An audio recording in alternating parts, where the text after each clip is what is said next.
ask everyone to please get seated. We're going to start this meeting.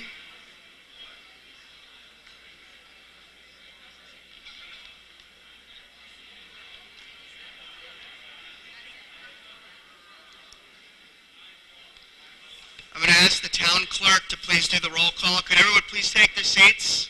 David Becker. Michael Hurley. Here. Jay Lipp. Gaylord Meyer. Eric Sunman. Pete Ambrose. Amy Jennings. John Matola. Jeff Steele. Here. Keith Varian. Ed Bateson. Tom Conley. Hank Ferentz. Dave McKenzie. Mary McCullough. Heather Dean. Joe DiMartino. Art Hogg. Amy Mezoff. Joe Palmer. Matt Ambrose. Josh Garskoff. Chris McAleese. Ruth Smay. Ann Stamler. Chris Brogan. Lenora Campbell. Julie Gottlieb. Sheila Marmion. Jay Walk. Jen Hochberg. Kevin Hopkins. Eric Newman. Mark Patton. Hal Schwartz. Kathy Braun. Dana Carey. Alan Marks. Tom McCarthy. Jeff Stopa. Bill D'Amica. Joe Fellner. Ellen Jacob. Nick Morably. Carol Pontrelli. Chuck Abercrombie. Lee Hannum. Ken Lee. Bruce Ryan. Carol Way.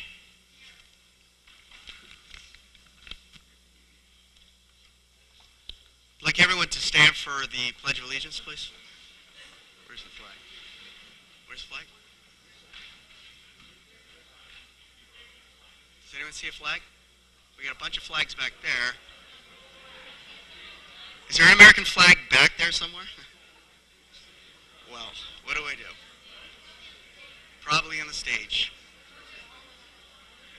Let's just assume there's a flag out there. We're going to say the Pledge of Allegiance. Pledge of allegiance to the flag of the United States of America and to the republic for which it stands, one nation, under God, indivisible, liberty and justice for all. If we could all stay standing for a moment of silence, please. I'd also like to take a moment to think about and pray for those individuals who lost their lives or were critically injured during the tragic Boston Marathon bombing, as well as the hundreds of families directly and indirectly affected by the incident and the trauma that were dealt with by the horrific actions of two young terrorists.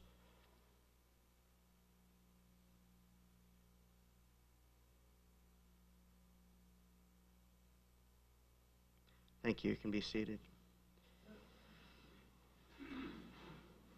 I just want to start out with an announcement of an upcoming event called Walk a Mile in Her Shoes, which is a walk to end violence against women, an awareness event sponsored by the Fairfield Police Department, the Center for Women and Families at Eastern Fairfield County, and the Center's White Ribbon Campaign Committee. The event will take place this Saturday, April 27th. Registration opens at 8:30. All those who are planning to participate are asked to arrive no later than 8:50. The starting point is at the Fairfield train station, 165 Unquawa Road. Free parking is available at the Fairfield train station. The walk will start at approximately 9 a.m. at the Fairfield train station and end at the Fairfield Town Hall on Old Post Road, with a closing ceremony and refreshments to follow.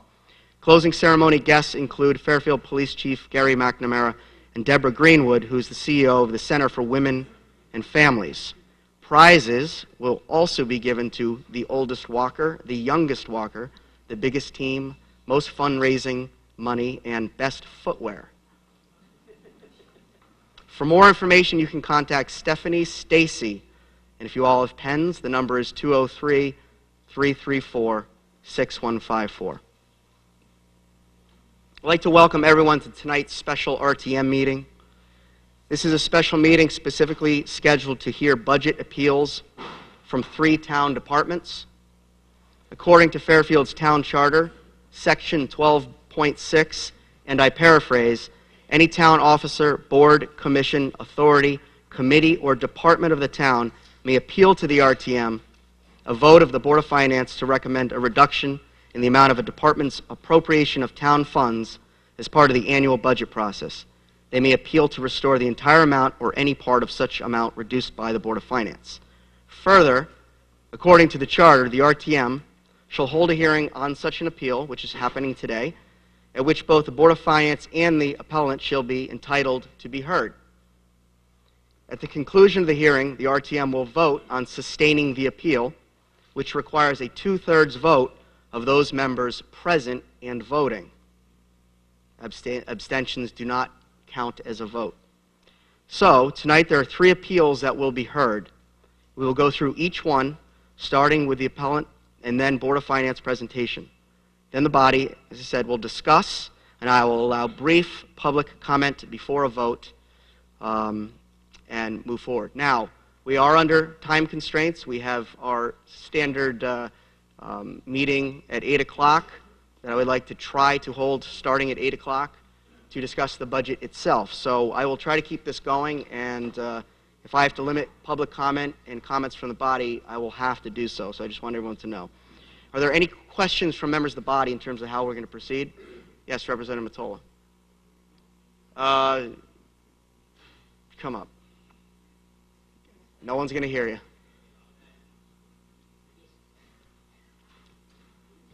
John Mottola, District 2. When you were reading the charter, Yes. Jeff, did you say that these appeals have to be heard at a special meeting? You were just reading something. I may have misunderstood. They can be held at a special meeting or an RTM meeting. Okay. We held them today because of the bulk of business we'll be dealing with over the next couple of Fine. weeks. Thank you. Yep. So, moving on. Yes, Representative Schwartz. The body count. I'm sorry? 44 is the body count. I don't like using that term, though. Bad choice of words. Okay, item number 2. To hear and consider an appeal by the Pequot Library Board of Trustees and the First Selectman from the following vote of the Board of Finance pertaining to the Pequot Library 2130 budget. To reduce contribution to other accounts number 58500 by $350,000. We will now hear from First Selectman Tetreault, who will present his appeal on behalf of the library.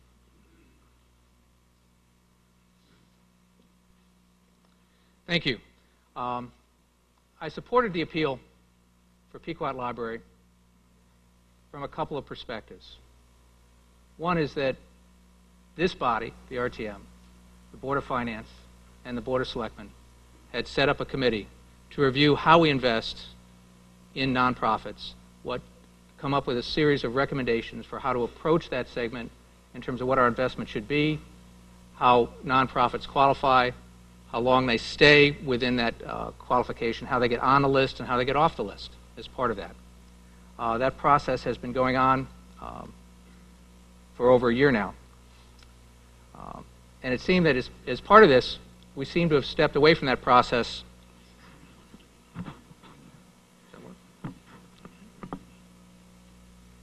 We seem to have stepped away from that process in looking at how we treated Pequot Library during this discussion, and I think it was important to bring that process back into play.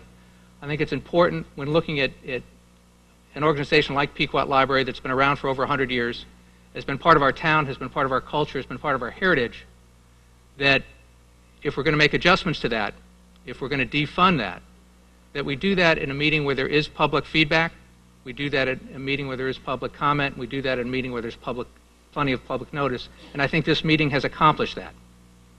I think public feedback is very important as we approach this.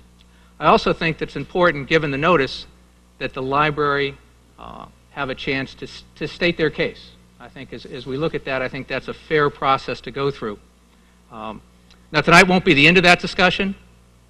We have that an ongoing discussion in terms of how we as a town do that, what we invest in, what we do for the not-for-profits, and specifically how we deliver those services to our people. But I think tonight it was important, one, to define that process. I think the second piece here is that there's been some comments or some tone that this is kind of neighborhood against neighborhood. And I would suggest that it's important that as much as we're passionate about this, that we keep our emotions in check. I think it's important that we look at the value that Pequot brings to our entire town, not just one neighborhood. And I think it's important that Fairfield come together to make a statement about who we are, who we want to be, and what services we want to offer. With that as an overall comment, I'd like to invite Martha Lord and her team to elaborate a bit more on Pequot and who they are and what they offer the town. Martha?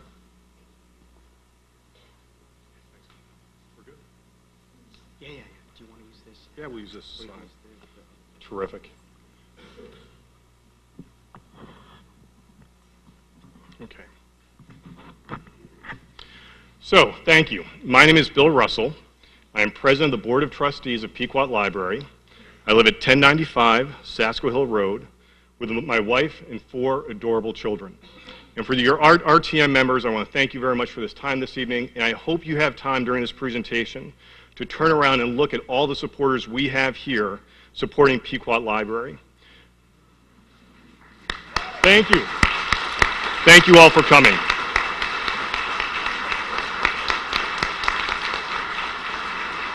Annabelle, next slide. All right, let's get into this. 120 years ago, Virginia Monroe gave Fairfield a tremendous gift, Pequot Library. Pequot has had the same mission for 120 years, bringing literature, music, art, science, and the humanities free as air to all citizens of Fairfield. Next slide. Let me begin by correcting one key misperception I've heard about Pequot. Pequot is not a private library. Pequot is a public library, and we are recognized as such by the state of Connecticut. And we are an integral part of this town's public library system. You see, in Connecticut, we've got 2 types of libraries. We've got municipal libraries, like Fairfield, Maine. It's owned by the town, and the employees are town employees. And we have association libraries, like Pequot Library Association, which is run by the association. Connecticut has a strong tradition of association libraries. In fact, there are 91 association libraries in Connecticut. That's nearly half. It's 48% of total principal libraries in Connecticut are association libraries. That includes Greenwich, Westport, Darien, and New Canaan public libraries. Each and every one of those is an association library, just like Pequot Library. In many communities, it's actually quite typical to have both municipal libraries and association libraries as part of one town library system. Norwalk, Glastonbury, Groton, Berlin, and many others have a kind of called a mixed library system with both municipal and association libraries. Also, having 3 libraries in one town isn't uncommon. Towns our size, like Greenwich, West Hartford, Hamden, all have 3 branch libraries. And most larger towns have at least 3 and sometimes many more, and that would include Norwalk, Bridgeport, Hartford, several of the other urban areas. My point here, and I really want to make sure I get this across, is that we're the rule, not the exception. Pequot Library is a very typical type of public library in Connecticut. Candidly, I think part of this confusion comes from where we've been put in the town budget. We are listed as a charity under the not-for-profit line item. I'm not sure when that happened, and it hasn't always been the case. In fact, it wasn't too long ago when we used to be our own department within the budget. And because we're in this not-for-profit category, I think this has led some folks to view us as not as what we are, which is a public library and part of the Fairfield Library system. But there is something different about us. There's something that makes us very interesting. And that is we fund 70% of our operating budget and 100% of our capital budget through private funds. The town, Fairfield, funds only 30% of our operating budget and doesn't take on any of our pension liabilities. This puts us in the top few across all of Connecticut. In fact, there's only one other library with a population in a town greater than 10,000 that raises more than we do, and that's Torrington. Go figure. We'll beat them next year. And I got to impress upon you, it takes an incredible amount of hard work and entrepreneurialism to make this happen. I can't tell you how many people work so hard to raise the money that we do, and I am so grateful for all that work. So here's what you get. Fairfield is a town for $350,000 a year, gets a full-service lending library, innumerable programming events, wonderful family activities that create lifetime memories, in a public space with an unparalleled auditorium, friendly staff, and historical reading rooms. Next slide. Take a look at this slide. I have heard some say that Fairfield simply doesn't need to spend the money we do on library services. I don't have an answer for that. I don't think we can make that decision here tonight. What I can tell you is that when compared to Fairfield County towns that we typically compare ourselves to, we are on the absolute low end of town support. It just doesn't seem to me that anyone with any credibility whatsoever can prima facie say that we provide too much support for our library services, or that those services should be cut. All right, next slide. So why we're here. The town of Fairfield has funded Pequot Library since the 1930s. As recent as 1960s, our town funding was about half our library budget. About as long as anyone can remember, the town has provided 30% of our library budget. As in every year, we participated in this year's town budget process. Martha and I met with Mike Tetro many months ago. At that time, we asked for restoration to $380,000, which was the budget we received from the town in 2008. But the Board of Selectmen sent the budget proposal to the Board of Finance, proposing that we get $350,000, which was the amount that we got last year. We attended the Board of Finance hearings. We answered a handful of questions that were asked.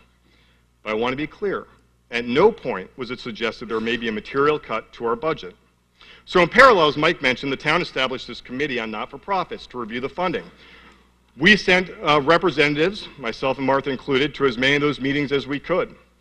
Pequot offered to engage, to work with the committee on finding the best metrics, the best approach to establishing a review process for these not-for-profits. We told the committee how excited we were this was taking place. We have always said the more light you shine on us, the better we look. Those words verbatim in an email I sent the committee after my first meeting we had with them. But again, the committee never requested information from us. They never reached out to us. The committee, as you guys well know, is only partially done with their work. They delivered an interim report on November 30th, I believe, and as you saw, I think it was pretty emphatic that they've begun their process, but they're far from conclusion, and they have not begun to suggest what the right path forward would be. So imagine our surprise to hear, with only 24 hours notice, that the Board of Finance was meeting on April 2nd to vote to cut all of our funding. To be clear, we were never engaged by the Committee on Not-for-Profits or the Board of Finance. We received no warning whatsoever that this was a possibility. There was no public discussion on this topic. There is no precedent anywhere in the budget for this type of cut. After over 80 years of being a town-funded component of the Fairfield Public Library system, to have 100% of our budget cut within a 24-hour window is completely unfair. Our staff and our literally hundreds of volunteers do what we do because we love our library and we love Fairfield. But I gotta admit, there have been times where I've had some pretty low moments in the last couple weeks dealing with what we've had to deal with. So the Fairfield Citizen cut to the heart of it with the title of his April 11th editorial, where it described this cut as a shameful sucker punch. And I have to echo that sentiment. I'd like to turn it over to Martha Lord, Pequot Library's Executive Director.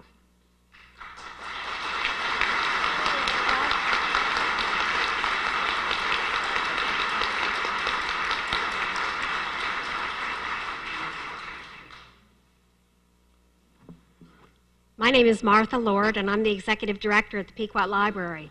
I was hired 8 months ago with the charge by the board to re-energize, restructure, and identify a sustainable model for the Pequot Library. In addition, to further develop relations in working with the municipal libraries.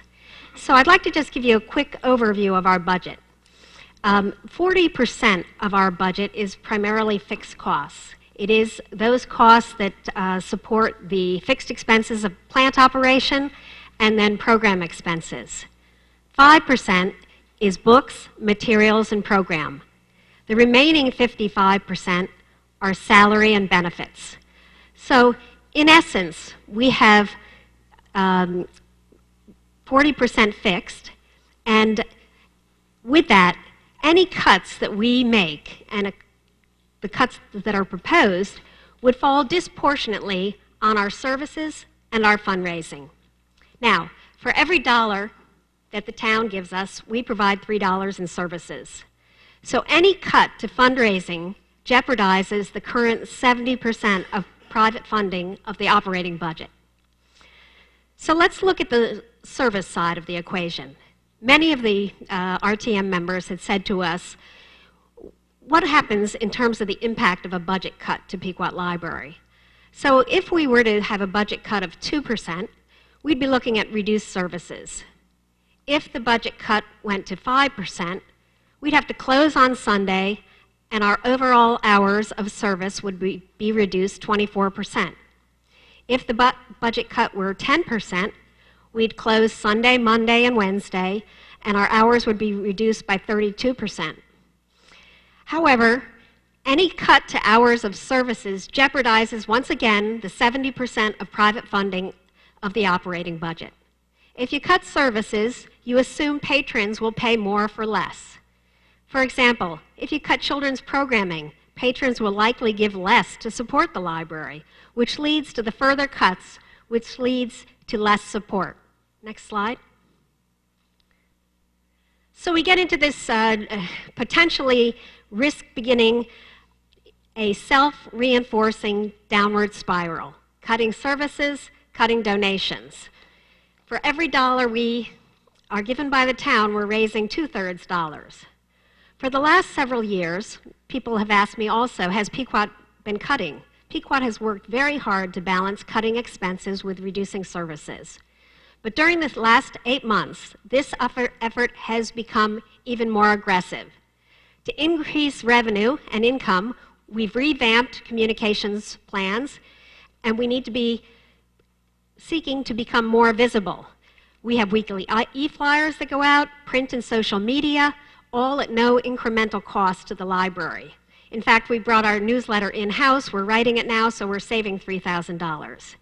We've had an active membership and annual fund drive, and we brought in 200 plus new or previously lost members for approximately $17,000 in income. Our average donor is $150.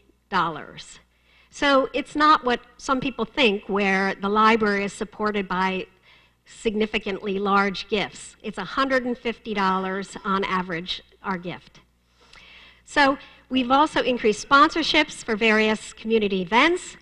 We have a cottage on the property, and since I live here in Fairfield and have for the past 33 years, we have rented the cottage, so we've increased the income from that. And we've also increased the rental fees on our facilities. We've also aggressively attacked and reduced expenses. We've restructured 2 full-time positions, reducing 1 to a half-time position. We had one of our employees had maternity leave this year, and because we don't have that as a paid benefit, our staff actually chipped in, and by deferring the work or sharing workload, we covered the maternity leave without any additional expense to the library. We altered staffing schedule so that we've now down from 3 shifts to 2 shifts to minimize salary expense. And we've discontinued materials and costs, saving another $10,000. This year we are on track to a break-even year. And we look forward to working more closely with the municipal libraries to develop a long-range plan that furthers the 3 library system's value to the town. The point keeps coming up. Why don't you spend your endowment? I keep getting that asked of me constantly. Our endowment is currently $2.6 million. This is a very modest endowment and was set up from private donations. It's not enough to support the operations of the library. Of the 2.6, $1,050,000 of it is actually restricted, and its use is restricted to maintaining and promoting the library's special collections and book fund. With 100% cut, which is now currently in place, the unrestricted endowment would be exhausted within 3 years. Now, you're probably wondering, how could that be? Well, let me give you a very simple example that may help you better understand. Suppose you and your household have $100,000 in savings, and you've been spending the earnings and interest on that, $4,000 or $5,000 a year. However, suppose you get a cut, and so now of your $100,000 in savings, you have to start spending $30,000 per year on utilities, transportation, clothing and food, etc.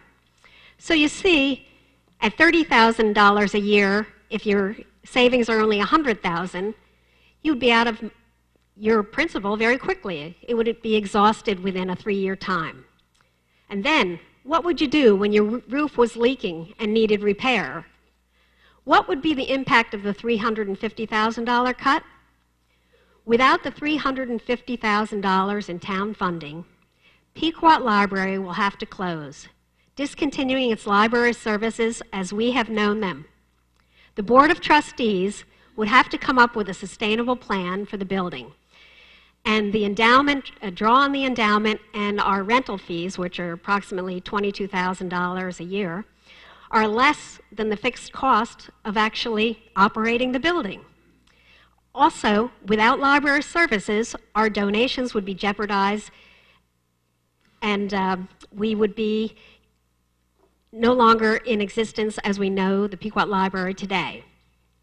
We ask that you reinstate the full $350,000 in town funding to the Pequot Library. Without the town's funding, Pequot Library is unsustainable. Also, without town funding, it negatively impacts our ability to obtain donations, which, by the way, in this current economy, are very selective.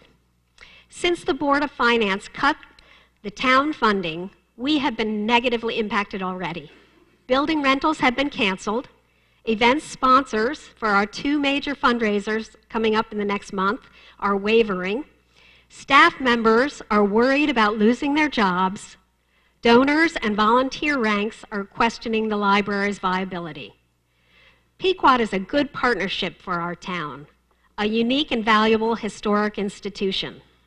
Part of our heritage carrying on the tradition of inspiring learning and bringing culture to life. Please vote to reinstate the town funding to Pequot Library and allow time for a longer plan to be developed. We look forward to working with the First Selectman Mike Tetreault, Karen Ronald, and Kristen Tierney on a plan that is best for all of our residents here in the town of Fairfield. Thank you.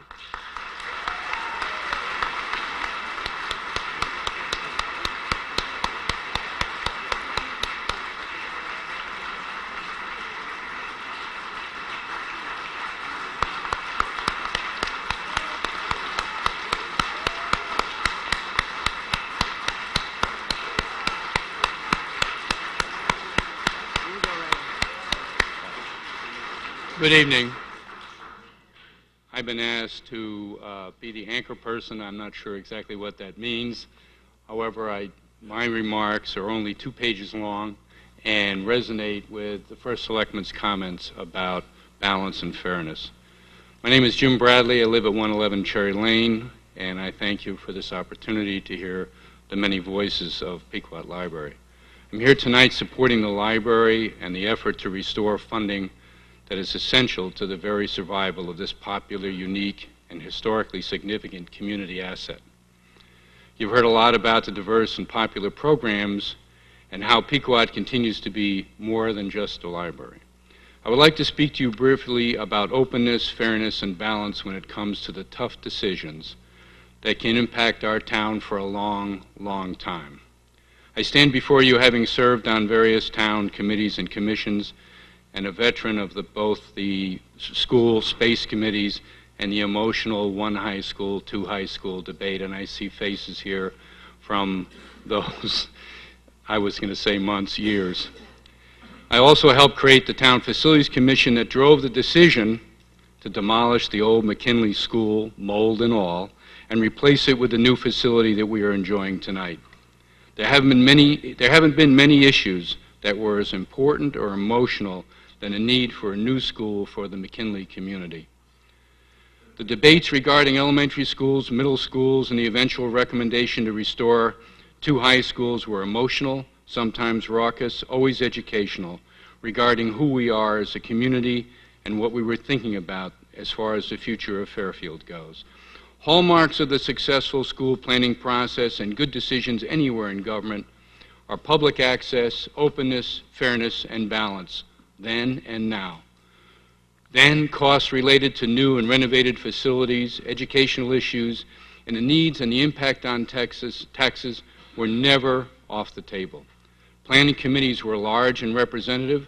We listened to every constituency. Even our work sessions were public and the process transparent.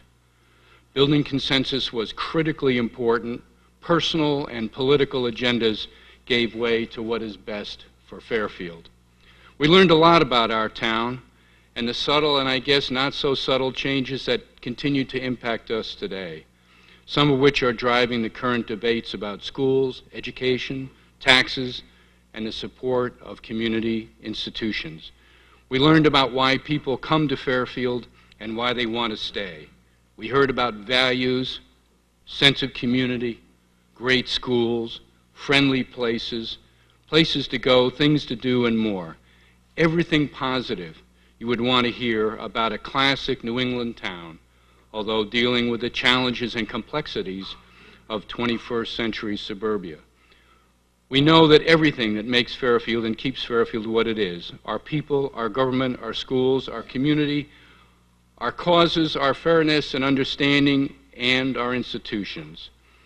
Our institutions give us a place, they give us a voice, they give us a sense of security, a place to learn, a sense of belonging and community, a sense of purpose, and most important, continuity.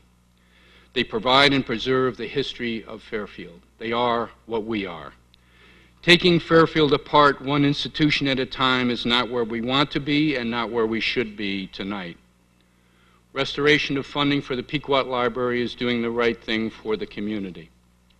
In the spirit of how the right decisions are made in this community, the RTM should restore the funds and preserve this wonderful institution. If necessary, given the incredible demand on tax dollars, amend your full restoration vote with the requirement that Pequot Library and the town develop a long-range plan regarding limits of funding in the future. The Pequot Library is an institution that is irreplaceable and the reason why people want to come and stay and live in our town. Thank you, members of the RTM, and thank you for your service and dedication to our town.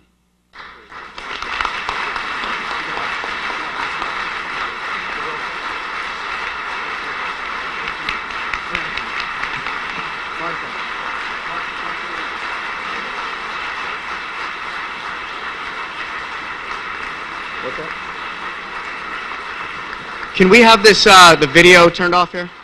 Can somebody turn this off? Martha, if someone's in charge of this, can we just shut that down? We're now going to have the Board of Finance give their presentation. I think Mr. Bolito, Mr. Flynn, I'm sorry, we're going to have you come up.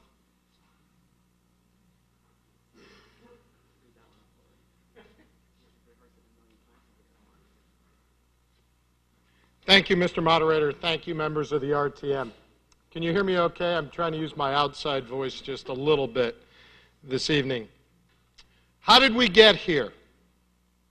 We got here because 8 weeks ago, our board and the Board of Selectmen were presented with a municipal budget calling for approximately 6.4% tax increase on a community that's seen large tax increases over the past number of years, and a community much like many others in this great nation that are under economic distress. Republicans and Democrats alike on our board and the Board of Selectmen found this tax increase unacceptable and unsustainable. So we put our minds to work and over an 8-week period or a 5-week period had 13 meetings at approximately 52 hours in length, going over this budget on a line-by-line basis. Countless hours of study and reading, interviews, lunches, coffees, meetings, with department heads looking at ways we could protect the taxpayers of this town.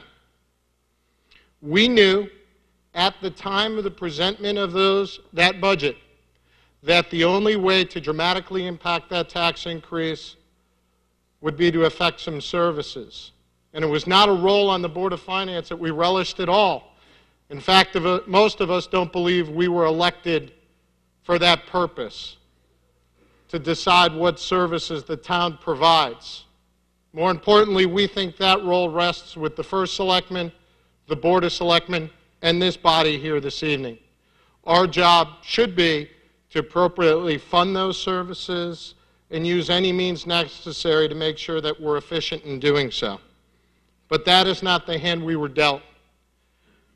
I said at the last Board of Finance meeting that we always say that it's a difficult budget year, and some are more difficult than others. And in my 8 years on the board, this was the most difficult one. In general, our board comes to conclusions that are very near unanimous. Now, a unanimous decision does not make it a right decision. I'd like to believe that some of our decisions are unanimous because they're right. In this budget year, however, we had a great number of decisions that were far from unanimous, as 9 of us were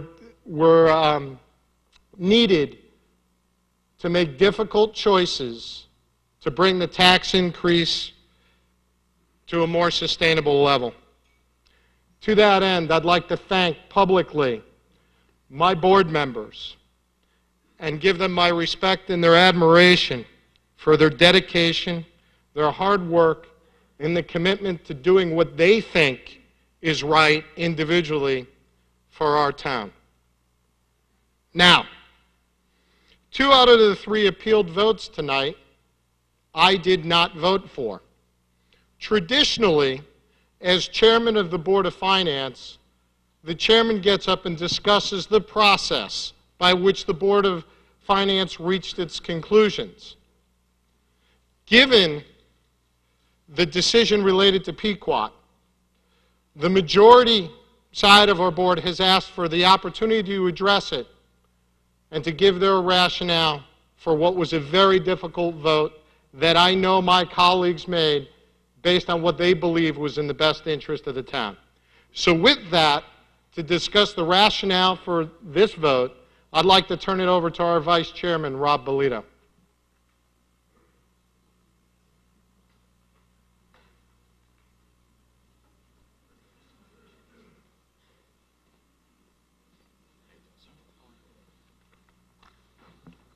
Come on, no applause, really?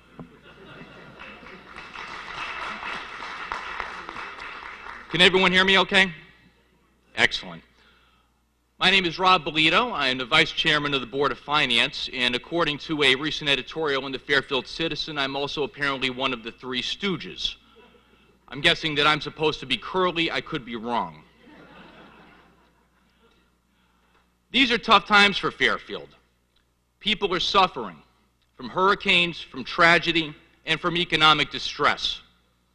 We have heard from many citizens that they are struggling and cannot afford a substantial tax increase. We have received countless emails and heard directly from citizens at our annual public forum. We heard many stories from people who are out of work, on a fixed income, or have seen their income drastically reduced. We have heard them say that they will be forced to leave Fairfield if things do not change. As elected officials, we must be responsive to these concerns. We have been asked to reduce taxes and to make the tough choices. It is a simple request in theory. It is a far more difficult task in reality when something people care about is directly impacted. This is what making the tough choices looks like. Collectively bargained obligations such as salary, pensions, and retiree medical benefits represent approximately 70% of the town's budget. The Board of Finance is required by state law to fully fund our contractual obligations, even though we are not allowed to negotiate or vote on contracts. That leaves us very little flexibility in terms of where we can cut. So we took on the arduous task of going through each department, each line item, to identify where cuts could be made. In sum, the Board of Finance cut nearly $2.7 million from the town budget. These cuts were painful, but necessary. Taken individually, none of them would have moved the needle on the tax rate. Taken in the aggregate, they most certainly did. The first selectman originally proposed a budget with a 6.4% tax increase. The Board of Selectmen approved the budget with a 4% tax increase, and the Board of Finance reduced that to 3%. We cut $1.25 million from the Board of Education budget. We did not fund additional police officers to keep our schools and our towns safer. We did not fund a full-time director for the senior center. We upheld the $500,000 cut to our paving program. We made deep cuts to the public works, IT, and public library budgets. We reduced staffing in town hall, and we eliminated the town's $350,000 not-for-profit contribution to the Pequot Library. There is no question that the Pequot Library is an historic landmark and a culturally significant institution. However, no one is suggesting knocking down the Pequot Library to put up an office park. Its continued existence as an historic building would appear to be secure. And while the Pequot Library certainly provides cultural opportunities, other organizations in Fairfield do that as well. There's no shortage of culture here for our citizens to enjoy. We all appreciate the value of the services provided by the Pequot Library. However, that value is greatly diminished if people cannot afford to live here.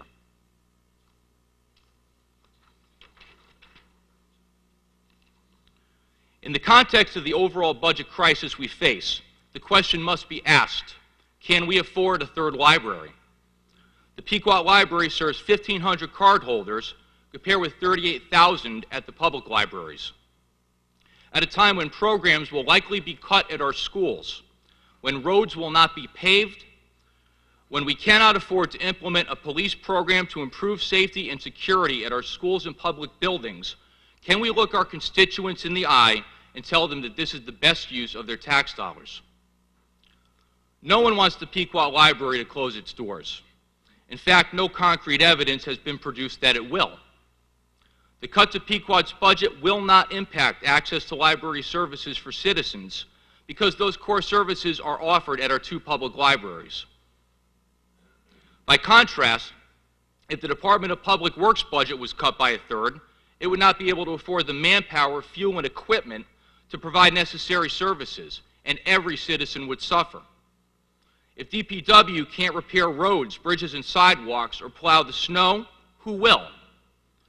Town departments are governed by state and local law, as well as by contractual obligations. They cannot recruit volunteers to perform town services. They cannot raise funds independently. A private not-for-profit organization such as Pequot is under no such constraints.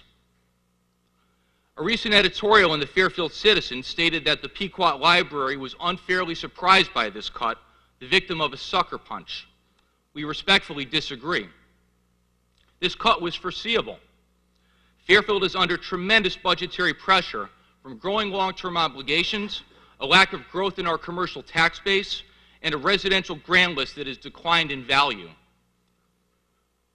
Our board has made it quite clear over the past several years that for taxes to be lower, services would have to be cut. In fact, personally, I have made motions to zero out all not-for-profit contributions, not just Pequot, for the past 3 years running. This position has been consistent and should have surprised no one. In this economic climate, for any not-for-profit organization to assume that they will receive government funding is not a defensible position. The weaning off period some have spoken of should have been happening already. In closing, this decision was made by a majority of the Board of Finance after careful consideration of all the facts. We were called upon to provide leadership, lower taxes, and make the tough choices. We listened to our constituents. We did our job. As citizens, we are sometimes quick to demand lower taxes, but unwilling to sacrifice services that we care about. Are we as a community willing to make the shared sacrifices necessary to keep Fairfield affordable for all? As elected officials, we have an obligation to act in the best interest of the town that we serve. Vote for what you truly believe is right, and not from a place of fear or political expedience. Our town deserves no less. Thank you. Yep, I'm done. I really want to ask people to not make any comments and jeers and other noises. I'm going to first recognize Selectman Kiley, because we're now going to open it up, but I'd like to give the podium to Selectman Kiley first.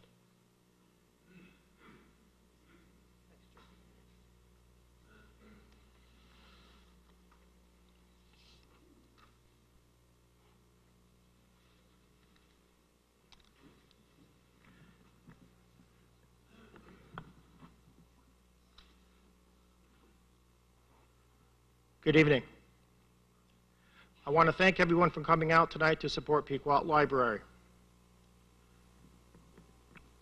To set the record straight, I stand before you tonight to encourage the RTM to support the appeal and to restore the full $350,000 to Pequot Library.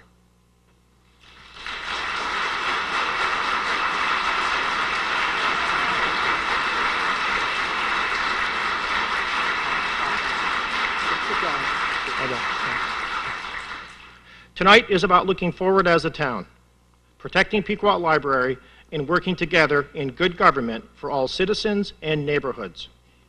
Pequot Library has been a wonderful resource for Fairfield for over 120 years, and tonight, Pequot needs your support to continue those efforts for our town.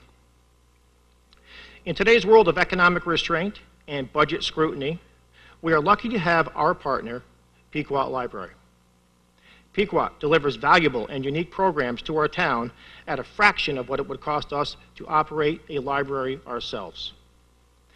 Their programs and collections complement our main library and Fairfield Woods Library branch, and together we have a successful 3-library system serving our entire community. We need more private-public partnerships today, not fewer. Partners like Pequot and other not-for-profits that provide necessary services for towns are more valuable today than ever. And make no mistake about it, Fairfield is a better place to live today because of Pequot Library.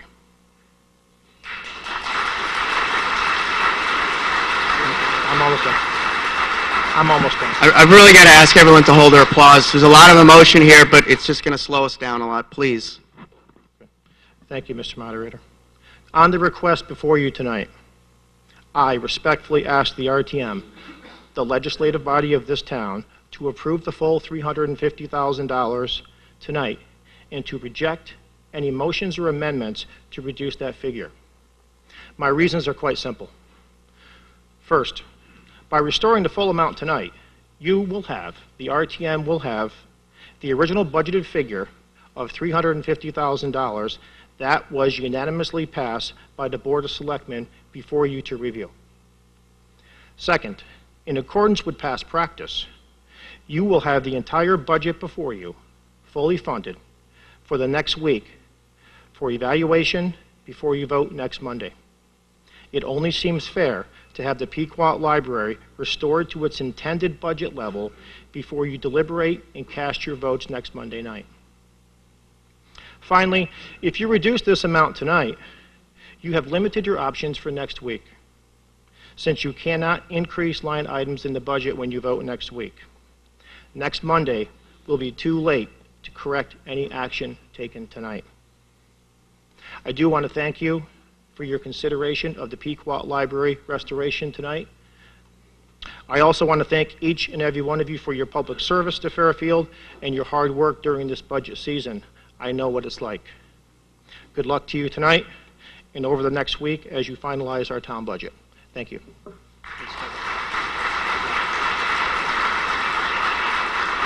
Okay, I'm going to open it up to the body now. For those of you who want to make comments, ask questions, Representative Palmer.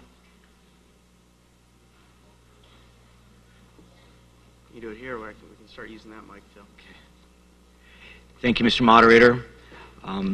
The Republican caucus supports the full restoration of funds to Pequot Library. This doesn't preclude us from further examination of Pequot or other nonprofit partners during the budget approval process on May 6th. But this is where we stand tonight, and I encourage our colleagues on the other side of the aisle to join us. Thank you. Any other members? Representative Schwartz. Yeah, that'd be good. Thank you. Schwartz, District 7. I'm going to stand tonight, and I will support the appeal for the library. I'm still not sure whether I want to support it for the full amount. But please, there's no reason for applause tonight. We're here to do a job. And that job is about process, I think. I understand what the Board of Finance did, and I respect their decision. I just disagree with the way they did it. They have a committee. The committee hasn't finished its work. I would like to see what the committee suggests we do when that comes back. I'm not sure that the $350,000 is the money. Is this where the money should go? I really don't know. But this is a process issue, and my opinion is that the way the process was handled was incorrect. I understand why they did what they did. Again, I respect the decision they did. These people worked very, very hard. It's not a job that I would want. Believe me, the RTM's hard enough, but you guys work way, way harder than we do. But I think because of the process that went down and the way this happened, I don't think the Pequot Library should be in the middle of our budget discussion. And that's what this is pointed out to come tonight. It's either fund the Pequot Library and don't cut the budget. Sorry, folks, you can't have it both ways. You can't have a plus without a minus. So I'm thinking about, yeah, we should probably have a plus here. I'm not so sure that we should have a minus later, but that's a decision that we'll make later. But right now, this is about a process issue for the Pequot Library. They were stuck in the middle of this, and I don't think that was fair. I think we should support it. I'm not sure if it's all for all of the money that'll be there, but we'll see where that ends up. And this is my personal opinion, I do not speak for the Democratic caucus. They will speak for themselves. Thank you. Any other members? Representative Stamler.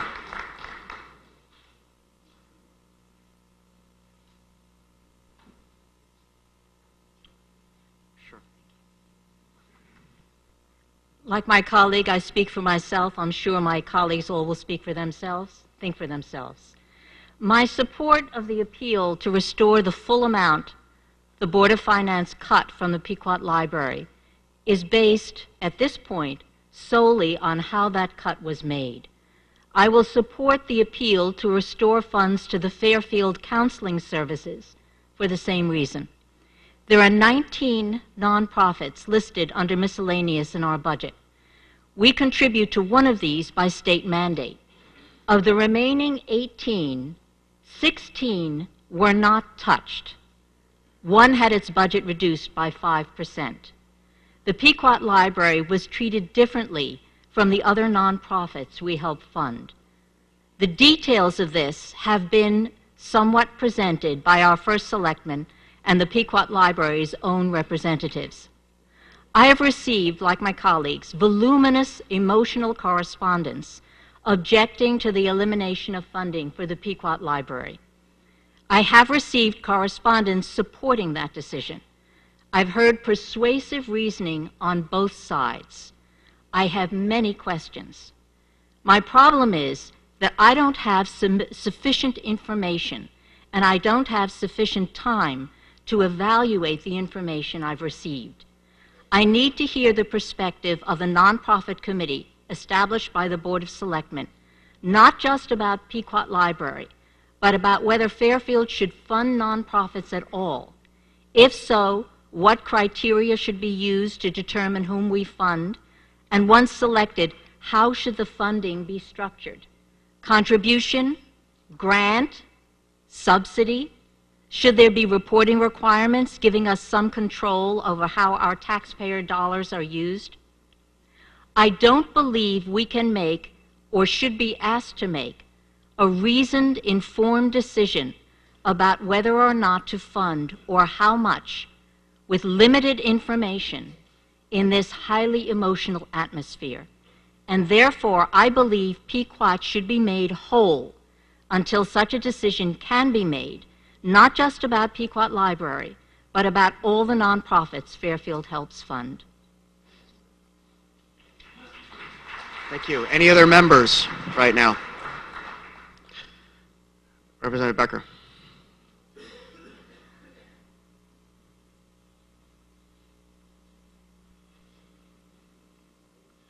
Thank you, Mr. Moderator. David Becker, District 1. And I do want to note Pequot is in my district. And, you know, there's a lot that's been said tonight about Pequot specifically. And I think that those things are important, and I share a lot of those sentiments. I do want to agree with Representative Stamler that a lot of my words here are also about the counseling services, its nonprofits in general. I happen to hold a core belief regarding nonprofits and their role in keeping costs down, and that's really important to me. And I believe that is something that has really helped our community for a long time to achieve a lot of services that we otherwise would have either paid a lot of money for or, quite frankly, would not have gotten, that are very important. I found myself in all of this very frustrated by the subcommittee that was charged with the nonprofit dealings and the lack of report, the lack of communication with Pequot. There were emails that were not answered and whatnot, and I do find that process needs to continue, and they need to come back and they need to look at it. And one of the conversations in all of this that needs to be had is not just those on the list, but even if there's others, how do we drive costs down in our community with nonprofits? Because that is something that's happening here. I am in support of restoring these funds tonight. It is absolutely vital to our community. Fairfield, the question has been asked, is it a 3-library town? The answer is yes. We're a very large community. We are a 3-library town. And one of the best things we have going is that on top of the library system that we have with the 2 public libraries, we get one of them on pennies on the dollar. We get to be a 3-library town because of Pequot at substantial savings. If you look at the budget over the last few years, going back, Pequot has been at $350,000 as their allocation. If you look at the current budget book, it goes back to 2010. The library system on the public side was just shy of $4 million, and this year was us asking for $4.4 million. That's the entire Pequot allocation in their increases. Pequot has been able to actually expand their services over that time for the same allocation. This is not a charity. This is a nonprofit partner. Private-public partnerships, as I said, are key in driving down the costs. When we have to decide as a community what we want, and we want to do them with less, we have to turn to those entities that can do it. Later tonight, we're going to have a conversation about a contract. And people are going to come up and they're going to complain, and possibly rightfully so, that is their merits. I've been one of them at times, of the salary increases, the pension costs, the health care costs, the retirement costs. All of those issues don't exist with this. And that's a great thing for our community. We have both. That's a good thing. It's a private-public partnership. So I would ask all of my colleagues this evening to restore these funds. They're absolutely vital in keeping Fairfield the community that we know it to be, and in the long term, to be able to have the conversation of keeping the taxes down and keeping the services still in place, which is a very difficult conversation. The only way you're going to get there is by working with these partners and not turning them away. Thank you. Thank you. Any other members? Again, please hold your applause, please. Representative Mottola.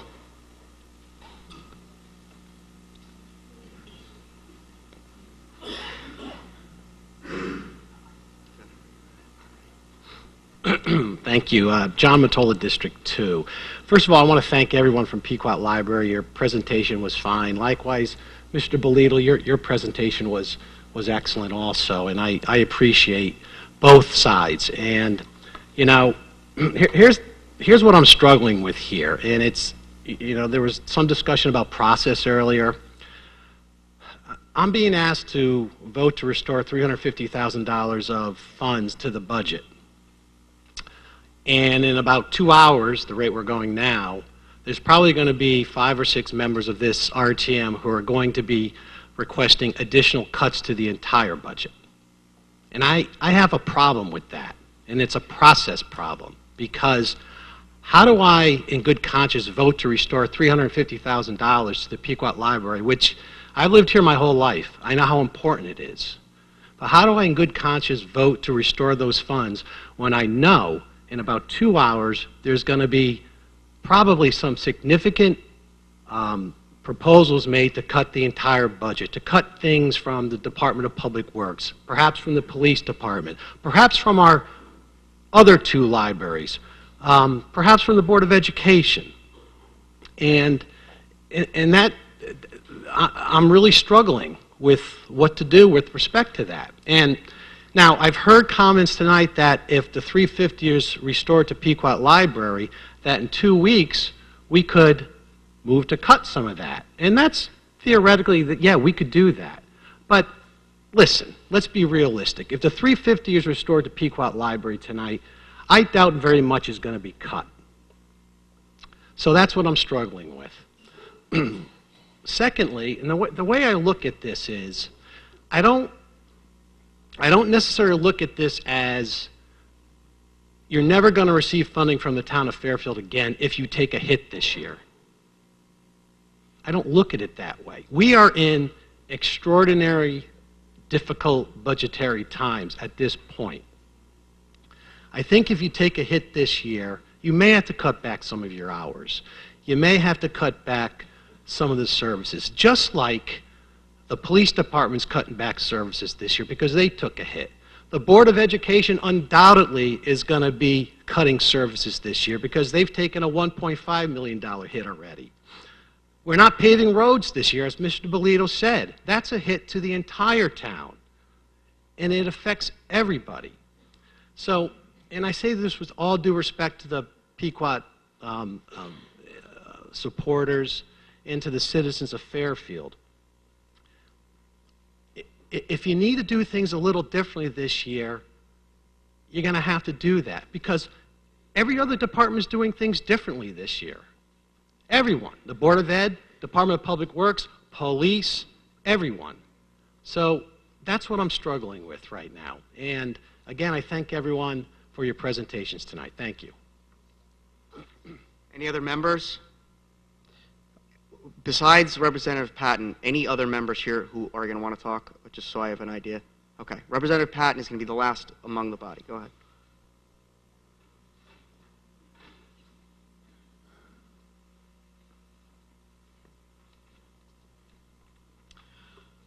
Mark Patton, District 7. I don't want to see the Pequot Library close. I don't think anybody in this room does. That would be ridiculous. But I do believe that the way that it was cut, at the Board of Finance, meeting was wrong from a process standpoint, as others have pointed out.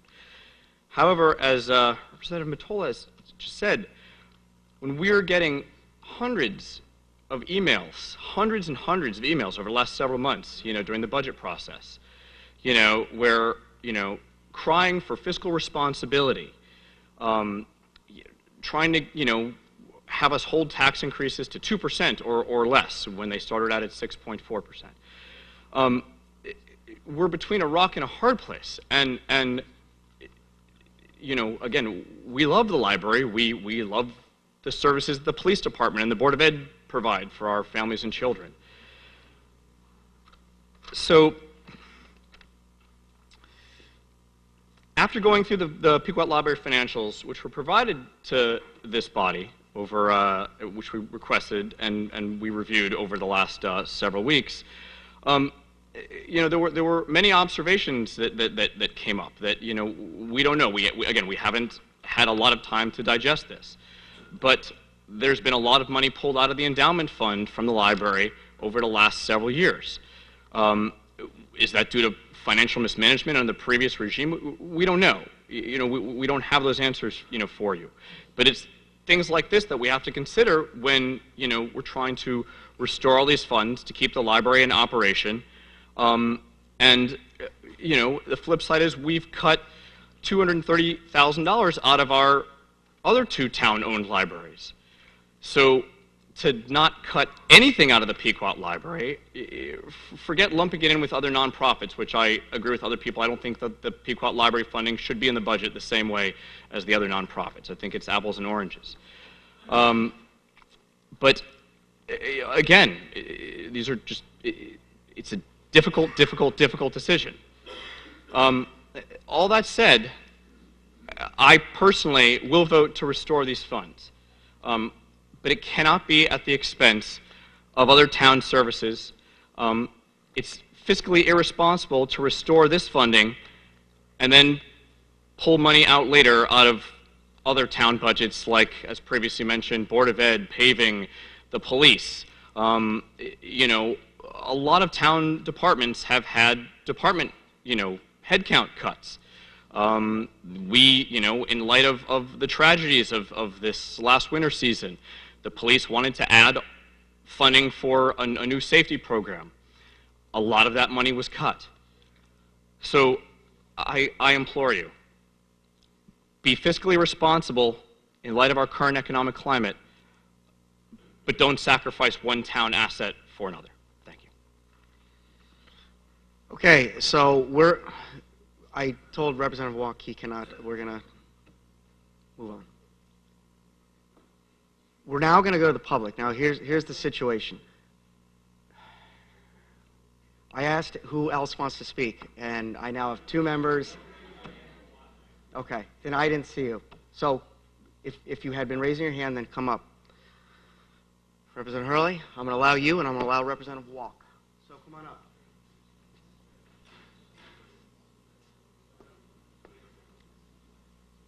Who else wants to speak? Michael Hurley, District 1. Through you, Mr. Moderator, to the Chairman of the Board of Finance, Tom Flynn, could you maybe just come up for 2 minutes and talk about why you voted in favor of the $350,000 contribution?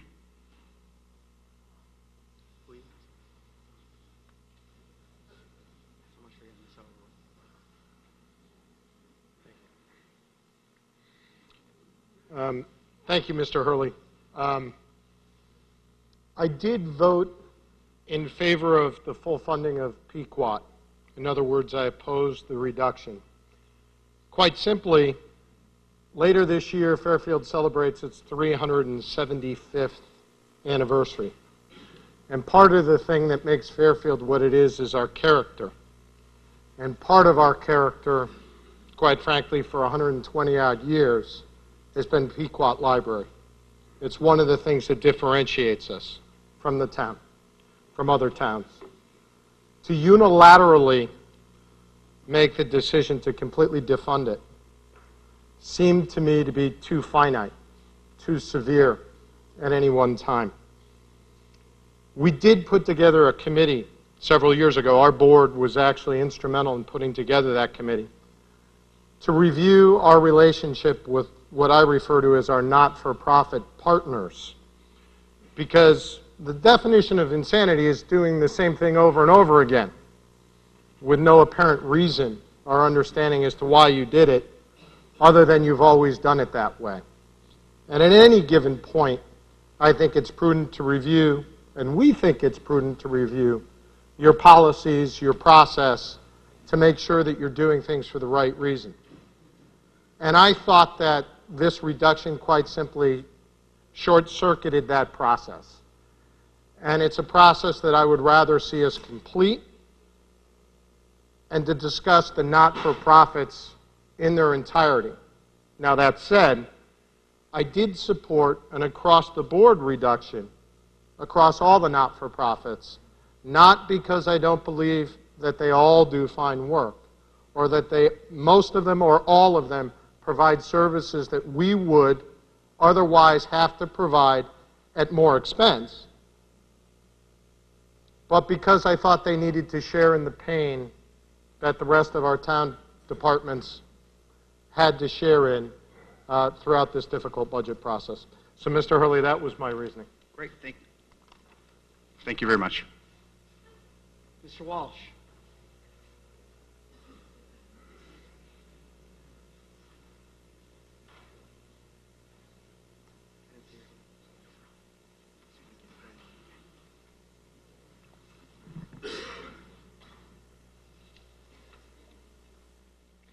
Members of the RTM, I'm here tonight to request that you sustain or otherwise support this appeal by Pequot Library. First, I'd like to say that I respect my other Board of Finance members who did not agree with my position that this matter not be cut, and I totally respect their opinion upon that. I just don't agree with it. I was one of the minority voices, one of the four of us, who did not support this. And I do not speak for the minority, I only speak for myself, although I would like to thank the members of our committee that did not support this cut. Pequot is part of the fabric of this community and always has been. For those who say that it is not open to the public or a part of the public library system, I think you're very mistaken. It is open to anyone with a Town of Fairfield library card. This institution and its programs cannot be replaced. This building cannot be replaced.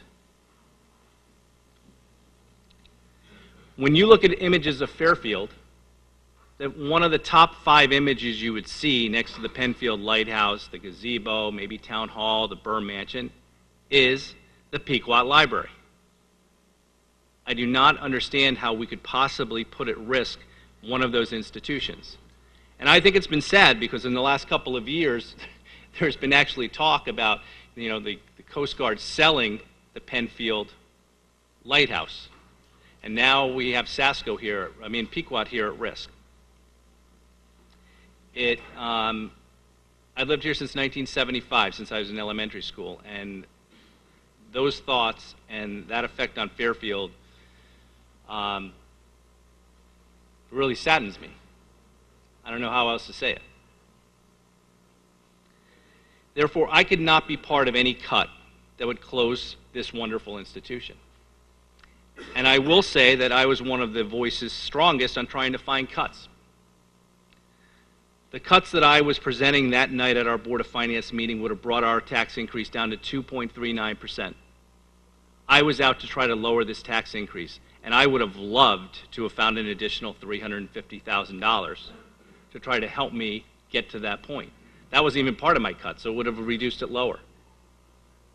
But I could not do it to that institution because it is too much of a fabric of our community. I also think we get a great bang for our buck to spend $350,000 and basically get an entire branch library. I had some other problems with this cut. One, I was a believer in that all the nonprofits, if we needed to cut, should be treated equally. Because if they're not, just as you're going to do tonight, but I'm telling you that I told my Board of Finance members that if we're going to get into the situation, we're going to be looking at each individual nonprofit, and maybe I support 3 of them, and Ed might support another 4. We're going down a very slippery slope because it's basically comes to it's a popularity contest. Who's got the votes and who likes which nonprofit the best? Whereas I think that all of these nonprofits, partners, provide services in this town that are needed by our citizens. So I was a supporter, and I did want all the nonprofits cut. I wanted them cut by 10%. I would have lived with 5%, but I wanted 10, and I plan on cutting all the nonprofits by 10%, equally. Not going after their programs, but saying that we are in a difficult financial position, and this tax increase that the first selectman originally proposed to 6.4% was unsustainable, and therefore we could not go forward. I looked at this budget as kind of like the way I look at a household budget. And if I was going to make a cut, which I proposed a cut to the Board of Education, if I was going to cut money from our children, well, the first area I'd go to is charitable giving that I was giving, and I planned on making a cut to that. I respect Rob's opinion and presentation. I thought he did an excellent job. And he has been consistent for the last 3 years, and he said he's wanted all the nonprofits cut. I do not agree with that, but I respect his opinion. Some of the problems I've had, other problems, other than them not all being treated the same, because really only 2 were cut. Pequot was cut 100%, and the Fairfield Counseling Center was cut 5%. Everybody else got full funding. Was that, it's been talked about, so I'm not going to go into it ad nauseum, but the committee that was formed by the Board of Selectmen, we still don't have a report after 2 years. I think we should wait to hear about this, this nonprofit committee report before we do anything. Lastly, one of my large items was the fact that this is the only, what I would call, maybe it's not a department, but organization or a department in the town budget that was cut 100%. Everybody else was cut multiple, much less, sometimes not even much at all. There were some members of our Board of Finance that used the excuse that, well, I needed to find some money to cut. I needed to find some large numbers, and we weren't getting there. There were large numbers to find. It's just people didn't really want to go after it. We had a $155 million Board of Education budget, which we cut by less than 1%, but we could have gone after a little harder. But there wasn't the appetite to do it. I don't agree with the fact that there's 2 branches are enough, that the main and the branch library is enough libraries for this town. I think that we need both of them. Pequot will be closed. Mr. Bolito said that there's no evidence that was presented. There was evidence presented tonight in the slideshow if you watched it and you listened to them. That evidence was put forth. As for weaning off and saying that it should have already started, we've really not started that with any of the nonprofits, and maybe that committee would start saying that we should. At the very least, I think it was our moral obligation as a Board of Finance to not cut Pequot 100% and basically give them 2 months' notice that they're going to lose a third of their budget. There is not a nonprofit I know that could sustain that kind of hit and survive. They should have been put on, I think Mr. Biggers used a glide path, where if that's what you wanted to do and to wean them off, maybe they should have been given that opportunity over a 10-year period of time or some other form. That wasn't given either. For all these reasons, I don't think the cut of 100% of their finances, their financial support for this partner was appropriate. I couldn't support it at my table. I would ask that you sustain and approve this appeal so that Pequot can stay here for generations of Fairfielders to come. Thank you very much. Representative Dean.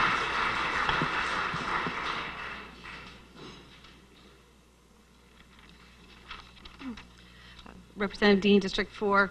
I will also think and speak on my own as well. This is really about process, and it's always been about process, and I don't believe that Pequot Library was fairly dealt with regards to the cut. I believe that eventually they can become self-sufficient, but not right now, and certainly not with a 3 months' notice. And I think that many of my colleagues agree with me on this. I'm going to support the full restoration, but I would prefer that the cuts begin this year with some type of amendment, if that's at all possible, and I would support an amendment, reduce funding. Let me be clear, very clear. While I support this restoration, I will not support it in exchange for additional cuts from the town budget or from the Board of Ed budget. Thank you. I am now stopping discussion here among the body. Now, what we're going to do, and thank you, members, for speaking on this. We are now 25 minutes past the beginning of the second meeting. So for those of you who may have just arrived, we're still on the first meeting, which we're trying to wrap up. However, we have a lot of members of the public here who've been very patient on this issue with the Pequot. And what I'd like to do, to allow some time, but limited time, is maybe have a few people get up to speak in a way that doesn't repeat one after the other, because we've heard even some members say the same thing over and over, which is fine, they're entitled to. I would like to ask the public to keep it really within 1 minute.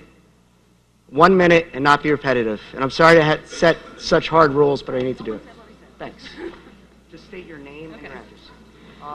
Hi, I'm Kathy McElroy. I live on Churchill Road. I've been here for 15 years. I teach at 6 to 6 Magnet School in Bridgeport, and nobody has spoken at all about a program very near and dear to my heart. I'm sure many of you have been to the book sale in the summer at the Pequot Library. What you may not know is all those books you donate get, I'm given a voucher for $100 to come in as a teacher from a Bridgeport school, and I'm able to purchase books for my classroom. Last year, I had 7 milk cartons full of books that I could share not just with my classroom, but with our school, which serves a preschool to 8th grade population. And you may wonder, why should you care about Bridgeport students? Well, guess what? Some of those kids don't have a book. And in my classroom, I am able to give them a book every night, sometimes 2.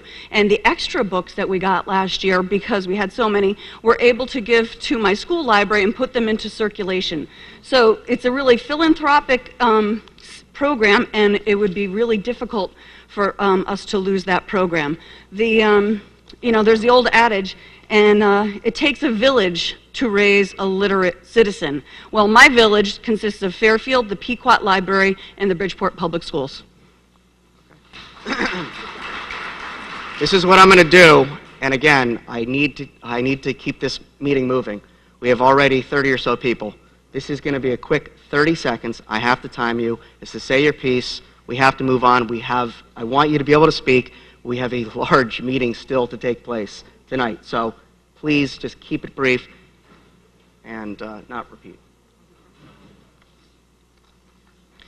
I am the Executive Director of Music for Youth, and for the past 17 years, Music for Youth has partnered with the Pequot Library to present the well-known Free Young Persons Concert Series at Pequot. We present 8 free Saturday afternoon concerts to families every school year. We have presented over 125 free classical concerts for children, serviced nearly 20,000 listeners at these free concerts over the years. I'll be brief. Here's the thing. There is no other place in Fairfield or any of the surrounding towns that can house our children's concerts, and here's why. Pequot has an existing performance space with excellent acoustics and lighting, 2 grand pianos, sufficient and safe parking, excellent staff, and space for our audiences. They cannot happen anywhere else. Please, my friends, do not take away this very, very important program, which focuses not only on those very same families that you say are in need because of financial desperation, but also all of the people in the surrounding towns as well. Thank you very much. Thank you. If you could even go briefer, that would be great. Okay, I'll try. I'm Jenny Arndt, and I'd like to call your attention to the Meet the Author programs at Pequot Library. As chair of a committee of 10, all volunteers, I can report that we bring 7 well-known, excellent, wonderful speakers, authors to the library every year. We have this past year. We encourage your attendance by flyers, newspaper articles, everything. They are all free and open to the public. We don't pay our authors. We offer an audience of 50 or 60, and you're a part of that. That was very good. Kids, come on up. Hi, my name is Brooks Bailey, and these are my teammates, the Wonderland Book Savers. Hello, my name is Claire Langdon. This summer, my friends and I started a book club. We read and discussed books that we checked out from the Pequot Library. Our love of reading inspired us to take the next step. We wanted to help those who didn't have as many opportunities as we did by collecting and redistributing book donations to those who would otherwise lack access to books. Hello, my name is Emma Langdon. We donated 3,000 books to help create a children's library in Appalachia, West Virginia, and 500 foreign language books to build children's libraries in Haiti, Honduras, and South Africa. We distributed literacy baskets filled with books, workbooks, and crayons to social workers in Bridgeport. We created gift bags and blankets for refugees from Afghanistan, Iraq, and the Sudan. Because poetry can be a comfort in difficult times, we gave teddy bears and poetry books to the survivors of the Newtown disaster.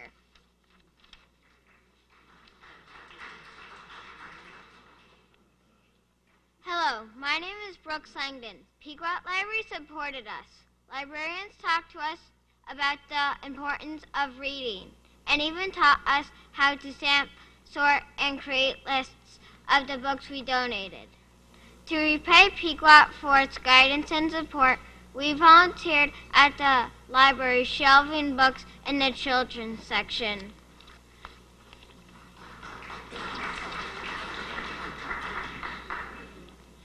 In total, 7 kids from Fairfield, Connecticut distributed over 6,000 books, plus additional in-kind donations to children around the world. But while we were helping libraries around the world, something terrible happened at home. Dun, dun, dun, dun. Town officials threatened to close our own library.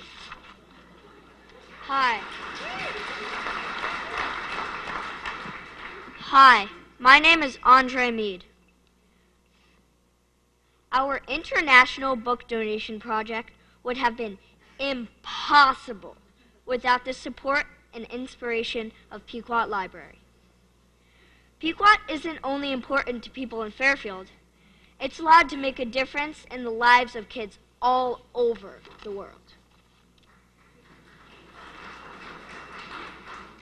Hello, my name is Madeline Langdon. We think that people often underestimate the power of children, but by working together, we can make a real difference in the world. That's something that we learned from the Pequot Library.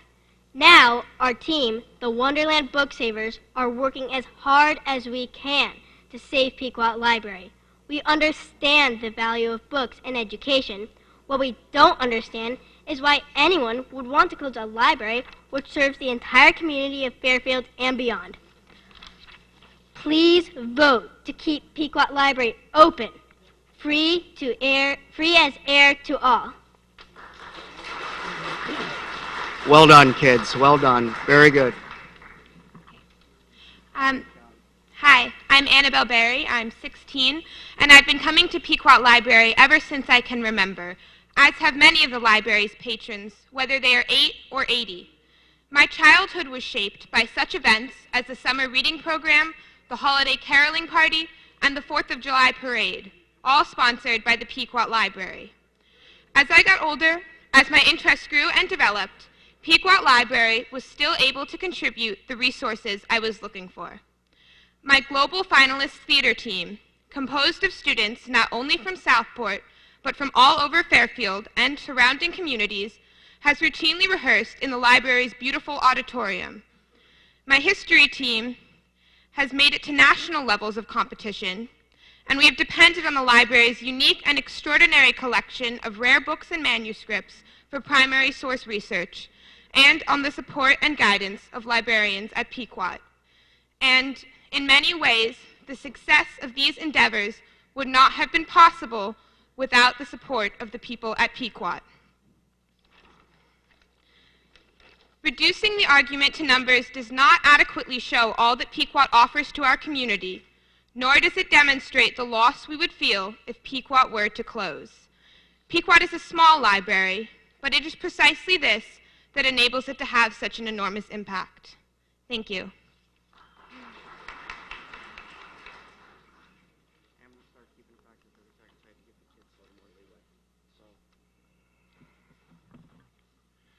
David Sturgis, 375 Warner Hill Road, Southport. I live in District 9.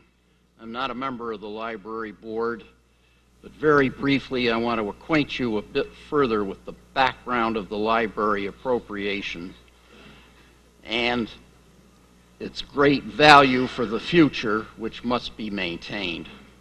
Fairfield's bibliophile jewel in its crown is the library's special collections, both American and British literature. Because of this, the Wakeman component has special meaning for me. Mary Catherine's 19th century legacy is only half what her father-in-law, Jessup Wakeman, acquired in previous decades. More was left down through the family to her two nieces, Frances and Mary.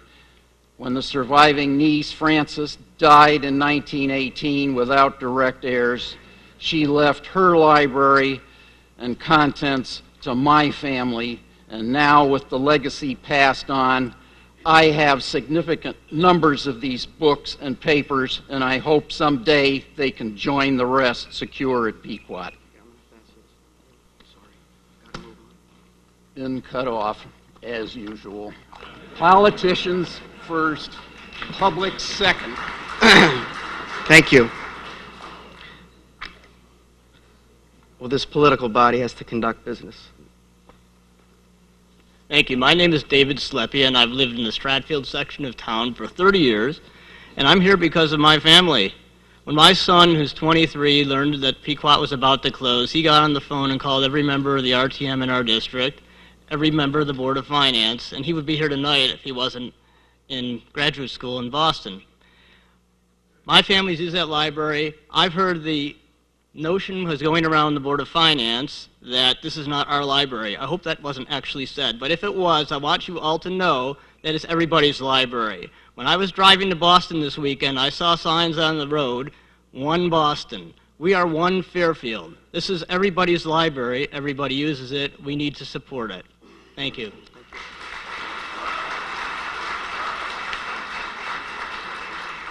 Hi, my name is Doug Freed, 1059 Pequot Avenue in Southport. We've been living there for 22 years. I just want to start with saying that we fully support the funding, the full funding of the library, to say that first and get it out of the way so in case I run out of time. We've been coming, we have an exciting new executive director. It would be tragic if funding were cut and she weren't able to do her job. I've been a volunteer for the library for more than 20 years. I've been chair of the book sale for more than 10 years. There are more than 200 volunteers that form the team, and they're passionate about the library as an institution for the wonderful work they do. There's no other institution like it in the town. Thank you.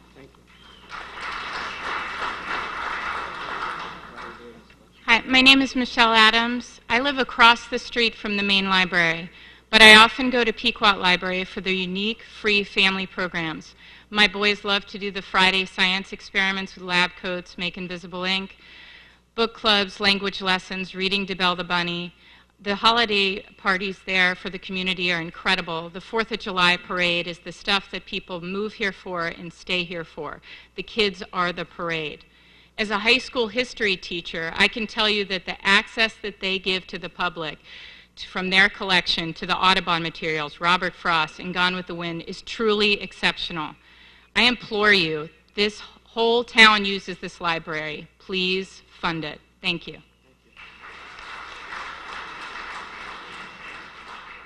Hi, I'm Cynthia Crawford and a volunteer at Pequot Library.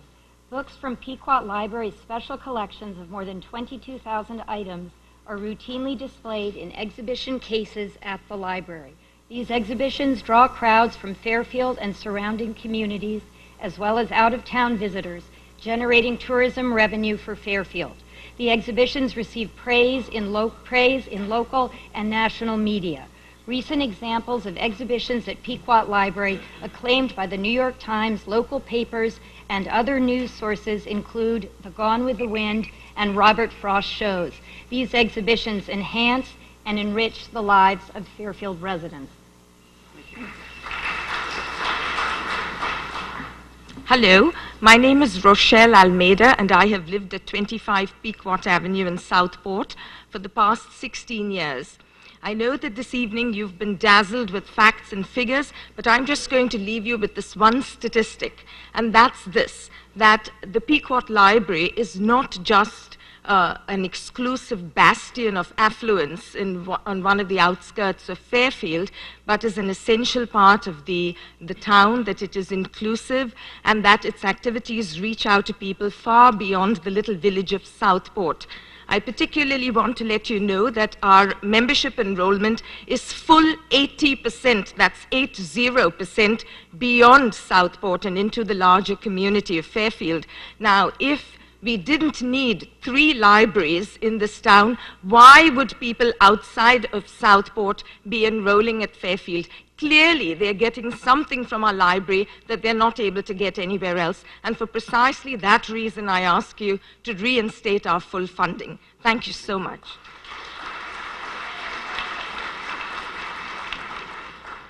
Hi, my name is Andrea Shantz, and I am a co-chair of the art show each year. It's one of our special events that we hold to generate the 70% of our fundraising efforts. They're run by committees, fully volunteer committees that come from all over Fairfield. We constantly assess all of our expenses for the events to ensure they are as profitable as possible, each and every one. We often use these events as a vehicle to engage people to further support the library through membership gifts. And we are always on the always looking for new milestone opportunities. Thank you. Thank you. Hi, I'm Margaret Rick, and I am one of the 80% of the people who use the Pequot who do not live in Southport. In fact, I live far closer to Fairfield Woods Library. But we use Pequot far more, and I wanted to speak just a tiny bit about the visual arts component. Pequot hosts one of the largest art shows in Fairfield County, over 100 artists, 200 pieces, over 1,000 attendees from all over Fairfield County. The contents of the building host visual art as well as attracts scholars, both local and visiting, for illustrated manuscripts and etchings of rare books. Please save this library. Hi, I'm Katya Mead, and I live outside of Southport, and my kids use the Southport Library, and I've been very inspired by it. I've also served on the board of organizations here, and I understand what goes in the process of reviewing grants. One of the things we looked at is alternative funding. Who supports the library? How can the library ask for people to give them money when the town doesn't support it? The town money is a cornerstone of the budget. It's really a building block. And to remove that is to take the legs under the current budget that they have. It's really critical that you support the library. Thank you. Pamela Iacono, 68 Fife Road, and I'm here just to highlight the process and echo what Representative Stamler said so well. And I agree that you shouldn't have to restore this at the expense of something else. But there is no reason why this library needed to have its knees cut off. And they deserve to be restored to its full amount tonight. And you can make a decision next week as a process on a whole as to where this budget should be. But until you do that, it's just not right. It's wrong.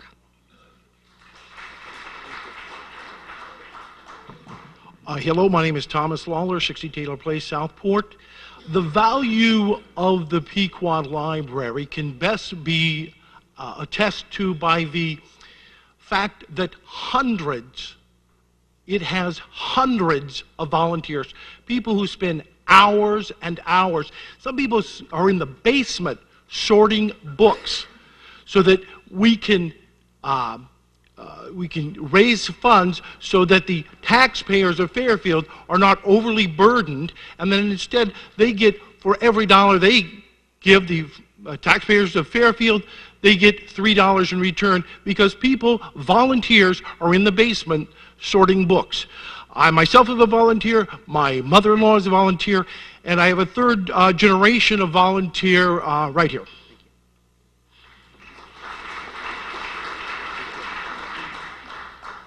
I'm Julia. And I'm Amy. And we're part of the Pequot Library Secret Service volunteer group, which is a group of teens that work on the Pequot Library events and help kids. We've been going to Pequot as long as we can remember. Pequot means a lot to us. It's not just a library, it's more. So please help save Pequot Library.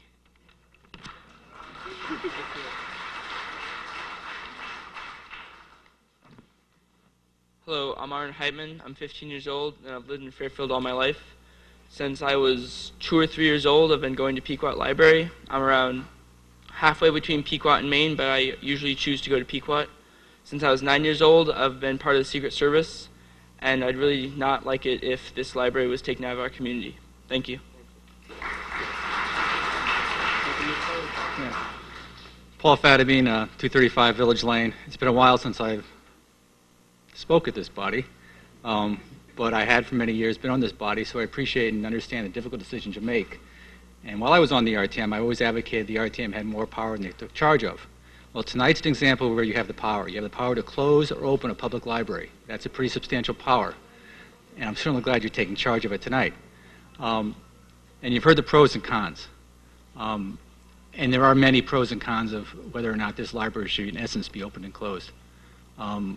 I don't want to hash those out, but in my public service, I've always made an attempt to be fair and balanced. I don't think a cut to the public library in this nature is either fair or balanced.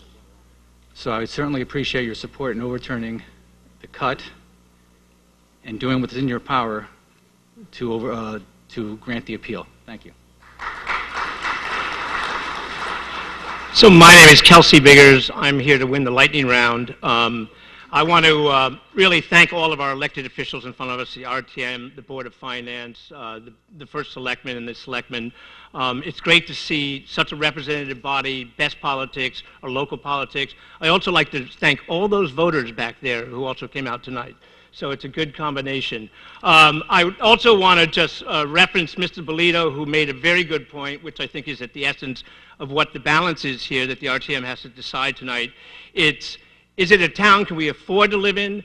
And that has to be balanced. Is it a town that we want to live in? And that's what you have to decide.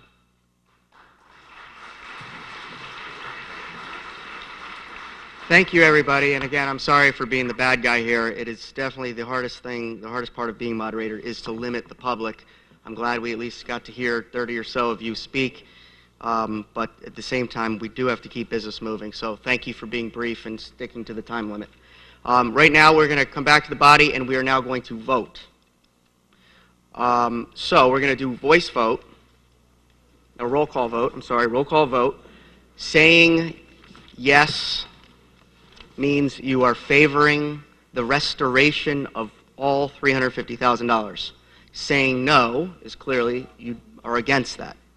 We need 32 voters to be in the positive here to restore the money.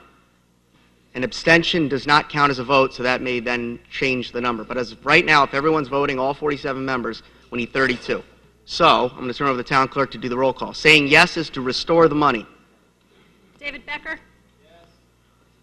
Mike Hurley? Yes. Jay Lipp? Yes. Gaylord Meyer? Yes. Eric Sundman? Yes, please. Pete Ambrose? Yes. Amy Jennings? John Matola? No. Jeff Steele? Yes. Keith Varian? Ed Bateson? Tom Conley? Hank Ferentz? Dave McKenzie? Mary McCullough? Heather Dean? Joe DiMartino? Art Hugg? Amy Mezoff? Joe Palmer? Josh Garskoff? Chris McAleese? Ruth Smay?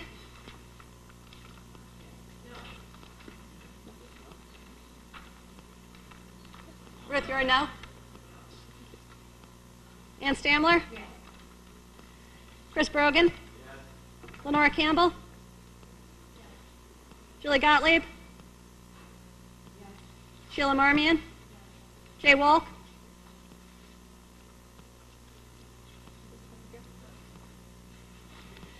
Jen Hochberg? Kevin Hopkins? Eric Newman? Mark Patton? Yes. Hal Schwartz? Yes. Kathy Braun? Dana Carey? Alan Marks? Tom McCarthy? Bill D'Amica? Joe Fellner? Ellen Jacob? Carol Pontrelli? Chuck Abercrombie? Lee Hannum? Ken Lee? Bruce Ryan? Carol Way?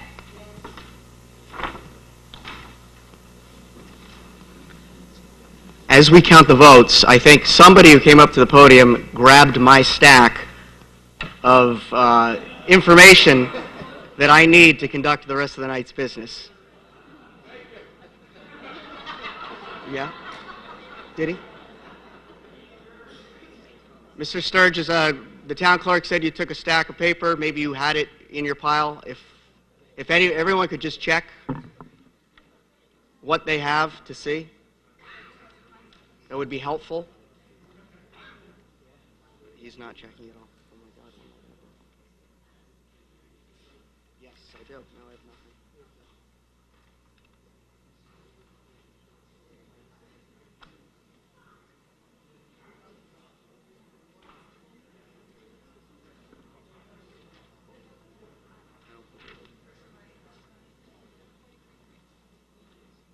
The appeal passes 43-3.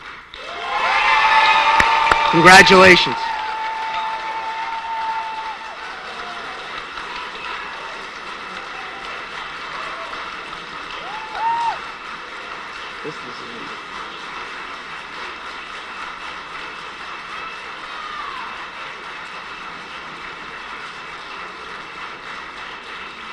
Thank you, everybody. We're now going to move on. Again, if anyone did possibly take that stack from here, please check now, because I do need that information. No takers. That's going to be tough. Well, I'm going to be winging it now. We're going to go to the next item. Hold on one second.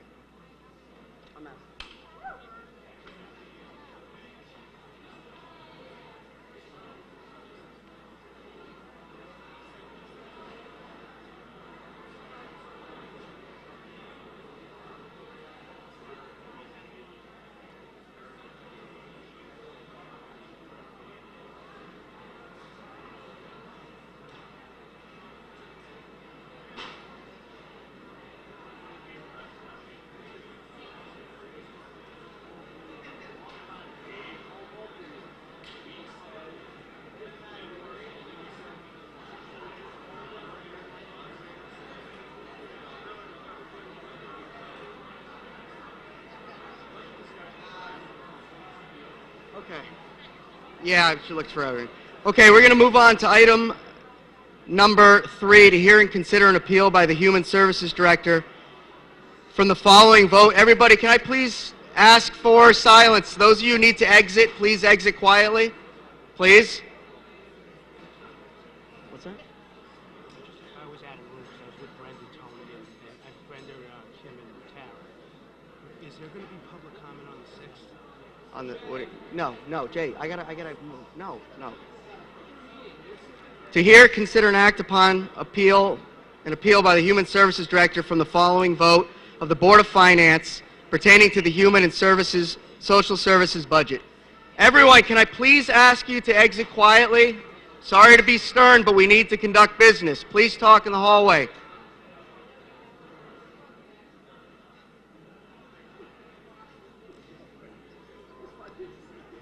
The item is to delay the hiring of Senior Center Director until January 1st, 2014, for a total of $53,261. I need to wait till everyone leaves. I cannot finish this.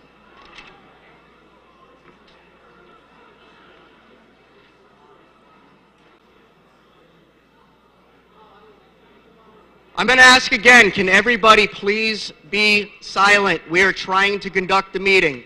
Please go out to the hallway. Sorry to be difficult here. I'm asking you to please be quiet.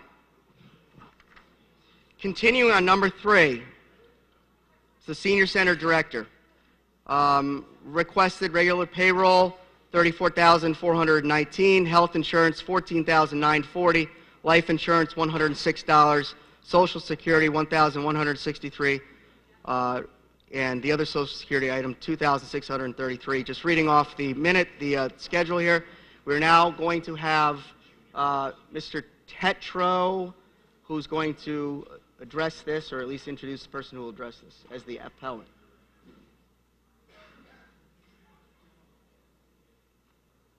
Thank you, Mr. Moderator. This is an appeal at the request of the Human Services Commission and the director, and I'm going to quickly turn over to our new Director of Human Services, Terry Giegengack. Terry, come on up.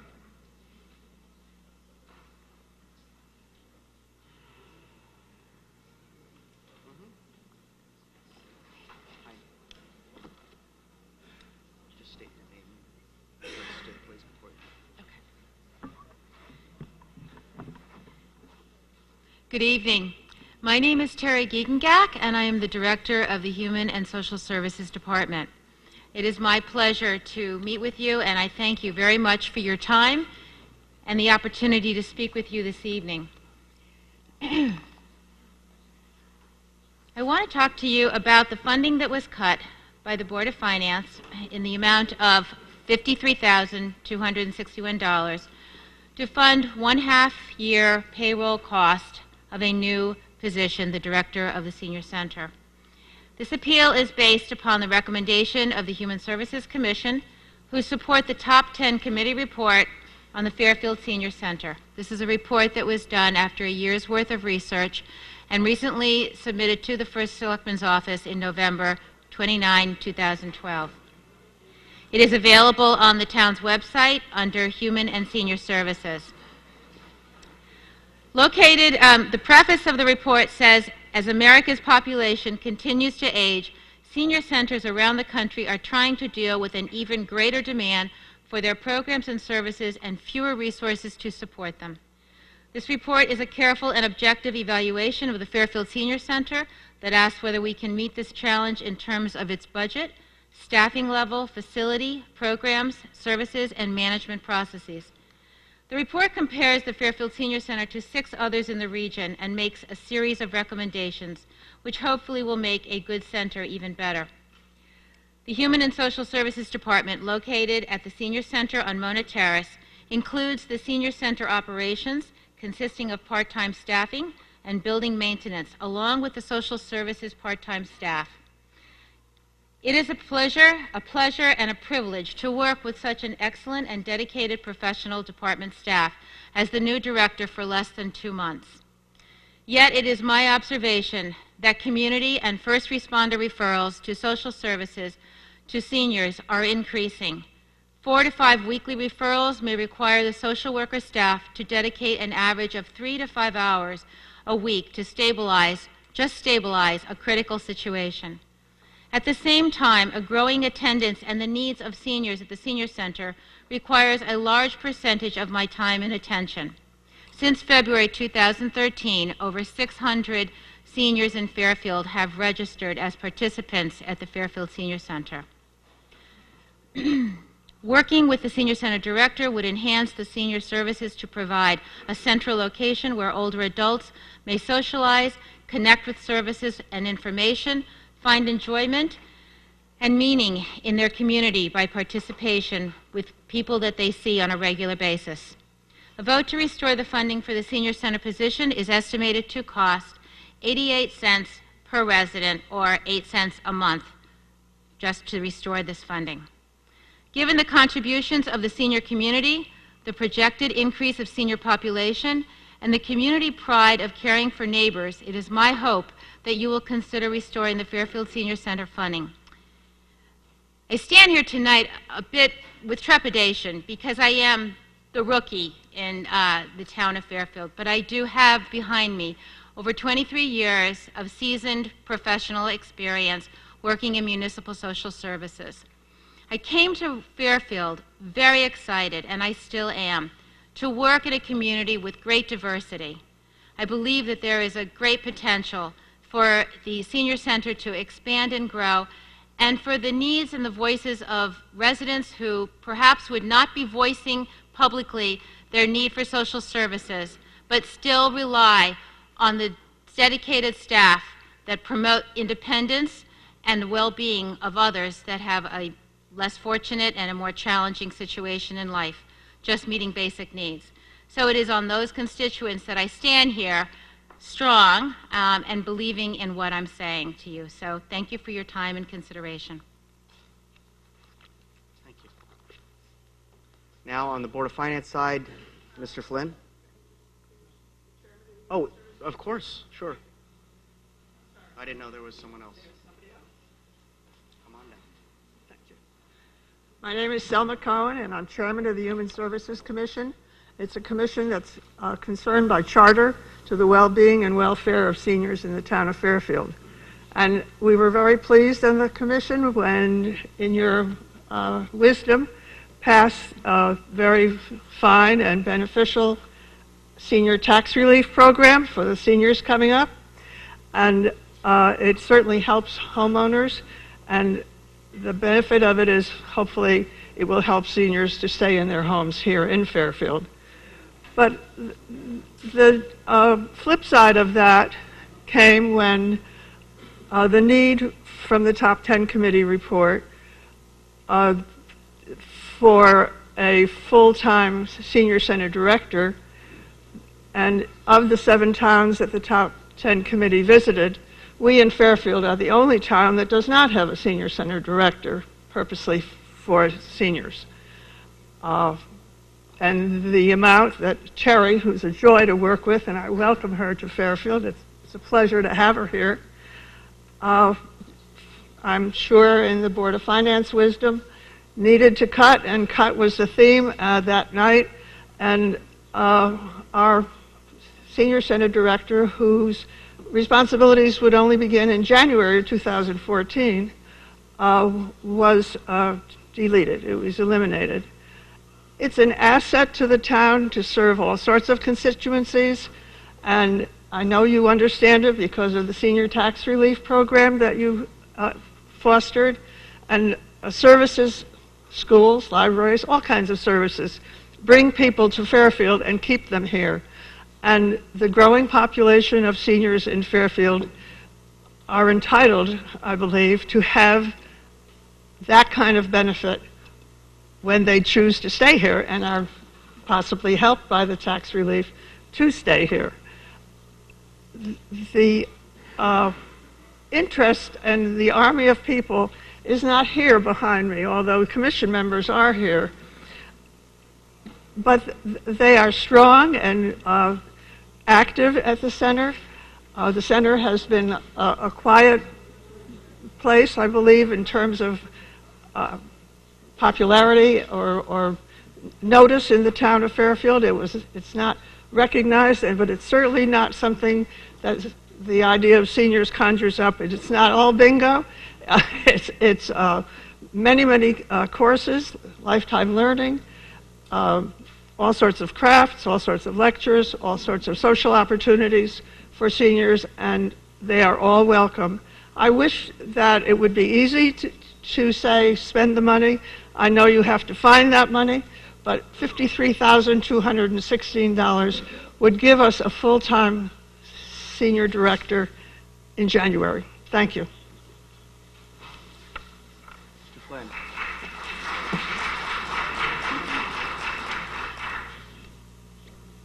Okay. Are you associated with us? Or you're not? What's your association?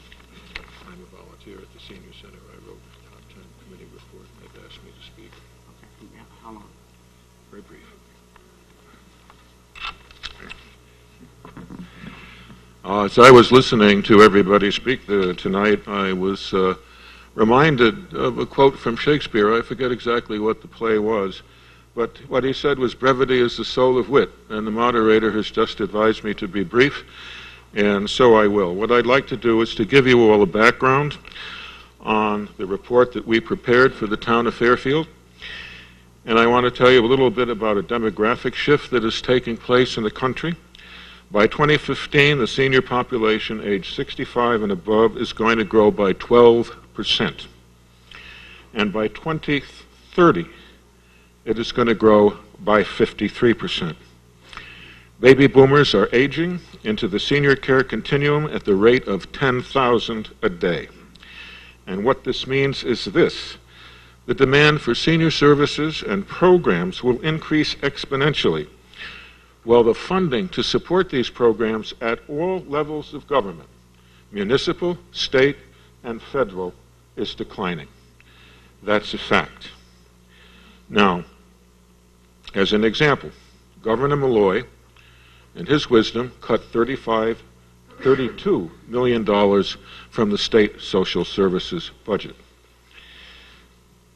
Yet at our senior center, over the last 2 fiscal years, we've documented a 76% overall increase in the number of new clients per year, a 240% increase in the number of assessments completed, a 98% increase in the number of requests for information and referrals, and a 96% increase in the number of applicants for entitlement programs.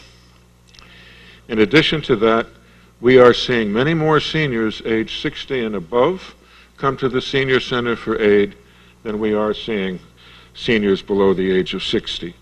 What does this future hold? It means ever-increasing demand, shrinking funding, in other words, the perfect storm. The fundamental question that was asked by the top 10 report is whether the Fairfield Senior Center is positioning itself to meet this increased demand on its programs and services. And the answer, based on the findings of the top 10 report and the Millward Brown survey, both of which were done at absolutely no cost to the town, was no. Not in terms of its budget, which is lower than that of all but 2 of the 7 centers we surveyed. Wallingford Senior Center had a budget of about $1 million in 2012, and Milford a budget of $1.3 million, with both towns having family median incomes of about $75,000. I will. And I ask you, what's wrong with this picture?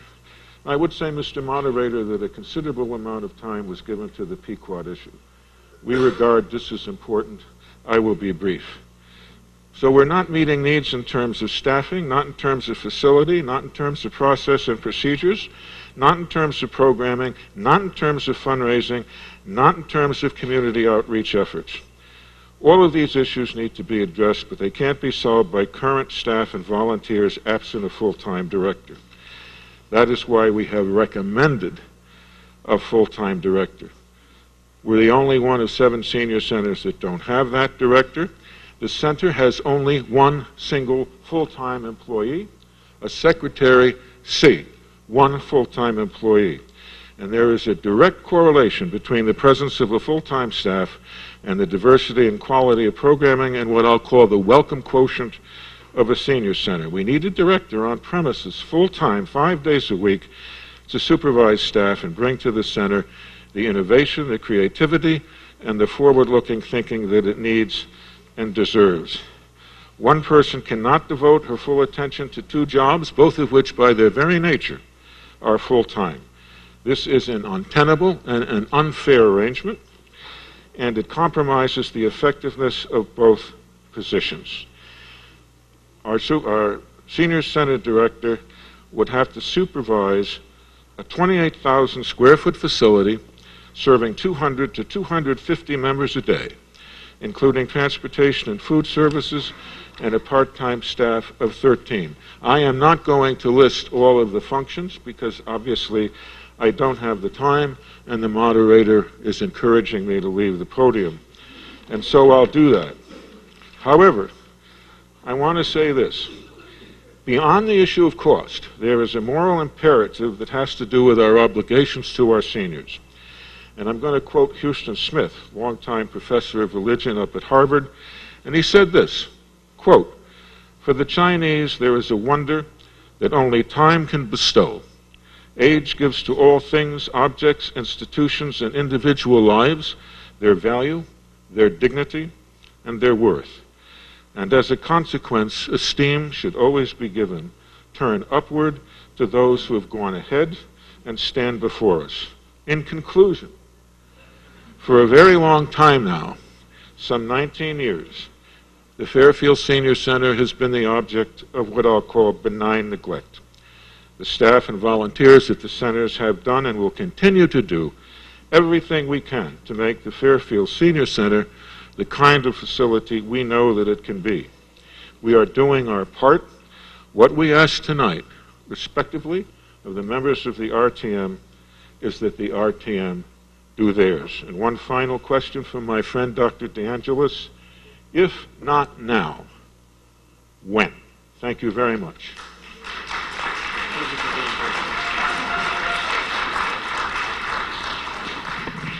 Mr. Flynn. Good evening once again. I will attempt to be brief. Our vote on this item to reduce this funding was unanimous. One of the other unanimous thoughts of our board was the fine work that was done by the Top 10 Committee and the fine benefit that the Senior Center does provide, and our hope that the new director of Human Services has a long and prosperous tenure with us. That said, as we indicated earlier, there were tough choices that needed to be made this year. There were tough things that needed to be cut. School safety was chopped. Public Works was chopped.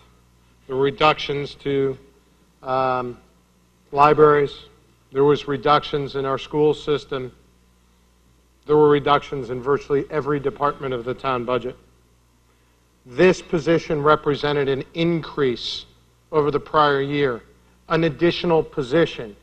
This wasn't a staff reduction year over year. This was a reduction of a requested increase. Okay? One of the key drivers that Mr. Tetro always speaks about in our town budget relates to employee costs. It's not the $50,000 this year. It's the continued $50,000 every year and the racking up of the long-term obligations related to that position after that person retires. And that was all in the minds of the Board of Finance when we didn't just single out this position, but I think I'm correct in saying we virtually eliminated any new positions in the town budget. They do fine work. They gave you a point-by-point assessment of their work. They really do, and they do it understaffed. Unfortunately, this wasn't a priority this year given the economic times. Thank you. Thanks, Tom. Are there going to be any members of the body who'd like to address this? Okay. I encourage you to please be brief and don't pontificate on the floor. Please. And I'm saying this generally speaking. Representative Patton. I say this because we have a full crowd that still needs to hear to comment on the budget tonight, and I want to reserve room for that, and everyone's been patient, so I just ask everyone to try to expedite this.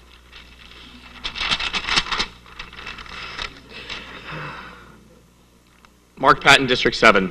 I'm the vice chair of the Senior and Disabled Tax Relief Committee, along with my compatriot Tom McCarthy.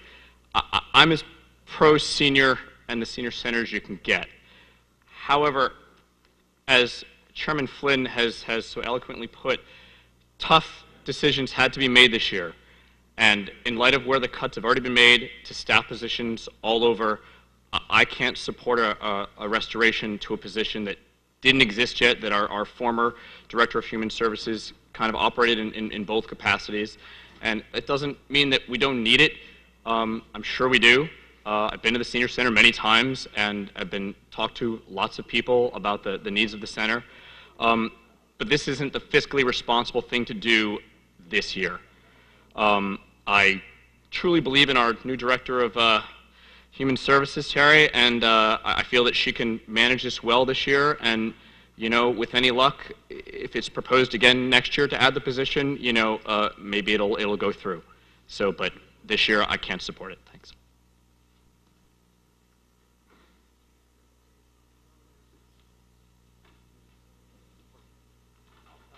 You're going to pass? Representative Marmion.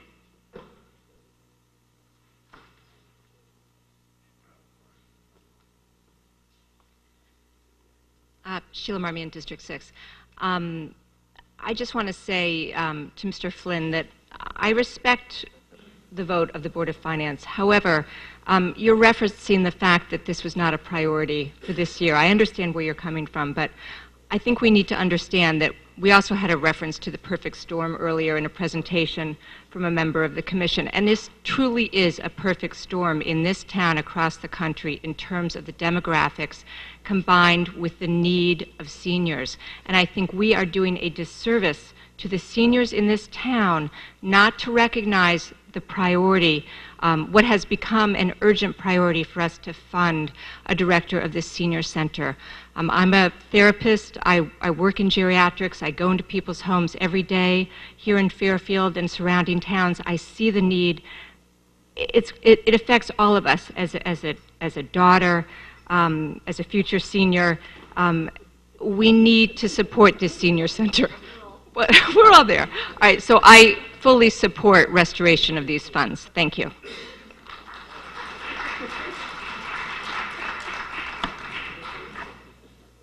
Any other members? Representative Way.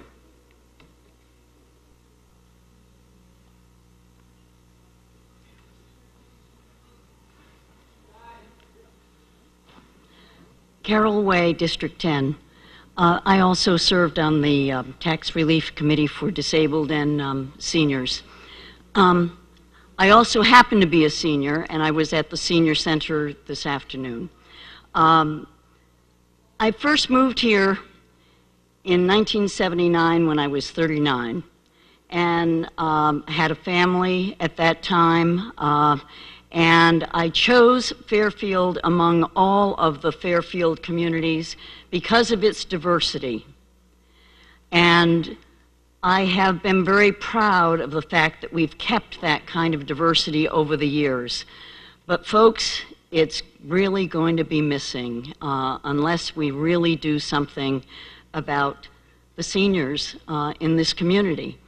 Whether it's the taxes that we have attempted to provide some relief for, or whether it's other services. There is so little spent on the seniors. If you really look at the percentage of the budget, I'm definitely in favor of restoring this amount of money. It is a piddly amount. If you want to talk about really making cuts in the budget, let's get rid of some administrative positions when we make cuts in the education budget, or let's get rid of, some fat in some of the other areas, because the amount that is being spent on seniors is next to nothing. And you can call it a new position, and granted it is, but compared to other communities our size, it's really a disgrace that there has not been a paid director for the seniors.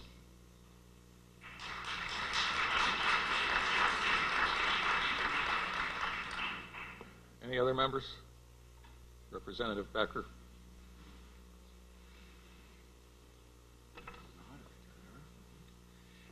David Becker, District 1. I want to speak in favor of the appeal.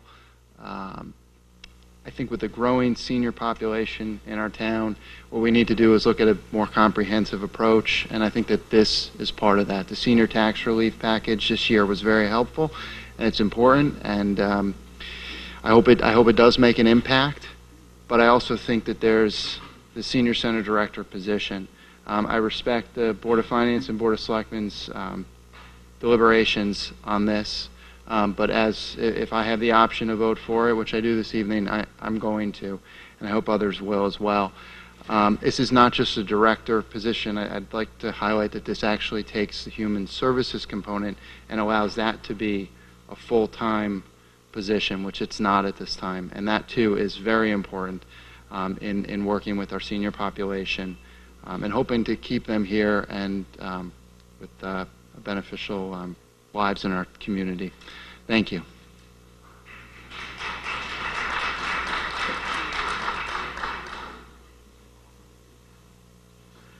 All right, would any other members like to speak on this? right, seeing none, we'll go to public comment. Would any members of the public like to speak? Please. Just give us your name and your address. Sure. Kevin Lennon, 91 Flora Boulevard, and a member of the Human Services Commission. I'd ask that you all support this appeal. I echo the comments made by Representative Becker and Representative Way. The amount we spend on our seniors and also our disabled, because again, this is the Human and Social Services budget we're talking about, is abysmal. In comparison to our neighboring towns, it's a disgrace. We need to do better. We can do better.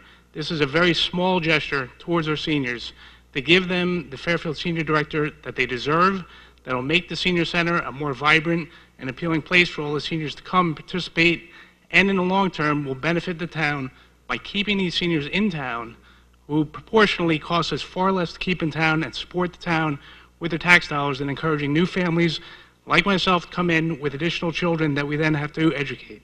So please consider this carefully, and if you can, support the measure. Thank you.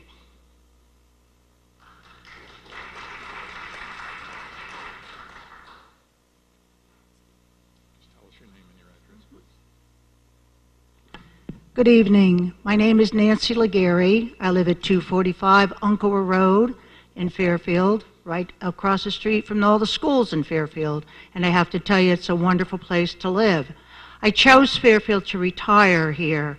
I brought my children up here. My husband and I moved here when we were first married 40 some odd years ago. And I have been involved in the senior center for at least 15 years. And I want to tell you, it is one of the best kept secrets in town. And I would love all of you to please support us and please give us our senior center director. It's awfully hard when we don't have a full-time person taking care of the needs that people need. I really implore you to do that. We ask for your support. We thank you for all the work that you do, the Board of Finance, the Board of Selectmen, and of course you people. You don't get paid, I understand that, but thank you. Thank you. I think that's it for the public, and thank you, Representative Ferentz. May not be the last time tonight. I'm sorry, I didn't know the public was lining up here. Come on down. Who else is in line here from the public? The last person? Okay. Palmer Senator, 42 Pilgrim Lane. I know you've seen me many times saying probably the same things, but I'd like to just remind you that at the last number of years, actually for 20 years, the Senior Center has been neglected as far as we as members of this community. The older generation that have contributed greatly to this community to give you good schools and to do all the other things, parks and recreation for our children and for the rest of the community. You forget us, it seems. And I feel, even just as I look outside here, everybody came in. We gave over an hour or so to a wonderful program for the Pequot Library, but everyone walks out. And they kind of don't think about, gee, we're the ones who also are supporting this. We're supporting everyone else. We need people to support us who support you. To have $342,000, which was our budget at the Senior Center for the last 2 or 3 years, we've just approved to go back to the appeal for a $350 increase to the third library in this town.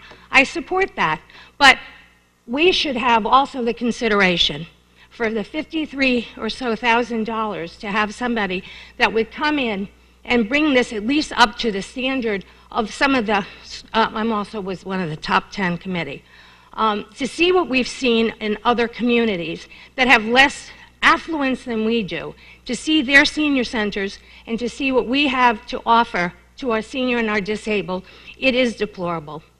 And I think to have the person come up here and have to offer us to have a director, which we're the only ones that don't have it, is to me something that this town should say yes to. I appreciate, I'm a taxpayer. I don't want to see my taxes go up. But proportionally speaking to the overall budget, the seniors in this town get crumbs. and we pay a lot of money to live here. So I would ask you to please consider the appeal to put back the funding for it. Thank you. Thank you.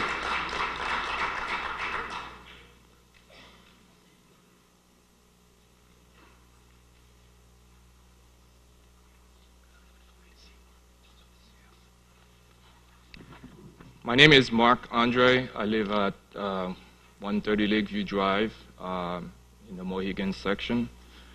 I'm also a member of the Human Services Commission. I was asked to serve about maybe 2 years ago. I'm an architect by trades and self-employed. I usually don't get involved in those type of activities.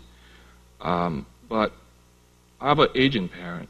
I have a 12-year-old daughter. We moved in town about 13 years ago, and we love it here.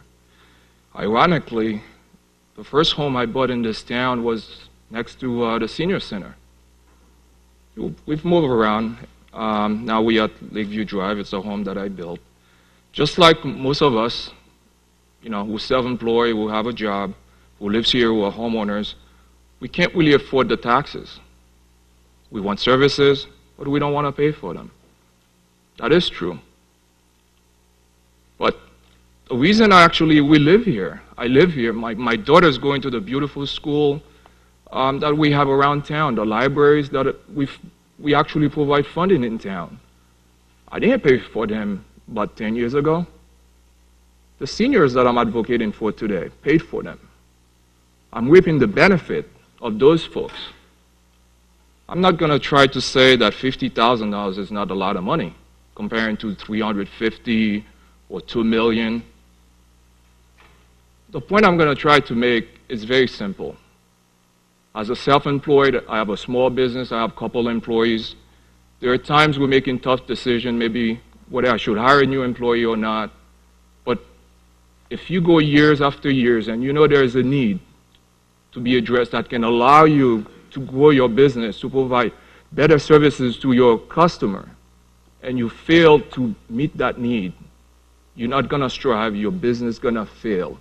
And not providing the services and the staff that the senior center needs, we're going to drive them out of town. If we're not fighting for them, I'm only 40, soon I'm going to be a senior. I'm wondering who's going to be around here and fight for me if I decide to stay in this town. Thank you. Any other members of the public?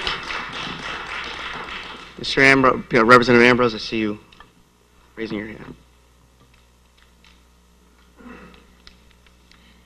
Peter Ambrose, District 2. I fully support reinstating this money for a full-time senior service director. I think we owe it to our seniors. I am a senior. I just think my parents made use of the center. I think it's a wonderful asset we have in our community. It provides a service for aging Fairfield, for those people who have paid taxes here forever. And I really think that it's the right thing to do to have a full-time senior service director. So I fully support this. Representative Jacob.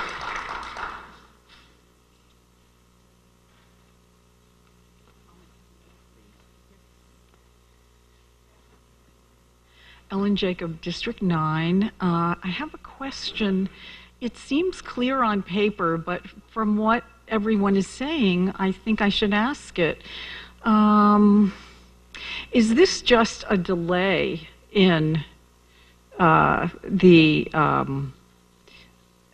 installation of a full-time director for the program? Just a delay until January? Board of Finance or anybody want to? Oh, yes.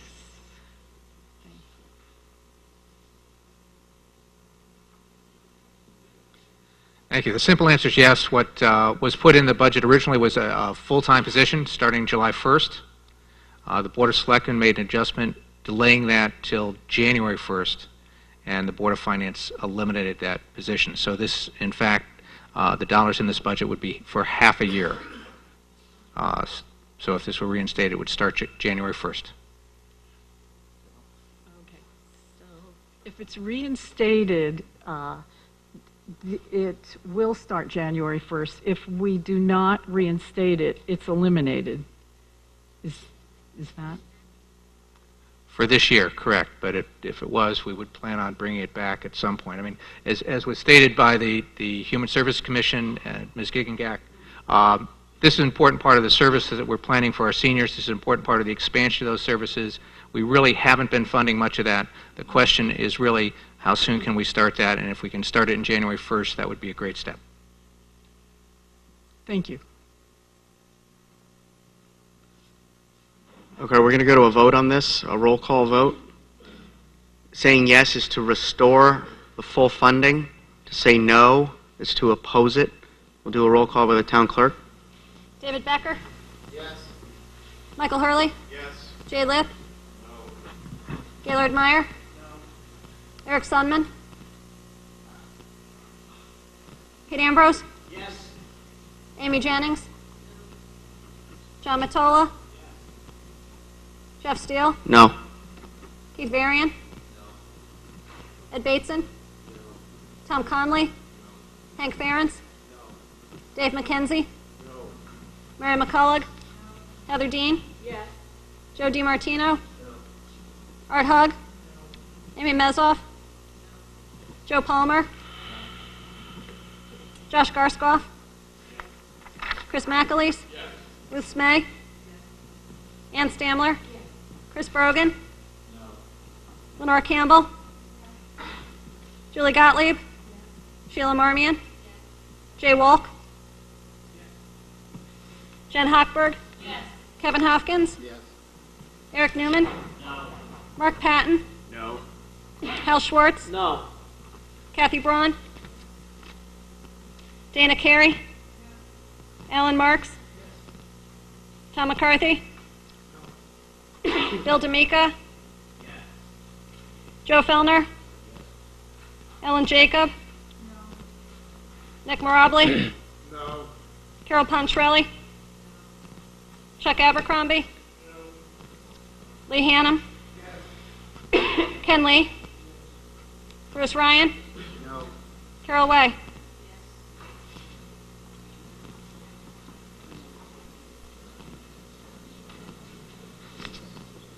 Eric Sundman?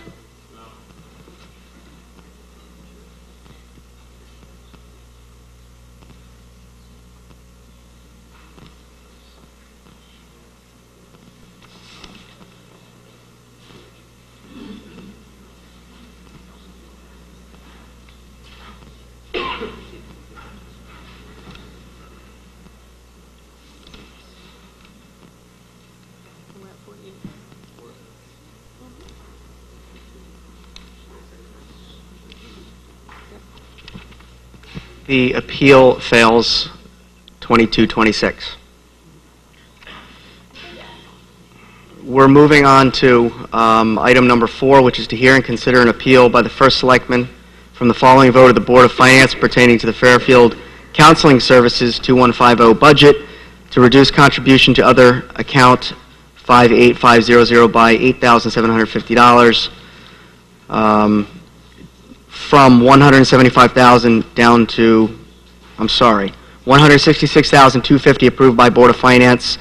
The appeal for $87.50 to be restored, so it would then go to $175,000. I'm going to ask for Selectman Tetro to come up.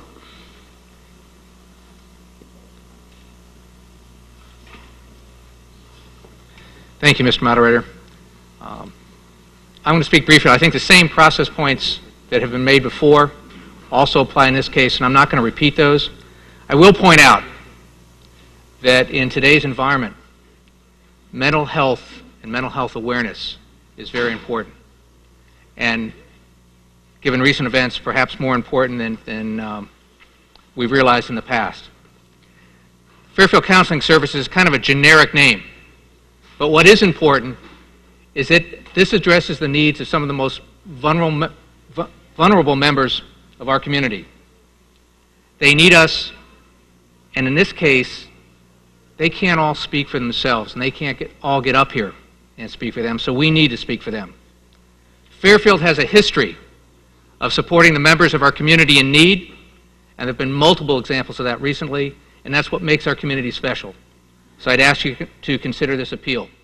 At this point, I'm going to ask Ms. Timmerman to come on up and tell us a little bit more about Fairfield Counseling Services.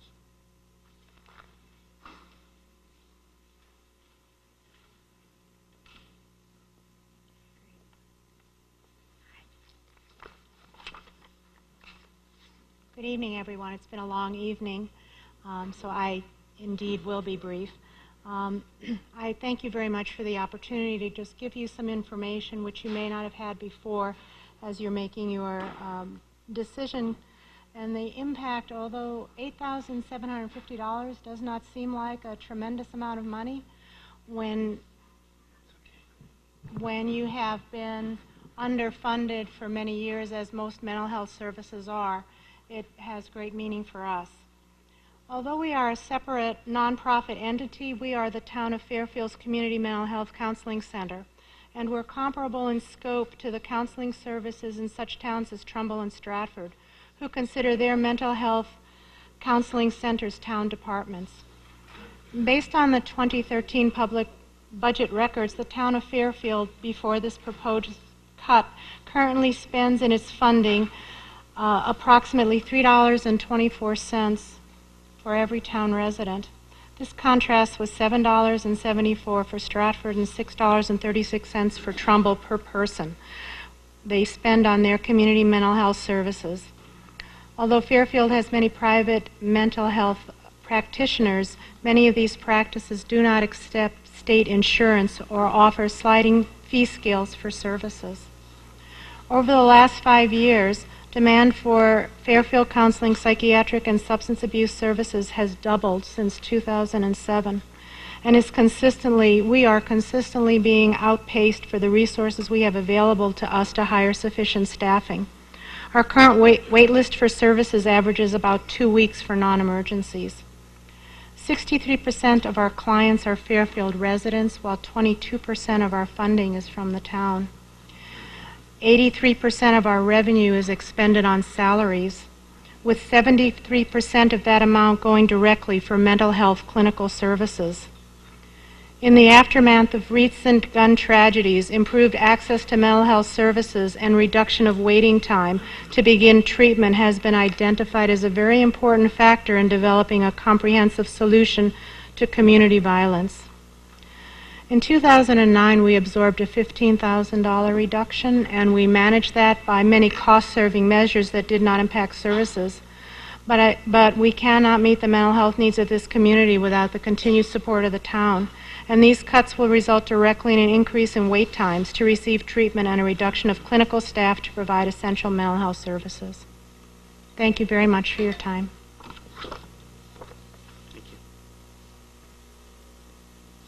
Mr. Flynn?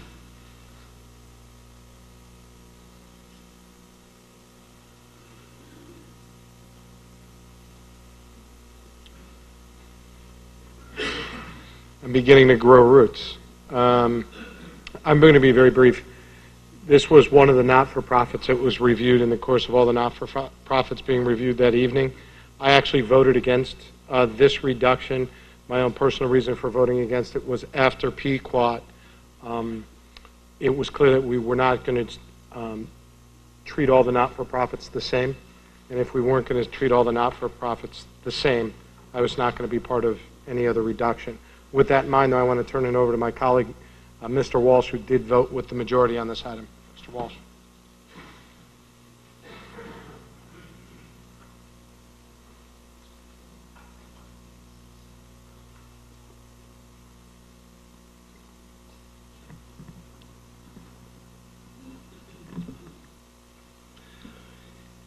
I was one of 5 members of the Board of Finance that voted to cut Fairfield Counseling Services by 5%. So I'm speaking on behalf of the majority.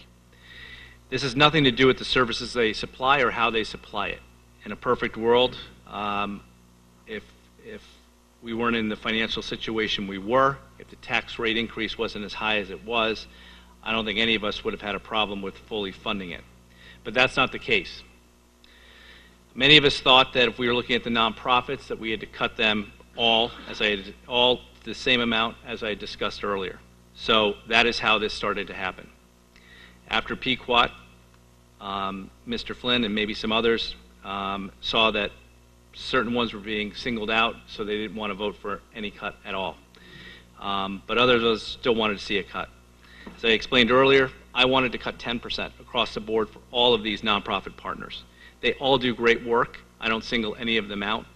But in this financial environment where we're cutting services to public works, cutting amounts on our paving, cutting amounts from our children in the education system, everybody had to be, to me, everyone had to be cut. I had initially made a proposed cut for 10%, which I did follow through on every single nonprofit. That was not agreed to. So the next motion was for 5%, which I made as well, and got 5 votes on that. So that is the reason why we cut 5%. Now, not speaking for the majority, speaking for me individually, I still think all the nonprofits should be cut 10%, but that's your decision. Thank you very much. Representative Schwartz. Everyone's using my podium. I gotta give this back. Yeah. What about mine? Hal Schwartz, District 7. I just want to reiterate some of the things that were said. These are people who can't do a PowerPoint presentation and can't do an online campaign to get the town behind them. These are people who can't even speak for themselves. 50% of the people who use the services are Fairfield residents. 22% of the money financed is by Fairfield. We need to help these people. This is, again, about process, okay? We need to treat all the nonprofits equally. This was a cut that was done before the committee completed its work. Therefore, the money should be restored until the committee finishes its work. There should be no difference between Pequot Library and Fairfield Counseling Services. Support and reinstate the money. Representative Lee.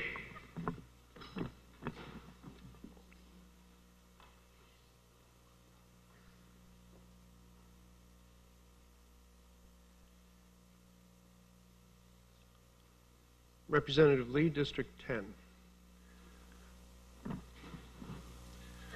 I'm a native Bostonian. I was born in Dorchester. My family, some of my family lives in the Prue. I spent several years watching events on Patriots Day from the Prue. It's a big holiday in Massachusetts. So on Monday afternoon, I got a text from my sister who said everybody in Boston is safe, and I didn't know what she was talking about. Last Thursday, I called my cousin, whose daughter attends UMass Dartmouth, which is about as remote a place as you can possibly imagine, to find out if Abby was safe also. My cousin Ellen works for Newton Wellesley Hospital, and as we had a brief conversation, she said, you know, when the federal government has cut money for mental health, and then the state has cut money for mental health, it's no wonder that things like this continue to occur. And the people who use these services are not the people who can afford these services. They're the people that can't. They're the poor. There was a statement before about we're one Fairfield. There's 59,000 people in this town, and we're all the same. We are all equal. And we have a responsibility to the littlest person that is equal to that of the person who lives at the very top. And if we're going to ignore the little people, then we really have to take a look at what we are doing here and why we are doing it. So I would ask you to support this 8,700 and whatever addition back into to a budget of something that treats the people that need it the most. Thank you.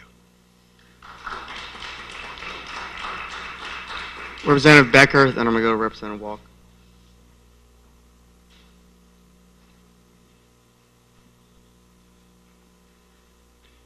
Thank you, Mr. Moderator. David Becker, District 1. I'd like to reiterate some of the points just from earlier, reference back. I don't need to repeat them from my comments about nonprofits. A lot of that really falls in place here. If this was a town department, maybe we'd be talking about a percentage increase and trying to bring it down and all of that. This is a department line item that has sat very consistently for a long period of time and is now actually looking at going under. And I don't agree with doing that. Referencing what Representative Lee brought up, not going into all the specific major incidents, I think we all know that every day there's a lot of troubling things that occur, but there are also a lot that don't occur because of services like this. In Fairfield, I think we need to take care of our own, and that is exactly what this does. The state of Connecticut had 2 rounds of budget reductions that were very substantial, specifically in the mental health, and in the new bill, only a very small amount of that really was restored. So to see Fairfield, who obviously is going to be seeing even less of funds because of that, go deeper in that area is just wrong. We need to restore these funds and help all of our citizens, the most needy. Thank you. I'm going to ask Representative Walk, and then anybody in the public who does plan to address this briefly, just please line up here to expedite things. Representative Walk.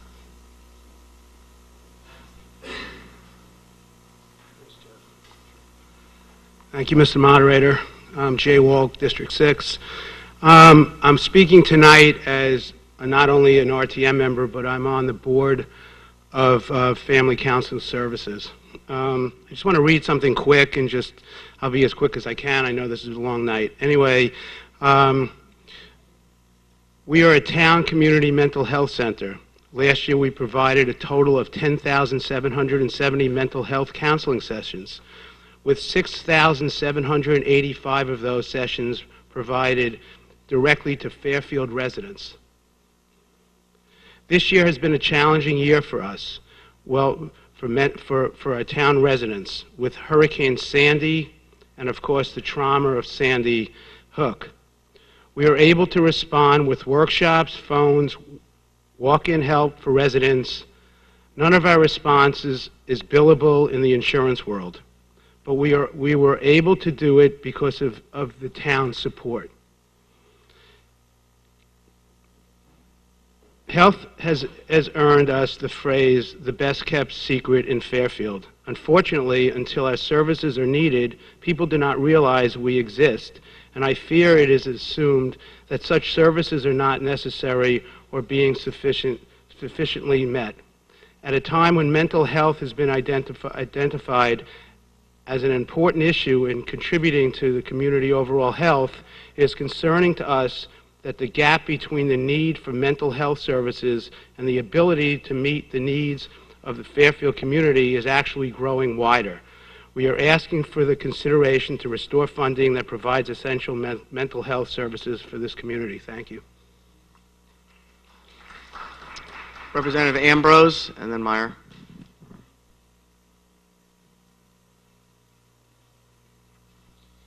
Peter Ambrose, District 2. I have a special interest in Fairfield Counseling Services. 30 years ago, I joined an organization called REACH, and it was the early segment of Fairfield Community Services, which then became Fairfield Counseling Services. And I served on this committee for 25 years, and in fact was executive director for several years. And talking about getting bang for the buck, we get a lot of bang for what we give to this organization. This organization helps kids in crisis, helps families in crisis.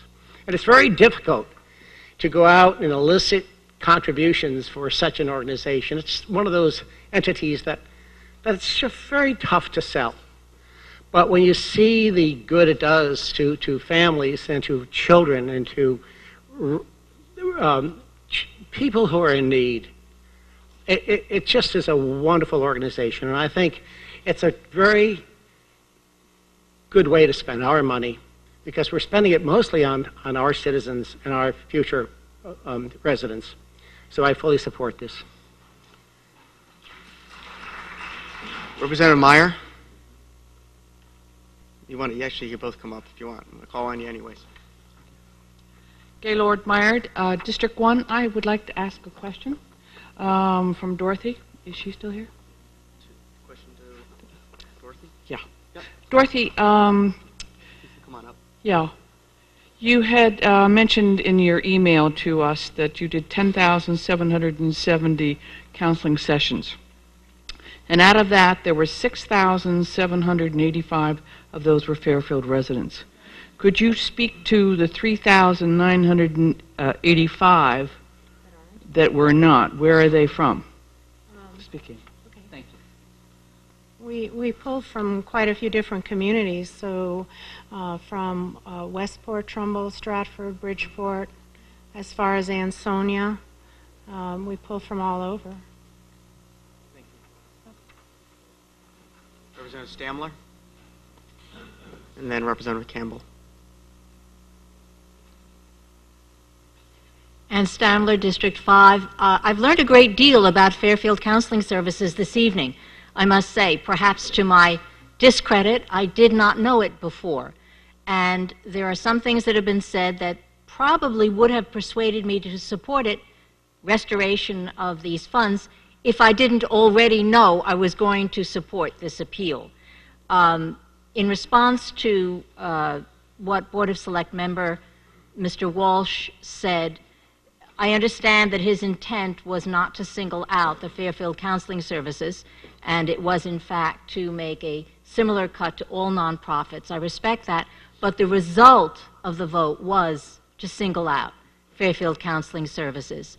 So two entities, the Pequot Library, which had incredible support from the community, and Fairfield Counseling Services, whose community, as has been said, is not going to come into this room and stand up the way those hundreds of people did.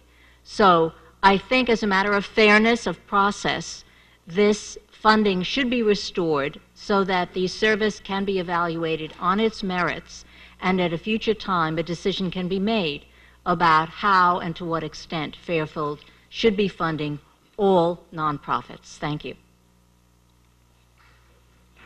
Representative Campbell.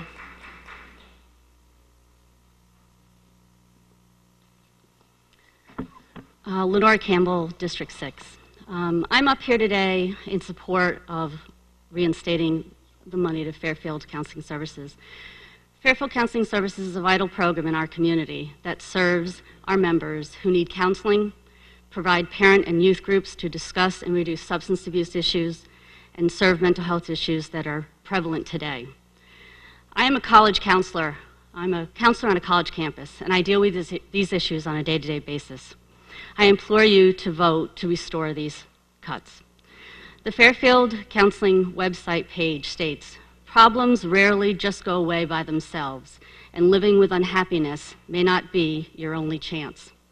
Give everyone who needs a chance to have a better life by restoring these funds." Thank you. Thank you. We're going to go to the public. If you could, any other members? I didn't see any hands, so I'm going to go straight to the public. If you want to come down, I know there's just two of you, just state your name and address. Hi, I'm William Burke. I was a representative a long time ago. I now sit on the Fairfield Counseling Services Board. We spend quite a bit of time looking for ways to cut and looking for alternative funding sources. But what we're here tonight is to ask you to keep our funding level. We're not asking for any increase. This is a need that is traditionally very underserved, and as has been stated, it's a constituency that is not going to come here in bulk. We need the support. Every dollar is spent very carefully, and we'd ask that you sustain the appeal. Thank you.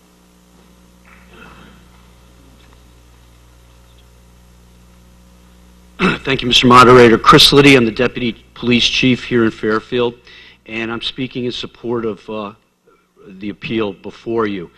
From a law enforcement perspective, we do not view Fairfield Counseling Services as a charity, because it's not. This is our mental health component. This is the entity that we turn to every single day, every single hour when we come across problems in our community. This is our solution. And every dollar towards that cause is so well spent.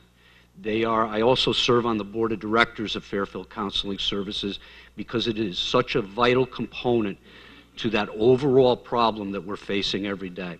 So if you've sat there and ever asked yourself, what are we doing about mental health, in looking at all the tragedies that have become this nation for the last couple months, this is the town of Fairfield's mental health component, and I urge you to consider funding it. Thank you. Any other members of the public, members of the body? I'm actually going to make a comment, and then I'm going to turn over to Representative Ferentz. I wasn't sure about this one, but I think I'm in favor of restoring it because, I'll say simply, because of what happened in Newtown. Representative Ferentz?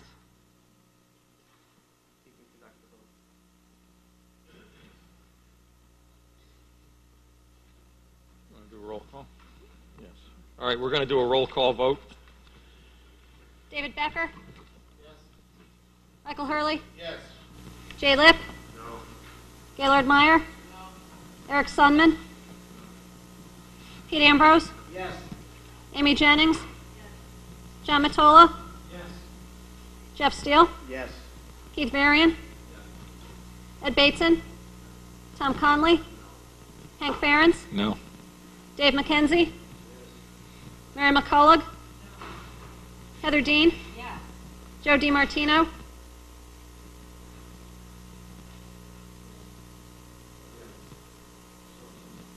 Art Hugg? No. Amy Mezoff? Yes. Joe Palmer? No. Josh Garskoff? Yes. Chris McAleese? Yes. Ruth Smay? Yes. Ann Stamler? Yes. Chris Brogan? Yes. Lenora Campbell? Yes. Julie Gottlieb? Yes. Sheila Marmion? Jay Wolk? Yes. Jen Hochberg? Yes. Kevin Hopkins? Yes. Eric Newman? Yes. Mark Patton? Yes. Hal Schwartz? Yes. Kathy Braun? Dana Carey? Alan Marks? Yes. Tom McCarthy? Bill D'Amica? Joe Fellner? Ellen Jacob? Nick Marabli? No. Carol Pontrelli? Chuck Abercrombie? Lee Hannum? Ken Lee? Bruce Ryan?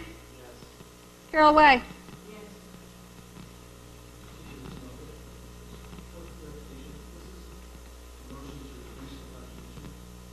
No, it's a motion to restore to restore the reduction.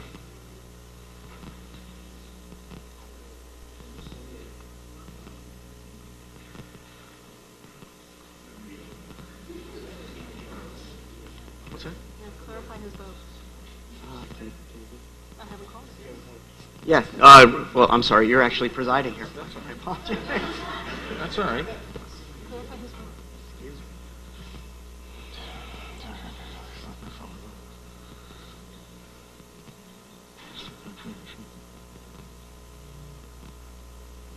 Actually.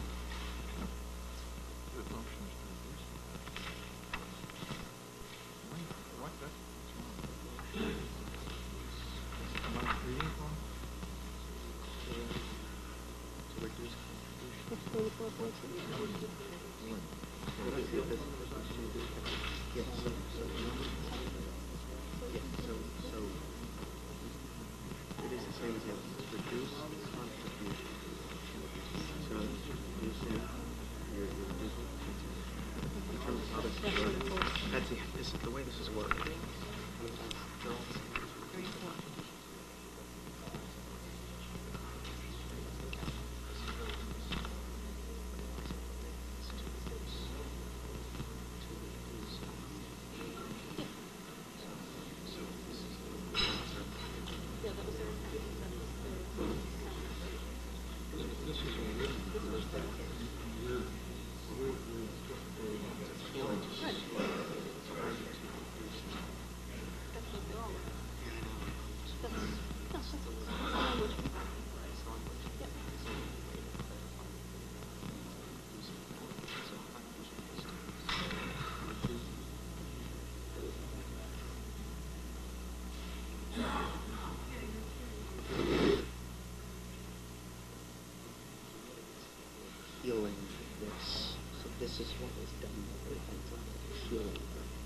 Okay. All right, I'm sorry. The language is that we're appealing the reduction in the to this line item. So if you would like to change your vote, you may. Okay. So is that all right. So the motion passes 34-14 to restore the money.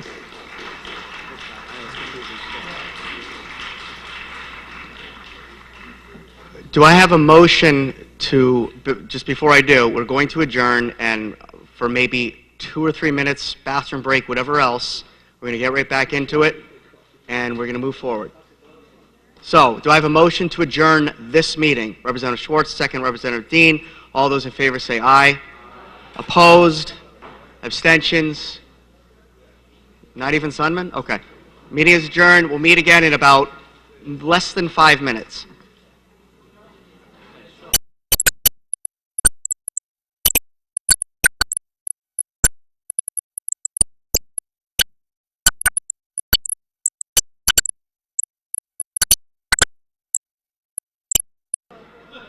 Please.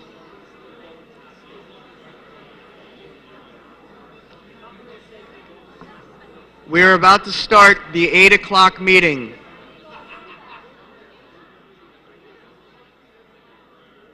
And I'm going to ask the town clerk to take the roll call. Again. They already told me. Somebody stole my pen.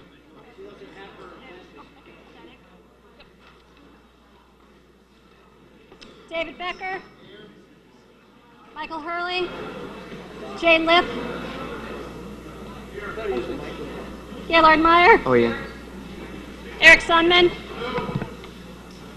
Pete Ambrose. Amy Jennings. Ambrose is here. Thank you. John John Matola. Matola's here. What about Hurley? Is Hurley here? He left. He left, okay. Jeff Steele. Here. Keith Varian. Ed Bateson. Here. Tom Conley. Hank Ferentz. Here. Dave McKenzie. Here. Mary McCullough. Here. Heather Dean. Joe DiMartino. Here. Art Hugg. Here.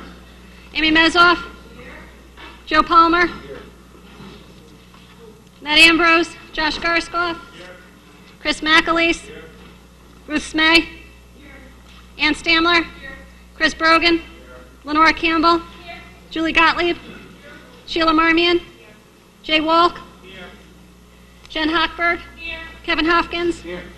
Eric Newman. Here. Mark Patton. Here. Hal Schwartz. Here. Kathy Braun. Dana Carey. Here. Alan Marks. Here. Tom McCarthy. Here. Jeff Stopa. Bill D'Amica. Here. Joe Fellner. Here.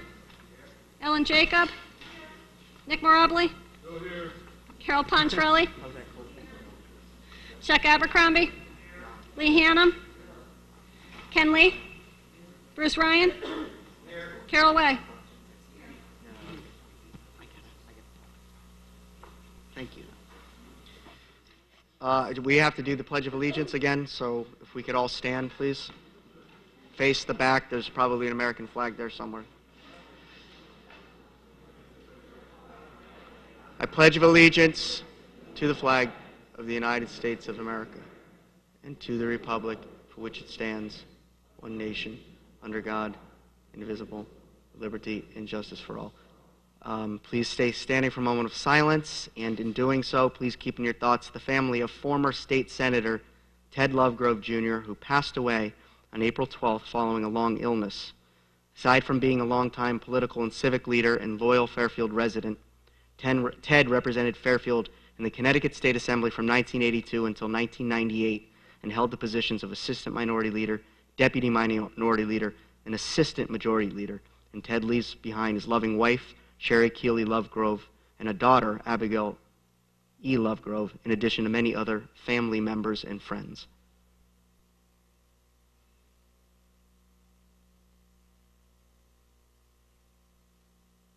Thank you.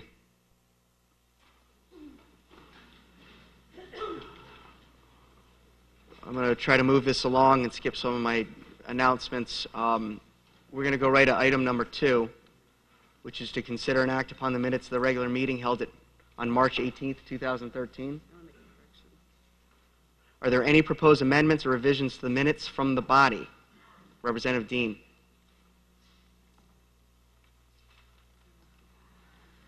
Representative Dean, District 4. I wanted to make a correction, item number 2. I had made a comment that was missed, and I wanted to have it entered into the minutes. I did write it down. Okay. That I reminded the body about appropriate representation as set forth by our founding fathers. They believed that then, as we do now, about proper and fair balanced representation, as it was established by the town charter in the beginning of the RTM in Fairfield. It should not change from 10 districts with 5 representatives from each.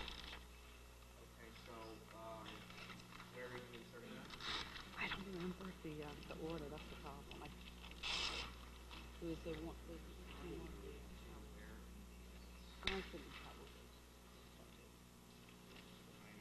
It was under item number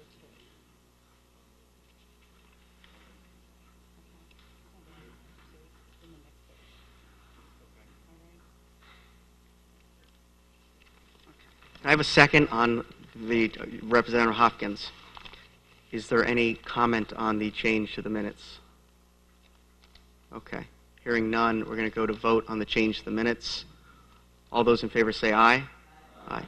Opposed? Abstentions? Representative Becker, Representative DiMartino. Okay, thank you. Oh, there is another change. All right. And I am still Heather Dean, District 4. I had shared in item 8 regarding the my own experience with the storms and having to have a generator in our home, and could not believe that we would rely on portable generators for the town hall, and recommended that we support funding for a generator. I wrote up nicer than that, but that's the gist of it. Okay, so item number 8? No, item number 8. And so what is it you want to change? I wrote it down. Just have my comment entered. Okay. Is there a second on that motion? Representative Hopkins, I look to you on that. Is there any comment on the requested change in the minutes? Assuming everyone understood what that was. Okay, we're going to vote on that. All in favor of the second change to the minutes say aye. Aye. Opposed? Representative DiMartino, Representative Becker. There are abstentions or opposed? Opposed, Representative DiMartino, or opposed, Representative DiMartino? Abstentions, Representative Becker. You may want to clarify that with the clerk, just exactly what you're doing with the Okay, just wanted to, these are the comments Okay. I had made. Okay, how do you want to do this? Okay, all right, great, thanks. Okay. We're going to go now to item number 3, to consider and act upon the following resolution recommended by the First Selectman. Resolved that a certain contract negotiated by and between the Town of Fairfield and Local Union 1303-366 of Council 4, AFS CME, AFL-CIO, Fairfield Professional and Technical Employees Association, Bid Management Association, concerning conditions of employment for the period ending June 30, 2010, be and hereby is amended in the manner described in the summary of tentative agreement so as to make the contract effective through June 30, 2013, and to incorporate certain other changes regarding wages, hours, and other matters. We heard this item on the third and final night of the budget hearings. We did not have committee meetings, so there are no committee notes or votes. So therefore, Mr. McHale is here. If anybody here in the body would like to make a comment or ask a question, you're entitled to. Representative Bateson. And I'm going to retain this spot. I'm going to ask you to take the microphone and stand on the carpet. It'd be great. Thank you. Thank you, Mr. Moderator. Ed Bates in District 3. Whenever we met last, I had a concern, and my concern is this, that, first of all, I'd like to thank the mid-managers. I do encourage us all supporting this contract. The correlation that I want to make is the correlation between mid-managers and department heads, and this goes back to an article in the Connecticut Post where Mr. Tetro was asked about department head benefits. And in it, there's a quote from Mr. Tetro. I think we have had the department head benefits follow that of mid-managers. And also it says, it keeps it both apolitical and treats everyone consistently. And added that those benefits would eventually change as mid-managers' contracts change. What I'd like to get at is, we approved this contract tonight for mid-managers. I'm hoping that certain provisions in the mid-manager's contract will now be reflected upon department heads. And that's what I'd like to get at, a clarification of position from the first selectman that indeed that is where we're going.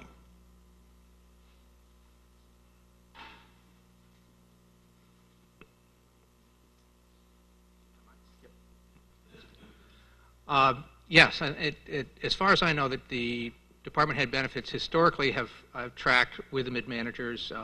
Perhaps Mary Carol Merriles can give a little bit more history on that, but we would look at updating the department head benefits along these lines, no question. Okay. How would we accomplish that? That's where my confusion comes in, because I know, I never knew we had this, the agreement that we found out about in the Hiller resignation, where there's that department head benefit and other elected officials document. Now, would you accomplish that through changing that, or do you consider this mid-management contract as now driving you to change that? We would change that document. Okay, do we have a time frame? I mean, between now and June 30th. June 30th of this year? Correct. Okay, from my point of view, being in the legislative body that approves labor contracts, what I would like to see is that those provisions for mid-management should apply to department heads effective as practically implemented, similar to the wording that's in the mid-management contract. That's what I would like to see. We'll take a look between now and the end of the year and get that affected, yes. Okay, now, further clarification, if we hire department heads, where are we going? I assume now that the provision of the 401A will now apply to department heads. That would be one of the changes we put in. Okay, great. Thank you for that clarification. And Mary, I'm sorry I didn't get back to you on Monday, but that was my question. Any other members? Representative Stamler.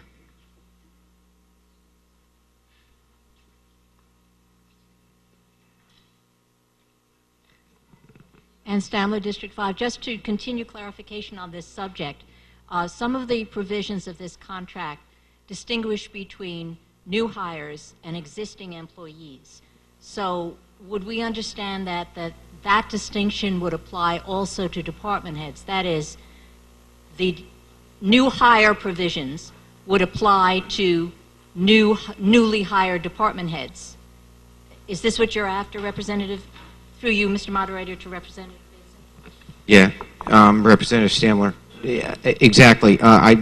For example, a current department head, I would expect to contribute 11% towards healthcare costs, but a newly hired one, I would expect at 13. Is that what the provisions of the mid-management contract are? I'm sorry. Sorry, and also for pension, that the existing department heads would remain in the current defined benefit plan, and new ones would have a defined contribution plan. Correct. Yes, we'll be looking at doing that. The Board of Selectmen, actually, in anticipation of this adjustment, did two things. One, as part of their budget adjustments, eliminated the work attendance bonus already, starting July 1, and also adjusted the insurance premium cost share to accommodate that 11% going forward. So the Board of Selectmen's kind of moved in that direction as a start. Thank you. One of the questions was, does the department heads always follow mid-management exactly? And the answer is, they're loosely patterned on it. They follow them pretty much. But in cases of salary, they don't. And over the last 4 years, with the ratification of this contract, mid-managers would receive 4% more than department heads have. So they do follow, they're the pattern, but it's not an exact pattern.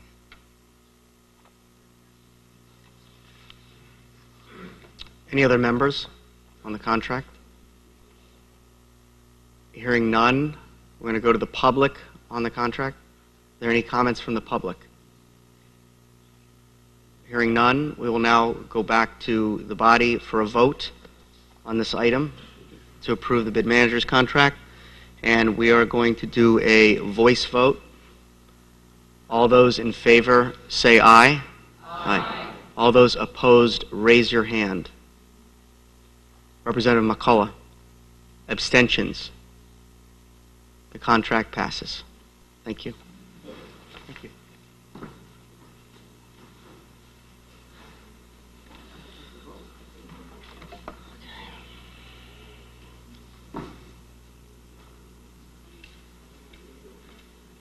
I would.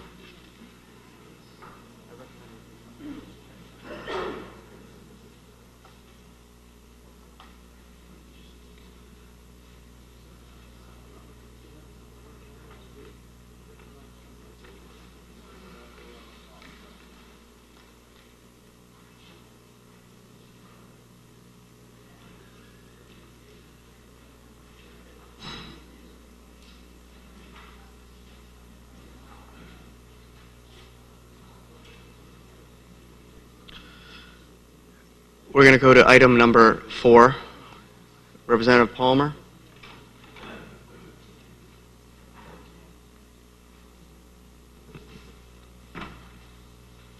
Joe Palmer, District 4. Mr. Moderator, I'd like to make a motion to take our items out of order at this point, to move the budget discussion to now. We have an audience full of people here who are waiting to hear this discussion and provide their input, and so I think it'd be important to give them the opportunity to speak. Okay. Is there a second on suspending the rules to move an item out of order? Representative Garskoff. This takes a 2/3 vote. It's not debatable. It's not amendable. We need 2/3. We need 32 people. So we at 33. 32 people to approve. All those in favor of suspending the rules to take on item number 6, which is discussion on the budget, and to hear the public speak, say aye. Aye. Opposed? Raise hands. Representative McCullough, Representative Schwartz, Representative Patton, Representative Marks. Did I miss anybody? Representative Smay, Representative Walk, who's decided to sit over there now. Abstentions. You're all over the place tonight. Abstentions. Put a beeper on you. Motion passes. We're now going to take up item number 6, which is to consider and discuss, including RTM committee reports and comments from the public, proposed appropriations in the amount of $279,778,811 for the fiscal year. Excuse me?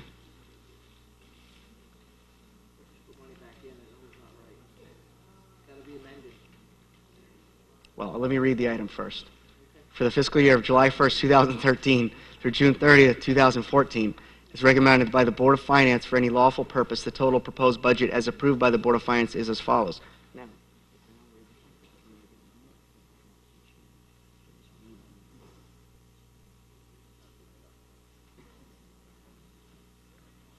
In reference to Representative Schwartz's comment, I really can't read it further without inserting the new numbers. So, I'll await those numbers before I read the rest.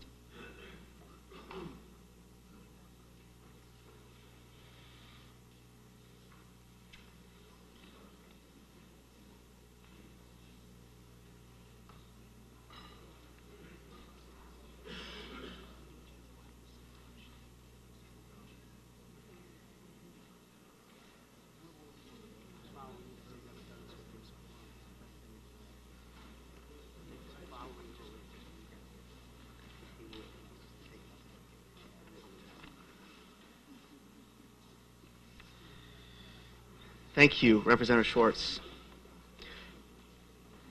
However, I am going to backtrack 1 second because we never approved the meeting minutes. We only approved the amendments. So I'm going to segue briefly to do a quick vote, and thank God for Representative Ferentz here. No wonder he's the deputy moderator because he caught that. So we're just going to take a vote on the amended minutes to officially approve them. All those in favor of the minutes from the March meeting, say aye. Aye. Opposed? Representative DiMartino, abstentions? Okay, that passes. Thank you. So now, we're going to read the budget item, which is number 6, and just going to read the numbers. Schedule of required tax levy for fiscal year ending June 30th, 2014. FY 2014 expenditure budget of $280,137,561, if that's correct, Linda. 280,137,561. Non-tax revenue of $23,682,117. Senior tax relief, $4,550,000. Prior year taxes, $1,857,600, which is a total $20,989,717. FY 2014 required tax levy. Of course, we didn't calculate that, but we got to get that number too. You want to run back and get this from Linda?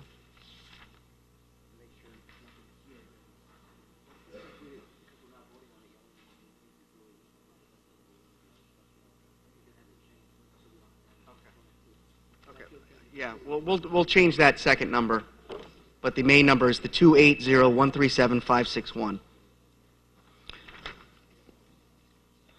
So now what I will do is entertain any members' intentions for proposed cuts to this budget. The body will now discuss after that, and then we'll go to public comment. So, Representative Schwartz.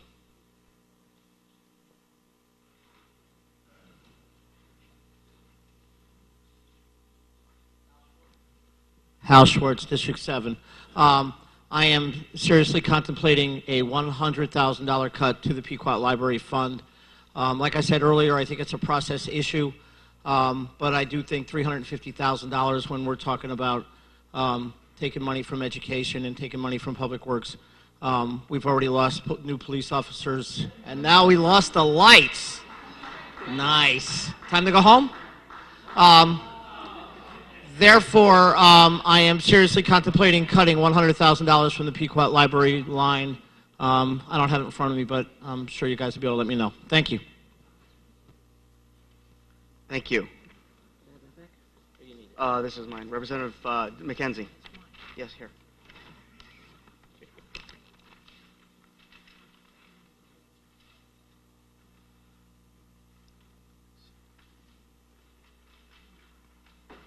David McKenzie, District 3. I've been a resident of Fairfield for 35 years, and you may have guessed I'm a senior citizen. I have some brief remarks. I'm going to read them. We are still in a difficult economic environment.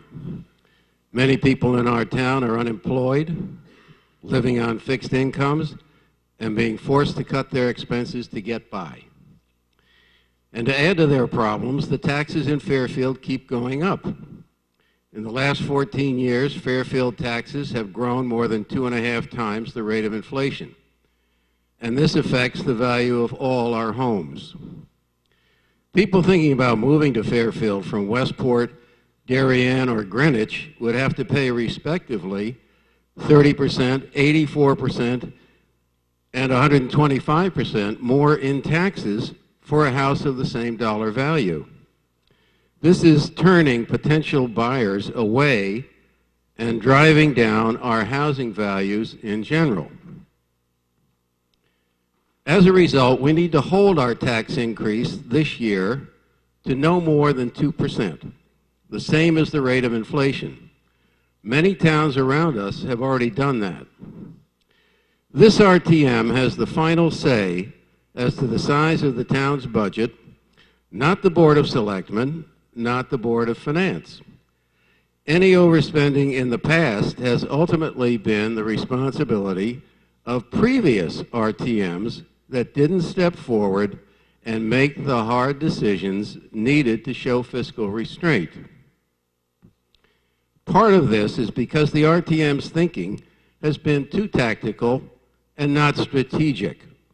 We've focused on the detail but lost sight of the big picture. By contrast, a company in the corporate world determines what it can afford to spend overall and then adjusts department expenses accordingly.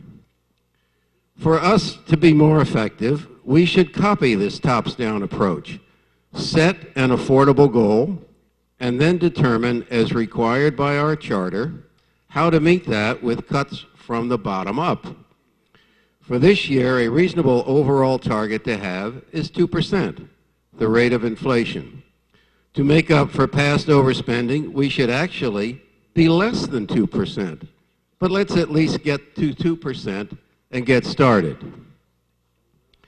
It's very tempting for the RTM to say, look, we've already come from a 6.4% increase down to 2.9%.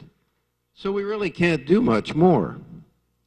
But the problem is that's just kicking the can down the road until next year, just like we've done in the past. If you've looked around town, you've seen a lot of higher-end homes for sale. Many are owned by people who have decided to move to a less punitive tax environment. And based on houses that have sold recently, they are selling for less than the value implied by their tax assessment. When houses sell at a discount to their appraised value, the higher taxes they would have paid are passed on to other taxpayers, since the town's budget doesn't go down. This trickle-down of taxes will eventually multiply the increase everyone else has to pay. In the future, instead of your taxes going up in line with increases in town spending, you'll see an increase that also includes picking up the taxes from others who had to sell below their appraised value. So we need to get down to an increase of 2%, and it won't be easy. In the process, we will have to differentiate between services we need to have and those that are nice to have. There is fat in every budget, and Fairfield is no exception. We need $2.3 million in cuts, plus whatever amount is restored to Pequot Library. On a $280 million budget, that's less than 1%. And we have to recognize that neither the town nor the Board of Ed is such a finely tuned and efficient machine that there is no way they can sustain further cuts. There are still ways they can improve their productivity, redeploy manpower, and realize greater efficiencies, and ultimately spend less. And please keep in mind that the less than 1% cut necessary to hold the tax increase to 2% would still leave the town and the Board of Ed with an increase over last year. In short, now is not the time to feel that the RTM's job is basically done because of cuts that have already been made. We have some more heavy lifting to do, and we need the majority of members on the RTM to recognize that and make it happen. So let's not quit now and take the easy way out by just doing some fine-tuning. Let's do what the taxpayers have elected us to do by holding the tax increase to 2% and keeping Fairfield affordable. Thank you. Representative McKenzie, do you have a intended cut you wanted to make, or just? I want to make the cuts necessary to get us to 2%. I will be more specific in future meetings. You like it right now? I would split it 50-50 between the Board of Ed and the town.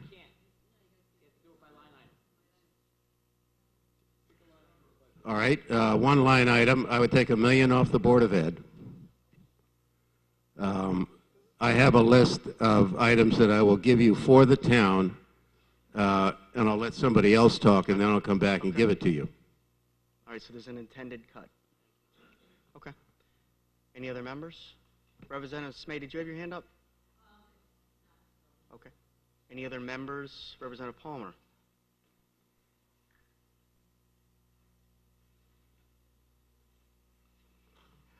Joe Palmer, District 4, and Majority Leader.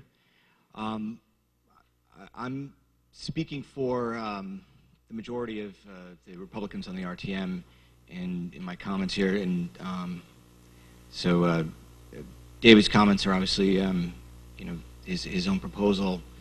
So here we are. The budget has come a long way since February, and we applaud the sense of urgency and the difficult but necessary decisions made by members of other bodies to get us a more manageable tax increase. However, we also believe taxpayers have made it clear that this year they can no longer absorb the tax increases that far exceed the rate of inflation as they have in the last decade. In turn, we feel strongly that there is still work to be done to continue to close that gap, and we are exploring ideas for reducing the budget as it stands. Our proposal will consist of ideas that are well within the scope of what has already been discussed by other boards. It will be reasonable and will be aimed at having as little of an impact on services as possible. However, we believe a further examination of the town's budget in the next 2 weeks is necessary and the right thing to do. And tonight we look forward to hearing the thoughts of citizens during the public comment.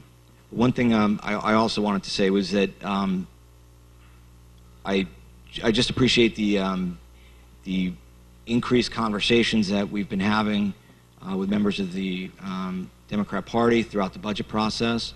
I think that also includes the first selectman. I think we've had some very substantive conversations that have really, I think, created some common ground. So, thank you. Representative Stamler?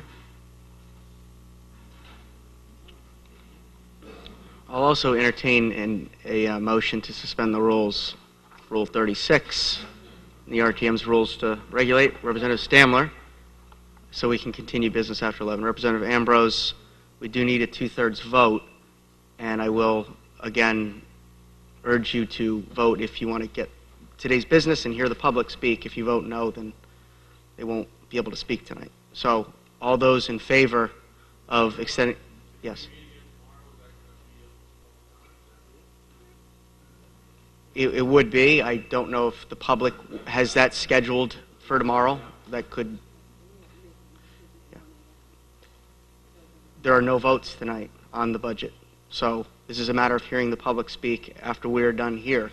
So I think the consequence of that is asking the public, who's already been here for 4 or 5 hours, to come back tomorrow.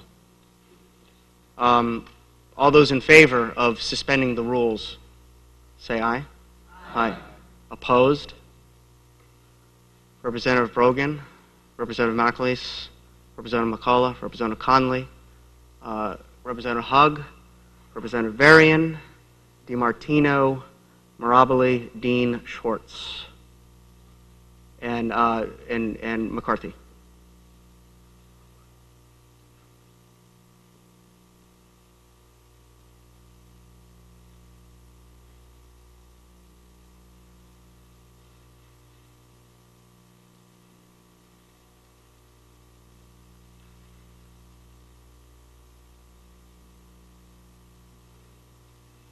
Okay, that barely passed. Yes. Representative Stamler.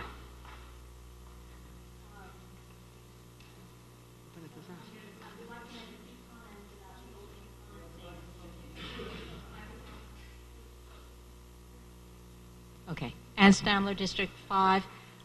Just a few brief comments and then a request. On the subject of the rate of inflation, of the rate of tax increases in this town, it was said that over the past decade, taxes have increased at something like 2.5 times the rate of inflation.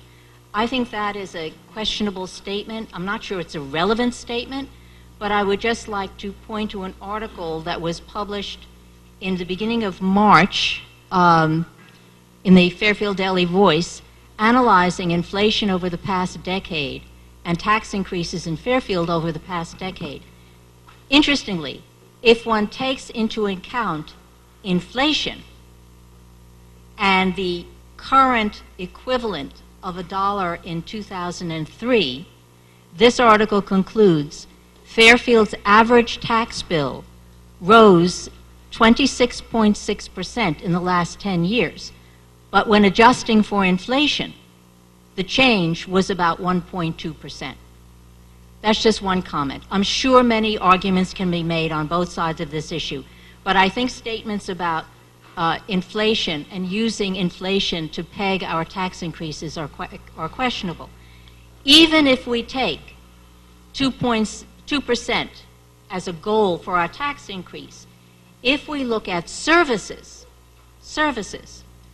the education budget increase, the proposed education budget, as of today, the increase over last year's education budget is 1.85%. The non-contingency debt service, pension, and so forth, all other, meaning town departments, services, the rate of increase is tax increase over last year is 1.16%. That said, I don't think we were elected to keep our taxes at a certain rate. We were elected to make sure that services are delivered to our constituents, the services that they need in the most cost-effective manner possible.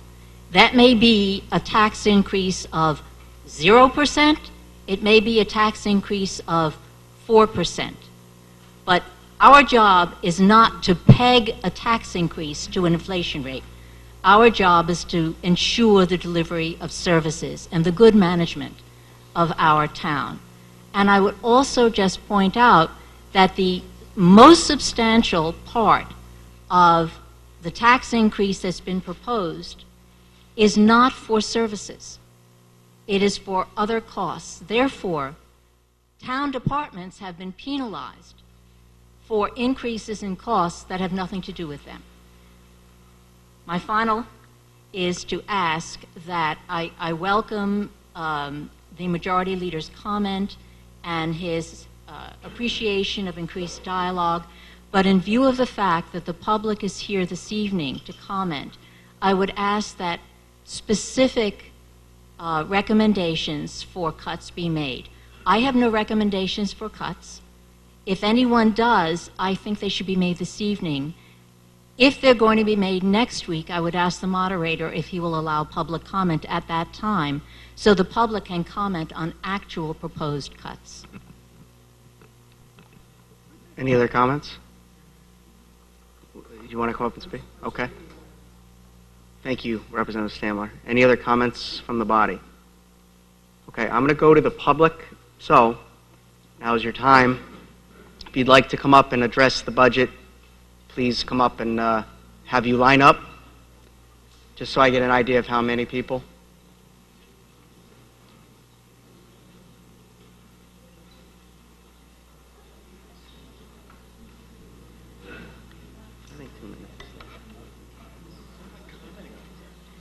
Anyone thinking about doing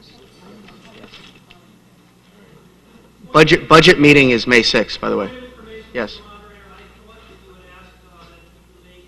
What am I commenting? Do you want to make any comments on the budget? There's nothing proposed yet. But shouldn't we comment on what's proposed? Representative Marks, what was your...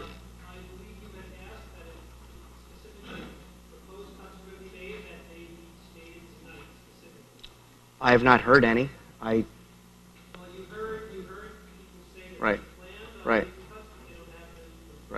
You're right. And by tradition, we try to do that. There's nothing that states we have to do that, but by tradition, it is done that way. I would hope that if there are cuts coming up, before the 6th, that they are presented in time for people to consider, but I haven't heard any cuts. I don't know what you want me to do, but there's nobody who's made any cuts. There's discussion that there's still debate and deliberation over the budget and analysis of the budget. So either cuts are not ready right now, or there aren't any to be made.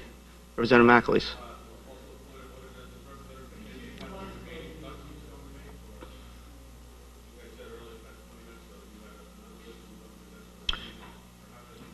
I'm going to go to the public first, and then I'll come back to Representative McKenzie. Okay, Representative McKenzie, do you want to? He did make one proposal. Okay. On May 6th, the budget meeting? The next meeting is May 6th, the night we vote on the budget. The point of having the public speak tonight is to give you a forum to speak to the budget. It doesn't have to be necessarily to these specific statements we're making, but it is the time for the public to state their opinion on the budget to us as a body, which you have not had that opportunity to do so yet. So it's to speak to us directly in this forum, and that's why we're doing this. It's not necessarily to address any particular cut here or there. Representative Garskoff.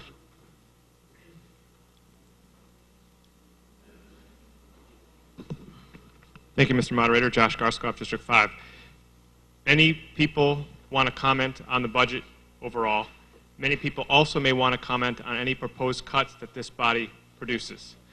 If we're not going to have cuts ready tonight, I echo Representative Stamler's comment that we need to then provide another time for people to respond to whatever cuts are presented.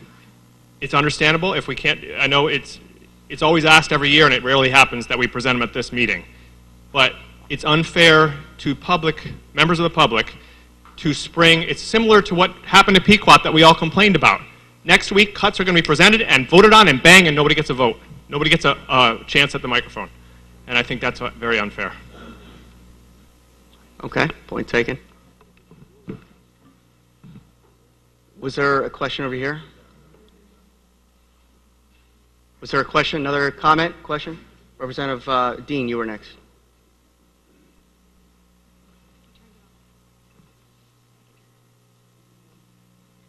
Representative Dean, District 4. My question is, if we have a cut made, will the public be able to speak to the cut this evening?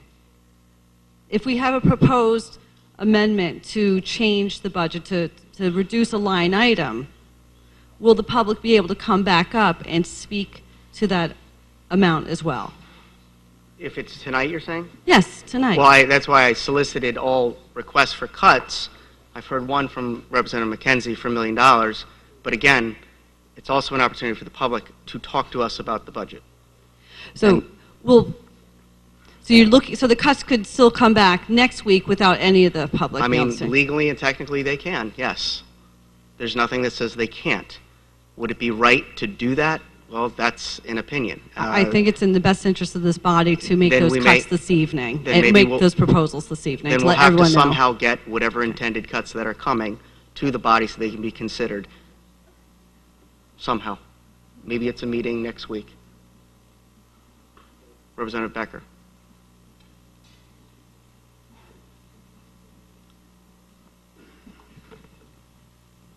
Thank you, Mr. Moderator. David Becker, District 1. A couple of points. I'd asked the question, but I already know the answer, and I think most people already do here. The question would be, do the other boards hear public comment on the night that they make their budget discussion, their actual votes come out? The answer is no. And the RTM doesn't either. May 6th works a certain way. We bring our reductions forward, if there are any, and we make them, and that is the final decision. The night for the public to speak is tonight, just like the Board of Finance does it prior to theirs, along with the Board of Selectmen before they make their reductions. That's how we've done it for as long as I've been on this body. I'd also like to make the point that, you know, there's this push to put the reductions forward at this particular meeting. Let's backtrack over the previous 3 budget cycles, which I think we can argue is when the most substantive reductions have occurred, as far as I think most people here can remember. And here's what's happened. At this particular meeting, there's a drive to put things forward 1 week now, this year 2 weeks before the actual budget meeting, which fast tracks trying to put these things out there. And most of the items that are brought forward at this particular meeting don't materialize. It turns into something different. The amounts may be higher, they may be lower. They're this range. People are trying to make sure that anything that could possibly be put out there gets put on the table. In fact, last year what we ended up doing, there was this push to go and do it. I think everyone remembers the 2%. Well, that was a benchmark. I mean, would we like to say that again and go through now 2 weeks of press headlines and everyone getting up in arms on something that's not really going to occur, just so everyone's on notice for some technicality that, by the way, is not in the RTM's rules. It's not in the charter.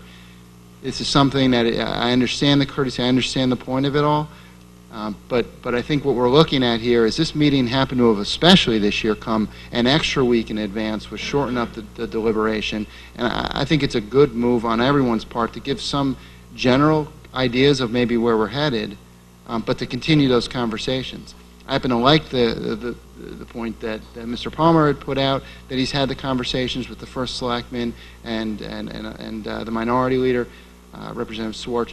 I think that's great. Let's continue that over the next 2 weeks and come up with some real substance here versus trying to jump in here and end up with what we had in the previous years, which really didn't work at this meeting. I welcome hearing from the public, and as we have via email, I'm glad that there are some people who stuck around tonight. Okay. Thank you. I'm going to ask Representative Palmer, when will you have cuts, proposed cuts? Will it be next week? Will it be the end of this week? Will it be the end of next week? I would say May 6th is when we can make a final commitment. This isn't, as Mr. Becker said, this is an early budget. There's a lot of things that are developing, and I want to do, and I think our body wants to do what's right by the taxpayers first, and I think there still needs to be some deliberation on that. Now, everyone is welcome to make any comments based on from the public on any of the programs or departments or whatever they support. Now's the time to do it. Let us know how you feel, and we get tons of communication throughout the week from individuals that have a support one thing or another. I don't think there's anything holding people back from standing up for what they support. But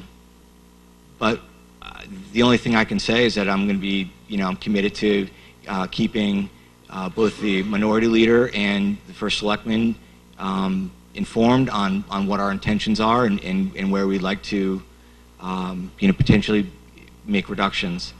But I think it's a little bit of a moving target, and that's all. That's really all we can commit to right now. Okay. Well, I'm going to ask for you to do your best to make proposed cuts by next week. And I will do my best. And I'm also going to allow the public to comment on every cut that is proposed on the 6th. And that's fine. In the meantime... Mr. Moderator, I don't have any problem with that at all. Great. In the meantime, I want to allow the public to speak, and right now it is a time to address whatever you want to talk about with the budget within a 2-minute time limit. But go ahead. I'm sure there's something to say other than whatever cut we may or may not have proposed. So, thank you. First of all, I'd like to say thank you for the opportunity that we will be able to speak on May 6th. I think the idea that we spend half an hour about an $8,000 cut to public services, and then, then said, hey, let's cut the budget, Board of Ed budget by $1 million, and 3 minutes later have a vote on it. I think that's just very,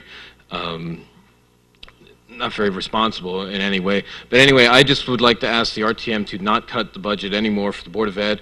I think Dr. Title said we've given enough, that's it, don't ask us for any more. I think the idea has been put forth that 30% of the budget of the town is already represented by the Board of Ed budget, which I think is ridiculous. I mean, this town has a responsibility to its children to educate them, and you just passed $4 million in tax relief to the seniors, but yet instead, and you just gave $350,000 to a private library in the richest part of the town, and yet you're going to ask my 5-year-old, you got to give it up. It's going to come out of your hide. I mean, I think that's unbelievably selfish and short-sighted of this town. We have just the responsibility.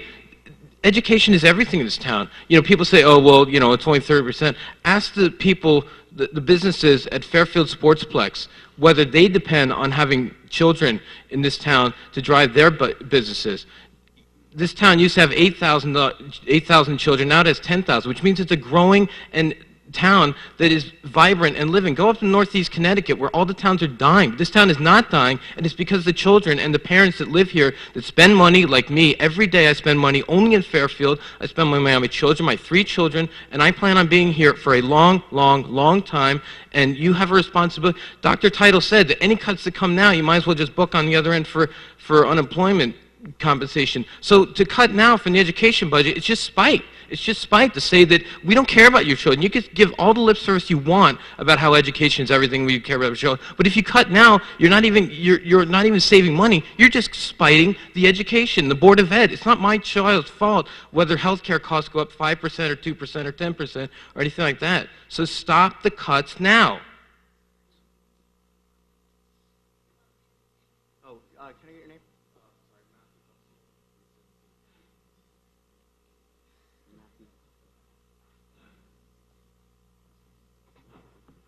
Go ahead.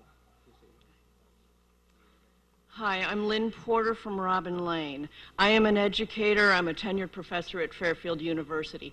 And I'm here today to ask the RTM to please look seriously at cutting the budget for the education system. Yes, you heard that right. An education professional is arguing to cut the Board of Ed. My main point is very, very simple. You cannot equate money with quality when it comes to education. That's a false premise. I have 3 simple examples to support my point. At Fairfield U, several years ago, the economy crashed, as it did for all of us, and our departmental operating budgets were cut across the board 10%. Despite the hue and cry, we ended up doing more with less, sharing resources between departments and programs, and at the end of the day, we came up with leaner, meaner curricula and more interdisciplinary connections. I am certain that no students were cheated in that process. And by the way, our budgets have not gone back up since that happened. My second example is the Trumbull schools. They spend $2,400 less per student, and they have 40% fewer administrators. Yet Trumbull regularly outscores Fairfield schools in their standardized tests. If we saved that much money per student, it would be over $24 million a year. I got my facts at schooldigger.com. I urge everyone to check it out. My third example, I want everyone in this room to think back to when you were a kid and all of you, everybody had a favorite teacher or two. What was it that made that transformative experience? You were dealing with a passionate, creative educator who was working to inspire your curiosity. It wasn't about money. So in conclusion, we can cut funding without damaging our programming, but it's not going to happen until we force the issue. Necessity is the mother of creativity. Please put some pressure on our superintendent and Board of Ed to tighten things up without hurting our kids. Thank you.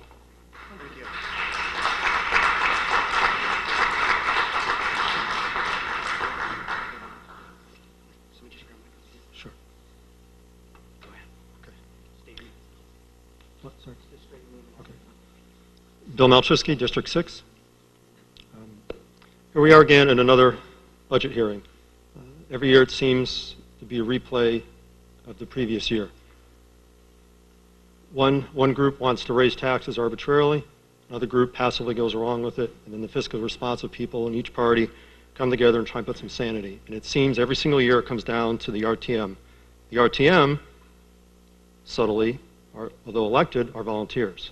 The people that are paid to actually do this keep just pushing it through and going with the easy option. It can be perceived quite easily that the town's taking the taxpayers for granted. Every time you spend $1, it comes from the taxpayers. The town does not have money. It does not make money. It only has that with which it takes from the taxpayers, and it does that through levies. So if you overspend, the taxpayers have to pay that at some point. That's the only way the town government exists. The problem is the people, as a whole, aren't able to pay. The economy hasn't been good very well. You keep raising taxes, people are leaving. To Representative McKenzie's point earlier, there's a lot of houses for sale. My mother is a real estate agent. We talk about this quite a bit. There are a lot of homes for sale, and they don't necessarily get filled.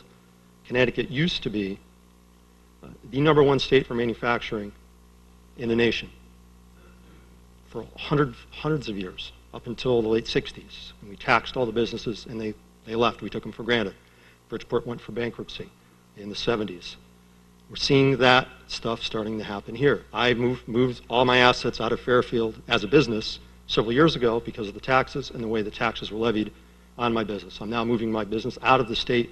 As of the end of this month, I will be no longer a Connecticut entity. I'll be a foreign entity because of all the taxes that are being levied. I can't exist. I'm on a 65% tax basis, and I don't have a salary to commensurate that. But because of all the taxes that are being levied, I can't exist. Now, my contribution at the town level is not going to solve the budget. I get that. It would be nice if it could. But you need to look, and I'll wrap up very briefly, is if you look inside, because I do this for a living with companies, and you actually look inside and make each department optimal, and you remove the redundancy and you remove the excess, you solve your budget problem every year. And it's not the first time I've mentioned this to the body. I do this for companies. Do it here, this budget problem goes away. Thank you.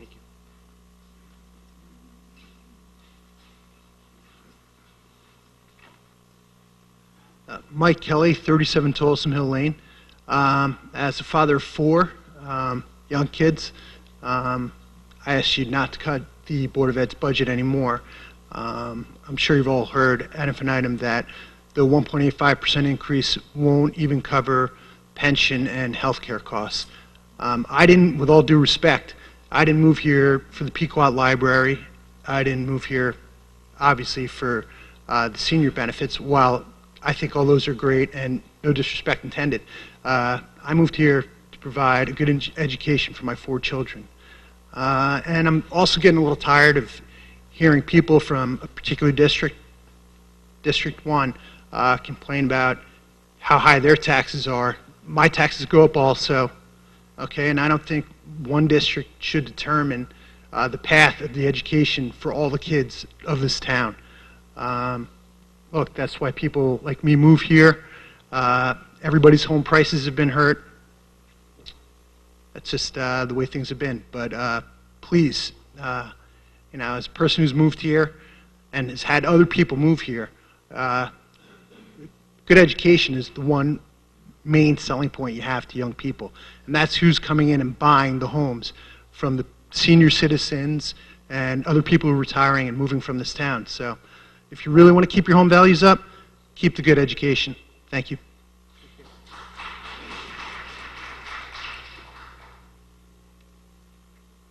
Kate Daniello, Shrub Oak Lane. You've received hundreds of emails from residents requesting that you reduce the increase of the budget. At the Board of Finance public meeting, most of those who spoke were in favor of reducing the budget as well as the audience who applaud them. I am very thankful this year that both the Board of Selectmen and the Board of Finance have come out publicly and said the town has an affordability problem, and the taxes going up are unsustainable. So in hearing from those constituents, you have to recognize their request. That is your obligation. And I'm here tonight to ask that Dr. Title and First Selectman Tetro come together and find efficiencies that can keep our community going forward in a positive way. So there would be no, upset situation between the parents and the people without children in town. We want this town to be vibrant. We want this town to have an excellent education system. We are prepared to make reductions as is necessary. The community has come out and said that. And I think that there is, it is definitely places in particularly the Board of Education budget where we can reduce and still provide an excellent education for our children. Thank you.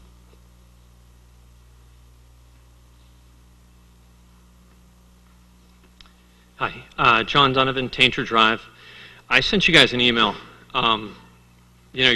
West Hartford and Greenwich, within their educational systems, have been able to reduce non-instructional spending, aspects of non-instructional spending, by 15% over the past 5 years. That is something that our school district has not been willing to look at. That is something in the presentation to the Board of Finance that Dr. Seidel said, I will not cut certain things. It's unacceptable. So point one, there are places to cut that aren't going to hurt the schools. Point two, it seems to be challenging to find where to cut. Cut every single thing 1.5%. Cut every single line item 1.5%. Take 50 basis points, put it in a reserve. I don't know if we can do that. Use that. So when people cry, when there aren't things that have to be done and you see that there is a real need, use that to pay for that aspect of it. But you can then get to that 2% level. 3, stop the insanity. Hire an outside independent consultant that comes in and goes through the budget in fine-tooth detail. Make sure that the 2 caucuses work with them so that you have an independent person to do it. You guys shouldn't be taking your personal time to go through and look at that. Have a price, have a good accounting firm that you guys feel comfortable with, that isn't biased one party or another. Go through and do it. How much money are you going to spend for it? $500,000? I don't think so. The audit that was done in the education system, I think, was $50,000. Put aside $500,000 to go and look at that, and then you won't have this debate, and you have a person. Then at that point, have those issues that the caucuses can fight against, but you'll have facts that you're working with. That's it. Thank you.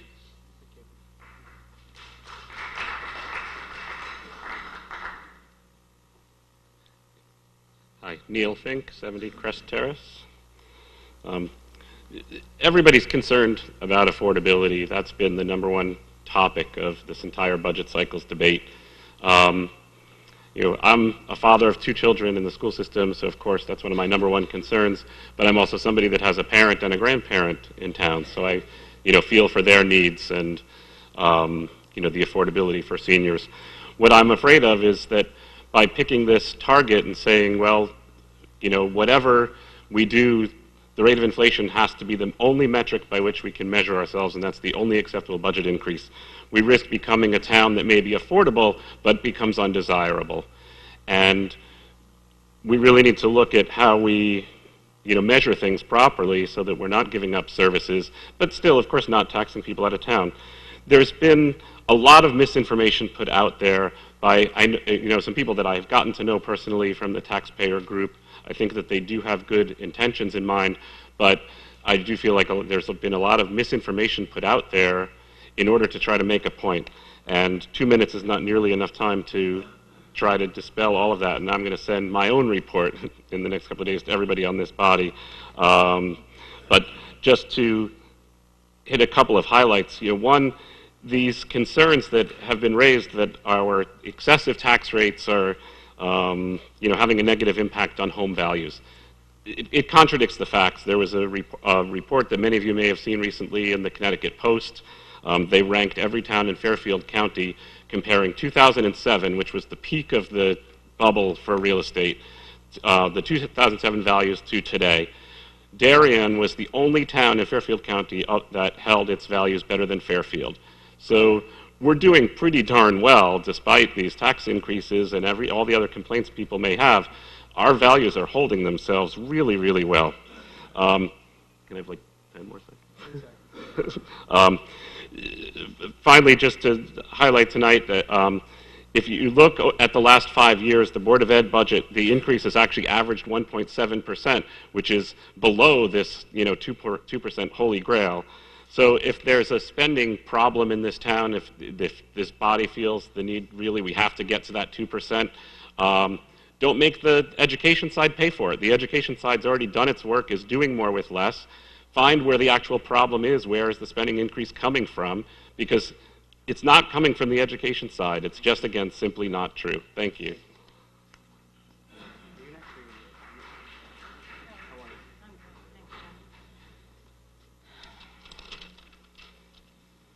Hi, my name is still Lisa Havey, and I still live at 216 Longview Avenue.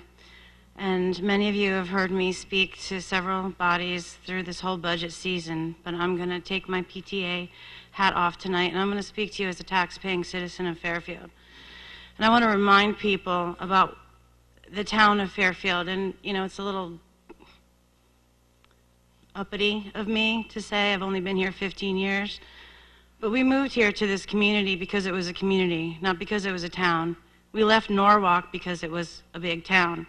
We moved here at the risk of knowing that we were moving to a town that did not have industry, that did not have business, and that looked to its community, its residents, for its tax base.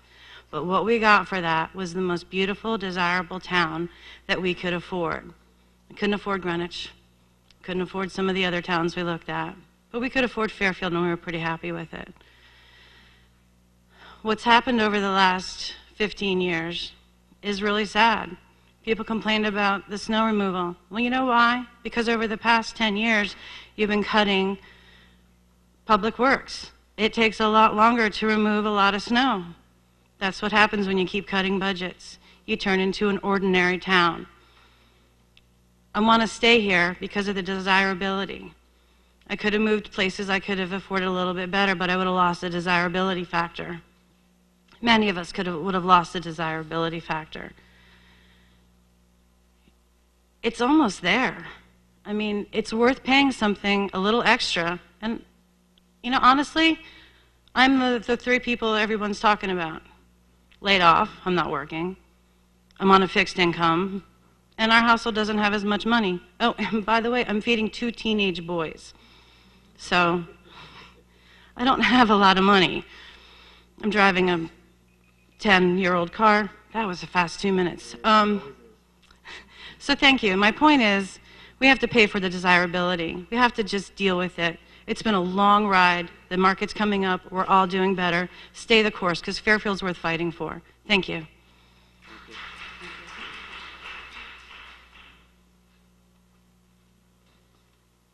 Hi, thanks for taking public comment. My name is Catherine Giff. I am a voting member of District 3, and I have to say I'm very disappointed because as I look out, I see that my elected representatives who thought I elected them to do something aren't even here to listen to what I wanted them to. So I trust that you will please pass along my message as they all went home. To put my readers on, because I'm not quite a young one, but I'm not quite a senior, kind of one of that sandwich generation, so I kind of have seen it all. I elect officials not to chase some number. If I wanted to chase some number, I would hire a bean counter. And I can say that with all due respect because that's why I'm a CPA and an MBA, because I can always get a job. I elect officials to lead. So leadership involves all the things that I thank and appreciate from you so much. Your dedication, your sophistication, your communication, but mostly your vision. And vision, by definition, is future-oriented. So I plead with you to lead us to a future, both short and long-term, that honors Fairfield's traditions and institutions and established priorities. I already said that part.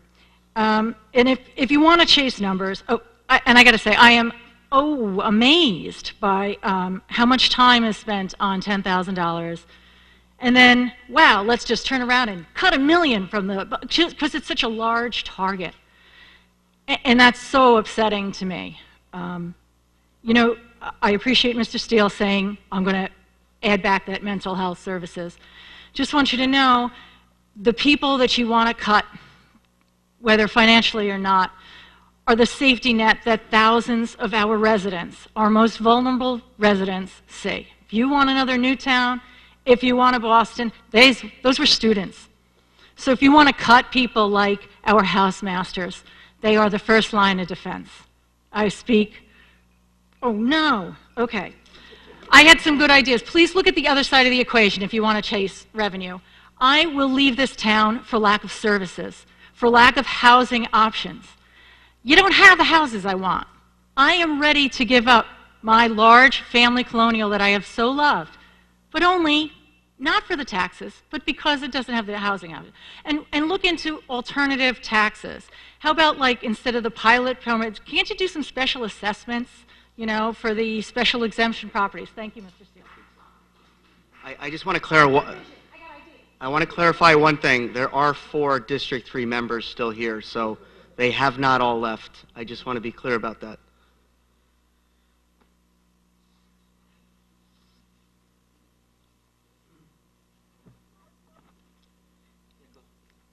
Kelly Dunn, 205 Tuckahoe Lane. First, I'd like to thank Mr. Steele for clarifying the whole idea of cuts and voicing concerns and having the ability to make public comment based on specific cuts.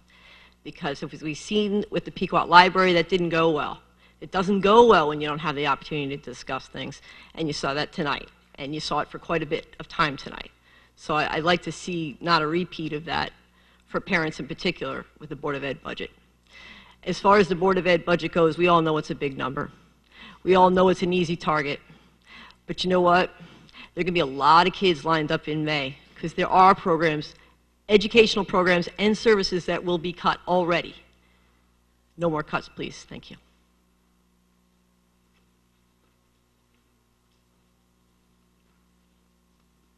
Hi, Mary Hogue, 165 Stonewall Lane.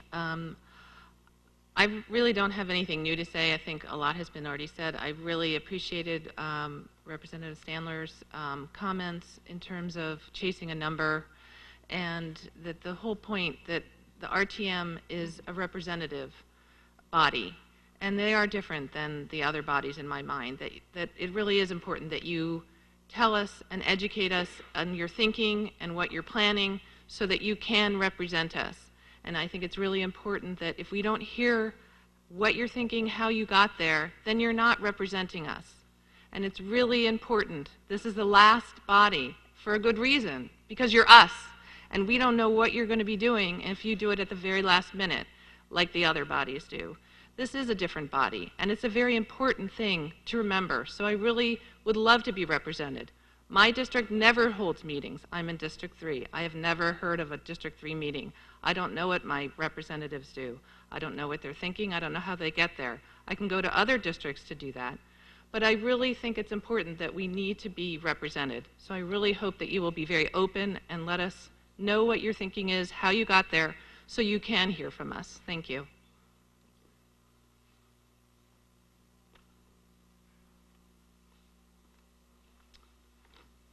Bud Morton, Sasko Hill Road. Like the majority of surrounding towns, the RTM should hold Fairfield's tax increase to no more than the 2% rate of inflation. Cutting $2.65 million from the budget as it stands now will require tough and unpopular decisions.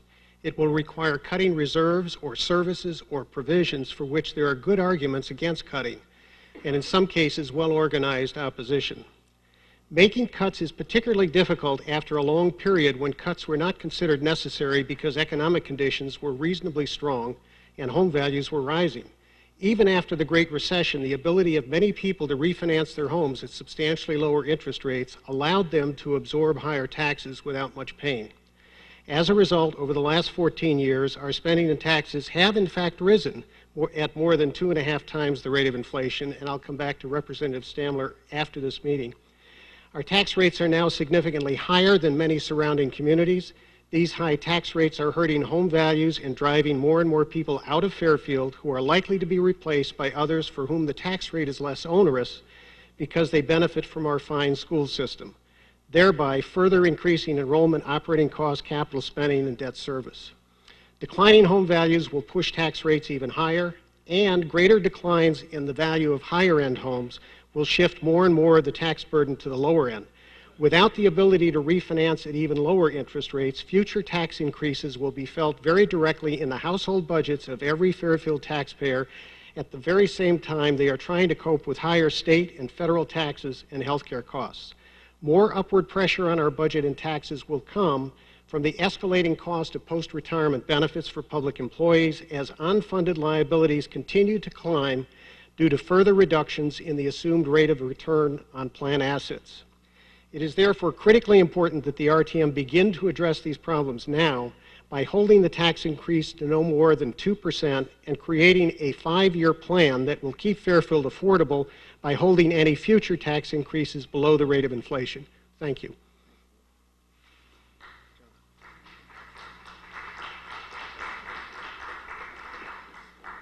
Hi, Herb Limecooler, Acorn Lane in Fairfield. I'll be very brief. Actually, a lot of what I was going to say was said before by Representative McKenzie. I'm sure much more eloquently than I could do, and also Mr. Morton. I just would say this. there's been a lot of talk about the importance of maintaining services and the issue of what kind of town do we want to have, what do we want to preserve. I would just say the most important responsibility for this group is to make sure that we do have a town to preserve. We have to have fiscal sanity. We have to have fiscal reliability if we're going to be able to deliver any services in the future, if we're going to retain the town. I would say in addition to the issues that have been discussed tonight, there are very serious storm clouds on the horizon with respect to the economic condition of our state. There have been reports recently made about that. We also know that there are a lot of pension responsibilities that really have not been fully funded, that are on our books that have to be addressed. There are a lot of issues to be worried about, but fiscal sanity is number one. I sat through all the meeting. I sat through your meeting where you pushed the first selectman on a lot of the individual budget accounts, and I thought you did a great job and were aggressive as you should have been. But then I also watched the subsequent meeting with Dr. Title, and I saw a lot less aggressiveness. I saw a lot of issues that he could have made in his presentation, or that you could have pushed back on his presentation that really weren't pushed back on. I just would ask you to be proportionate and be equally aggressive in terms of evaluating the education budget and areas in which we can cut that part of the budget, just as you did with the town. Thank you.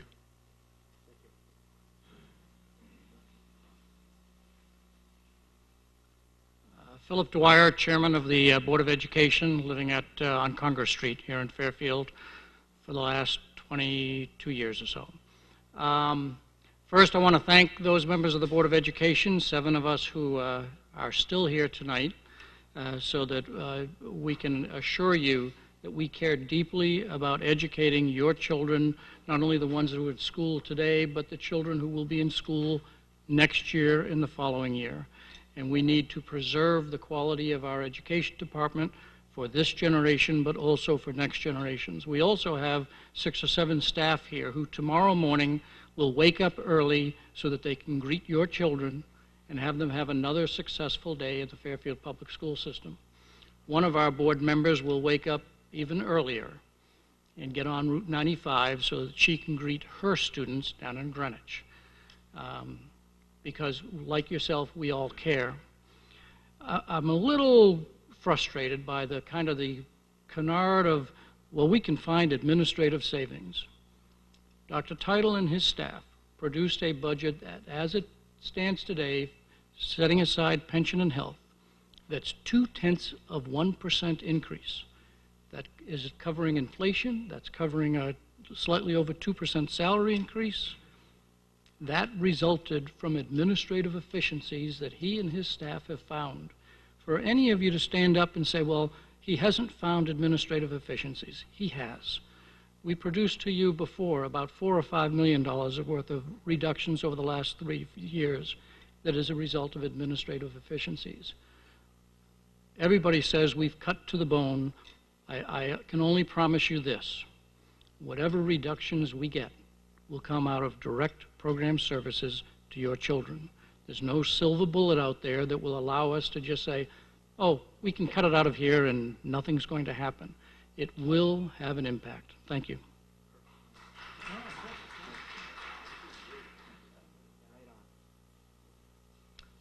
John Llewellyn, Sturgis Road. I actually had something prepared, but after listening to Mr. Dwyer, I thought I'd respond to that. I don't think that you should be held hostage, nor should we, to threats that any cuts will come directly out of student services when we have a central office and administration that has a higher percent spend than many, many other towns. Just because we're spending more in our central office doesn't mean we're getting more. If we were to tie our budget to our test results, as our test results drop, if the budget could drop, maybe people could agree to that and then let it go up when test scores go up. But we aren't seeing that. We're seeing Fairfield dropping in ranking in its elementary math scores. We're seeing our district decide to create curriculum as opposed to buying things that are proven to work elsewhere, yet we haven't foreclosed the concept of buying one in future years. We have a lack of transparency in the budget that in and of itself is a reason to not support the budget in the way it stands. The budget is, as you look at the book, appears to be based off of prior year's budget as opposed to actuals. As it stands in the March notes that were released, we're $1 million ahead of plan for teaching staff, yet we have $2 million tucked away in another line item called staff replacement, which will be reallocated again in the fourth quarter someplace else as it was last year. I've asked for financial information to support where the spend has gone. There's no transparency. It's been under FOI for months. I haven't received any of it. So at the end of the day, if you're going to approve a budget, approve it based on transparency and accountability. Thank you.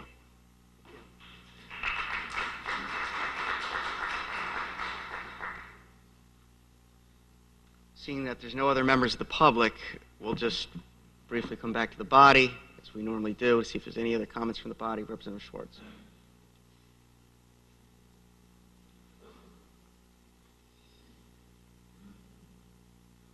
Hal Schwartz, District 7. Again, I feel like I made the same speech last year. Today's April 22nd. The Board of Finance voted on April 2nd. That's 21 days. 21 days, we were able to get 100% support behind the Pequot Library, but we can't come up with an idea of where we might want to make a cut in the education budget in the town side. 21 days. God made the earth in 7, and we can't come up with a line item in 21 days. For years, this is my 10th budget meeting. 10 years I've been doing this. For 8 years, we've come up with the cuts that we were going to make at the May meeting. All of a sudden now we can't make a decision. We can't decide. We've had conversations. I have had conversations with the majority leader. He has told me ideas where he was going to, possibly his caucus was going to make cuts. Why he can't stand up and tell you tonight, I don't know. But I do want to applaud the moderator for changing the rules. I think it's a great idea that the public will get to speak on the 6th. I think they have a right to speak to the cuts that this body, and I say that trepidatiously because it's not this body, it's certain members of this body. As far as I'm concerned, this budget should be locked. We just put almost $500,000 back into this budget, and everybody was okay with that. But it's okay to give it to, and you know, it's okay to give it back to the Pequot Library because, you know, they wanted it back. So we can give back $500,000, but you know, let's take it from the education. Let's take it from the cops. Let's take it from the fire department. Let's take it from Public Works. I don't think it's fair. We're supposed to give the cuts tonight so we know what's going on. Let's do what we're supposed to do. It's been 21 days. Come on, guys. Give me a break. Representative Lee.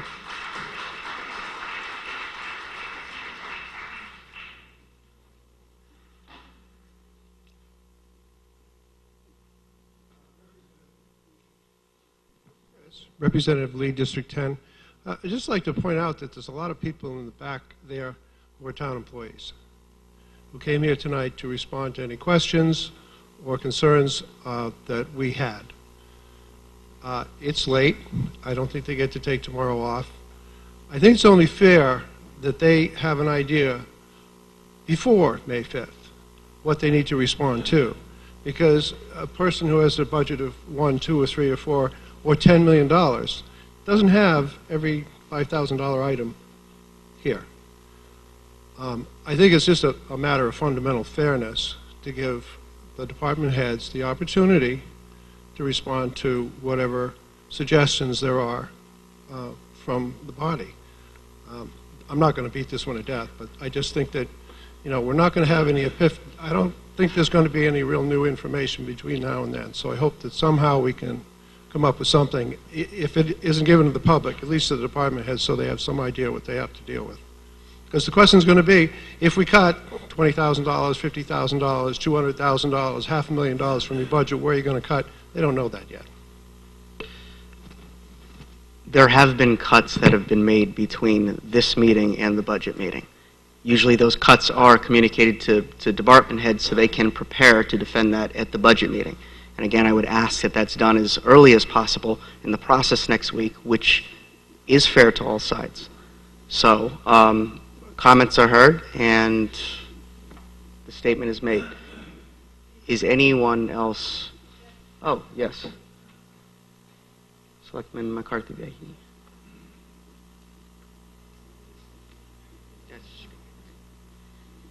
Thank you, Mr. Moderator. Kristen McCarthy-Vahey, Board of Selectmen. And I would also like to thank all of you, as many others have. I have seen you all and sat with you all at many meetings, and I am always amazed and impressed by the thoughtfulness and the dedication that you bring to this. Sometimes we disagree on the issues, sometimes we disagree on process, and I'm here tonight. I guess I am Representative Lee going to beat the dead horse a bit. My concern is not just for those who are the department heads and town employees who are here tonight to be made aware, but it's also for your fellow members.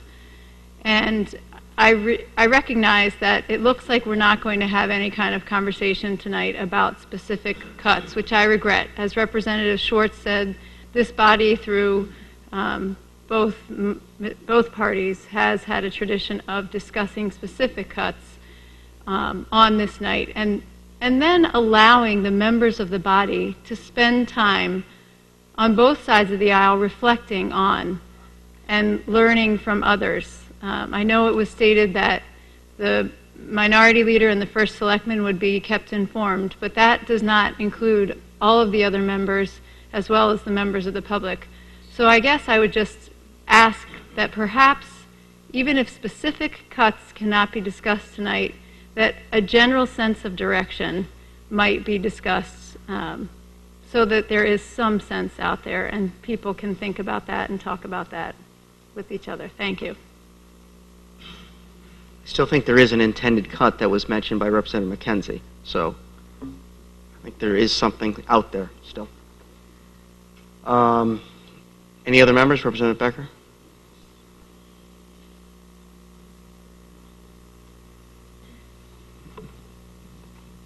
Thank you, Mr. Moderator. David Becker, District 1.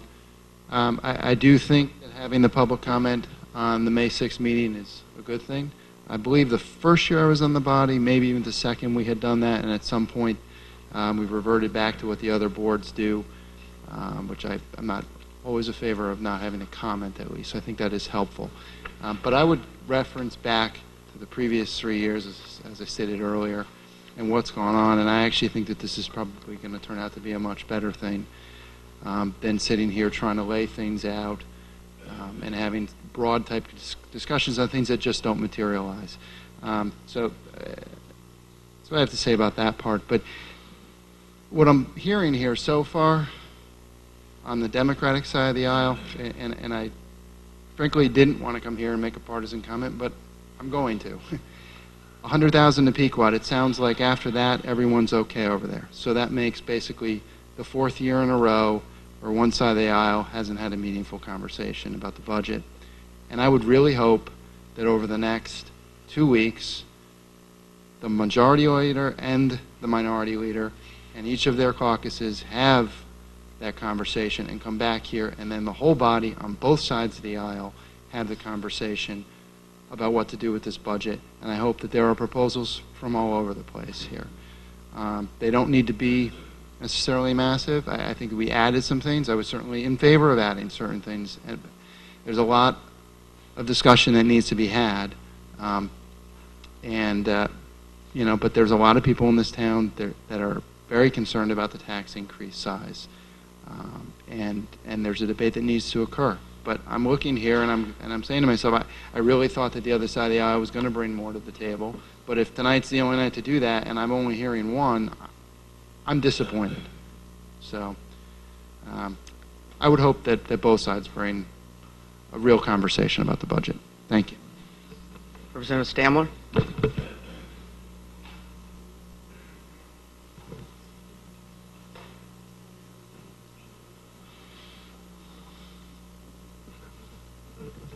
Keeping it short, to say that one wants to maintain the budget as it is does not mean we are not having a meaningful conversation.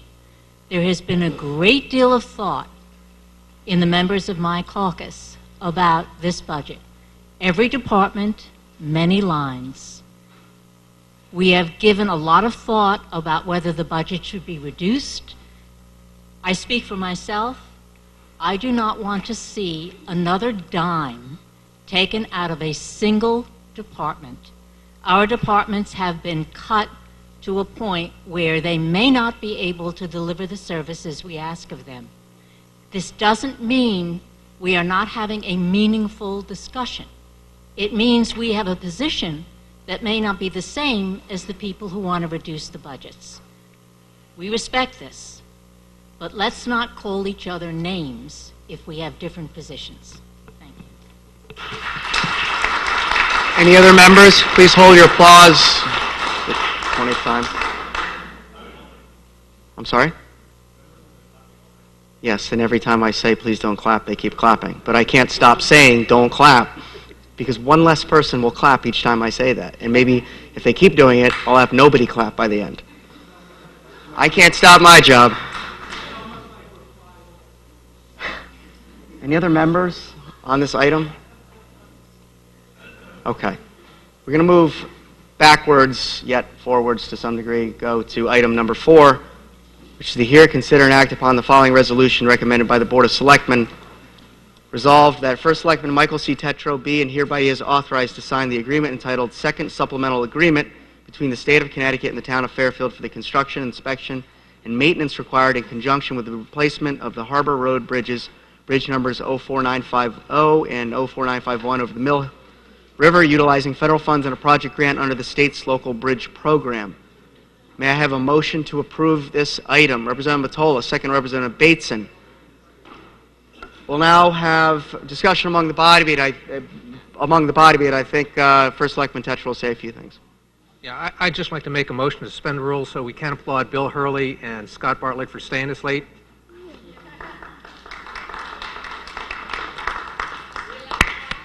And all the other department heads who stayed this late as well. And everyone here who stayed late. Is there any discussion or comments or questions on this item? Is there any... There's no questions. Is there any comment from the public on item number 4? Okay. Representative Jacob.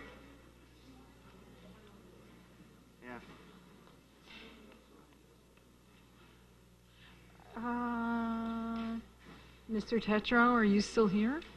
Yeah. Question for First Selectman? First Selectman. Just a question about the bridge money coming back to us, which sounds wonderful.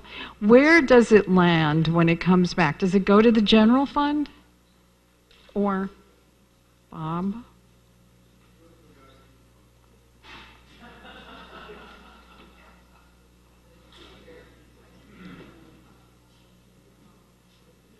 When we do capital projects, we approve them out to be bonded, and we approve that appropriation, and as many of you know, that's outside the budget. It's not a line item in the budget, it's outside.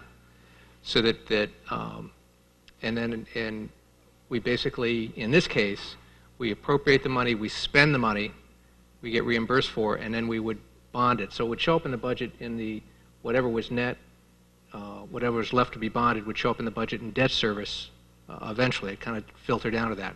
But in this case, we're getting reimbursed for the money we've spent, so that would go against that capital project.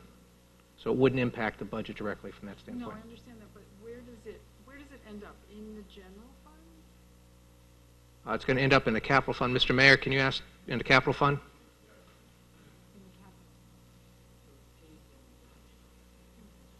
So it basically pays down the amount that we have to bond.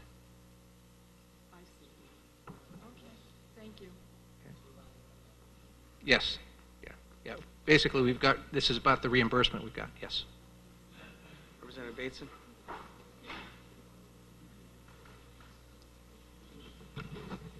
Thank you, Mr. Moderator. Ed Bateson, District 3. So I just want to clarify, I couldn't find my minutes for this years ago when we approved all this stuff. There was never a bond appropriation, just an appropriation. Is that correct? I don't know. Anyone? Mr. Tetro or Mr. Mayor? Is there anyone from the Board of Finance here? Did you hear the question? No, go ahead. Okay, I just want to clarify. I couldn't find my minutes. There was never a bond appropriation for this, just an appropriation. Is that correct? I don't think so. Mr. Hurley, can you fill it? Bill, could you come on up here? This has taken place over several years, and it came before the Board of Finance just over a year ago.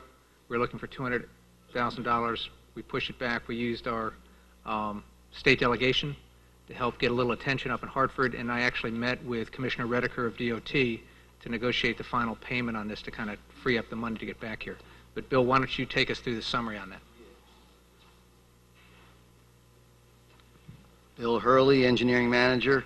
Back in July 25th, 2006, an additional special appropriation was approved for $900,000, which totaled the amount to $3.9 million for the construction, inspection, and construction administration costs for the bridge. Okay, so it was an appropriation. It wasn't a bond resolution. That's correct.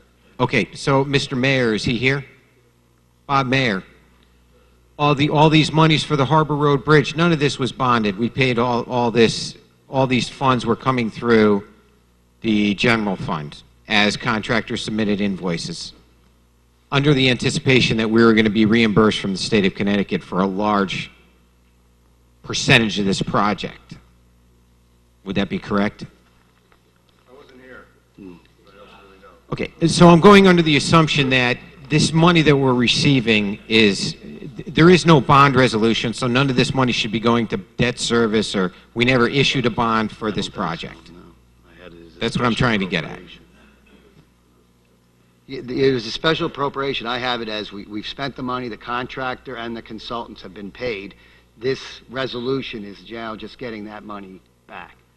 Originally, the state put a 15% cap on inspection costs, and they If that's the finally case, agreed. I really think that the money does rightfully go into the general fund if we paid for this. I think it might be a little different if there was, a bond resolution attached to it, but if I'm not seeing that, I kind of think that's where this money goes. He said he doesn't. I don't know where to go. No, Yeah, I I agree. mean, if I wasn't here, I have no idea exactly what happened. If it was spent out of a bond resolution and there's money was reimbursed, that would reduce the debt service, okay? Or if money wasn't borrowed, then it would reduce the capital fund amount.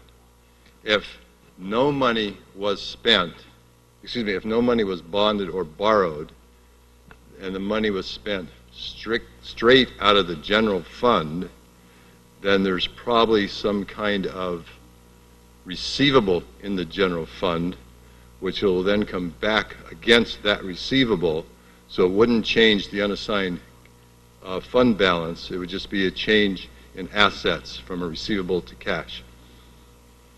So no one in the room knows if we bonded money for this project. Is that what we're saying? Well, Mr. Hurley is saying that he doesn't think we did. Because it's classified as a special appropriation. That's mine. Okay. I guess to help respond to your question, maybe tomorrow or the I next know, but day. this is on my agenda for tonight. I'm just wondering, what exactly is the essence of the question? The purpose I'm of it? concerned if where the money goes. That's what my concern is. If there's a bond appropriation, it should go right into debt service, pay down debt service. Correct. But it seems like I was just represented to me that it's going to the general fund, which somehow is winding up into this, what was that account you just said? No. If you spend money that you expect to get back from someone else, then you would reduce your cash and you would create an account, a receivable account, money from that person. If I give Peter $10, but I'm going to get it back from you, then I would reduce my cash $10 and my receivable from you $10. Then when you give me the $10, I increase my cash and eliminate the receivable. So there's no impact on the surplus account or the retained earnings account, if you want to think from a corporate perspective. It would just be a switch. That's what I'm between- thinking, and I kind of thought that that's what we were doing with this money. Yeah, so it'd be one or the other, but, however it was handled, it would be handled correctly. Yeah, it says it's a special appropriation, but that does not mean that it wasn't necessarily bonded. Okay, if the money's bonded, if the money was bonded, If the money I- were... I hate leaving open if issues the like money was this. bonded, then it would go against the debt service. okay, all right. If the money was bonded, I feel that it should go to pay down the bond. Unfortunately, if we don't know. You're absolutely correct, and we're just telling you that's what it would do. Okay, thank you. Excuse me. Any other comments, questions from the body? Any from the public? Okay, we're now going to vote on item number 4. I'm not even going to read it. Item number 4, the Harbor Bridge. We'll go second. Stamler, Hopkins, all those in favor of waiving the reading, say aye. Opposed? Abstentions? Okay. All those in favor of supporting item number 4, say aye. Aye. Opposed? Representative Bateson. Abstentions? The item passes. Thank you, Bill. Thanks for staying late after school. And we move to what is now the last item to consider the following sense of the body resolution. Representative Walk, did you, before I read, want to make a motion? Do you want to make it up here, though? Is it? Can one of us make a statement? I mean, if he wants to make a statement while making the motion, I mean, if you want to get up here with him, you can jointly do it. But there's a,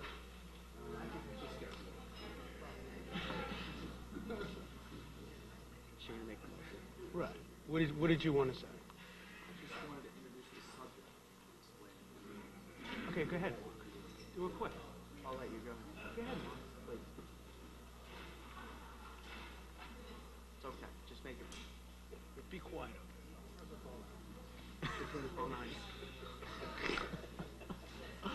It's late.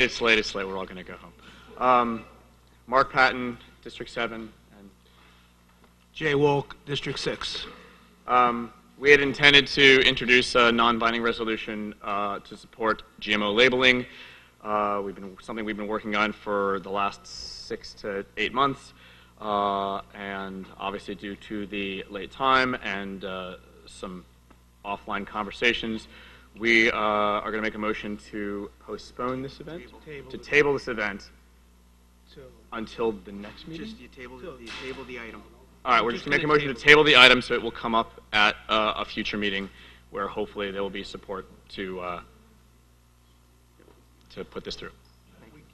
The motion is to table the item. Is there a second on tabling the item? Representative Becker? Just a majority vote. We're going to discuss real quick. Make sure we can discuss this item. The tables goes to the next meeting. Basically, by tabling, it goes to the next meeting. And then you have to pull it with a majority vote from the table.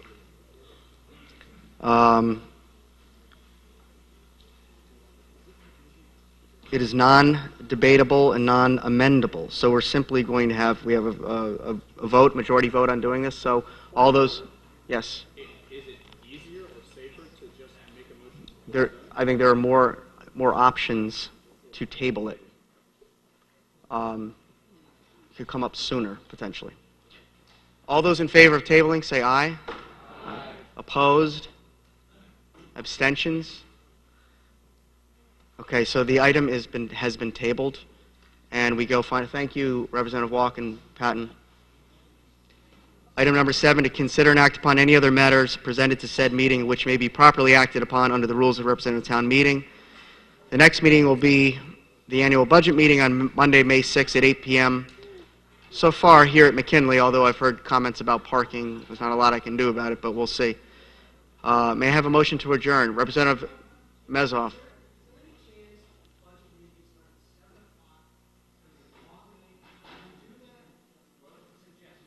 Okay. We're right at the end here of the meeting, so I'm going to put out a sense to the body. Who would like to start the meeting at 7 o'clock? Who would not like to? No. Representative D'Amica? Is that it? Representative D'Amica? Abstentions on that? Okay. I will work on starting it at 7. Thank you, everybody.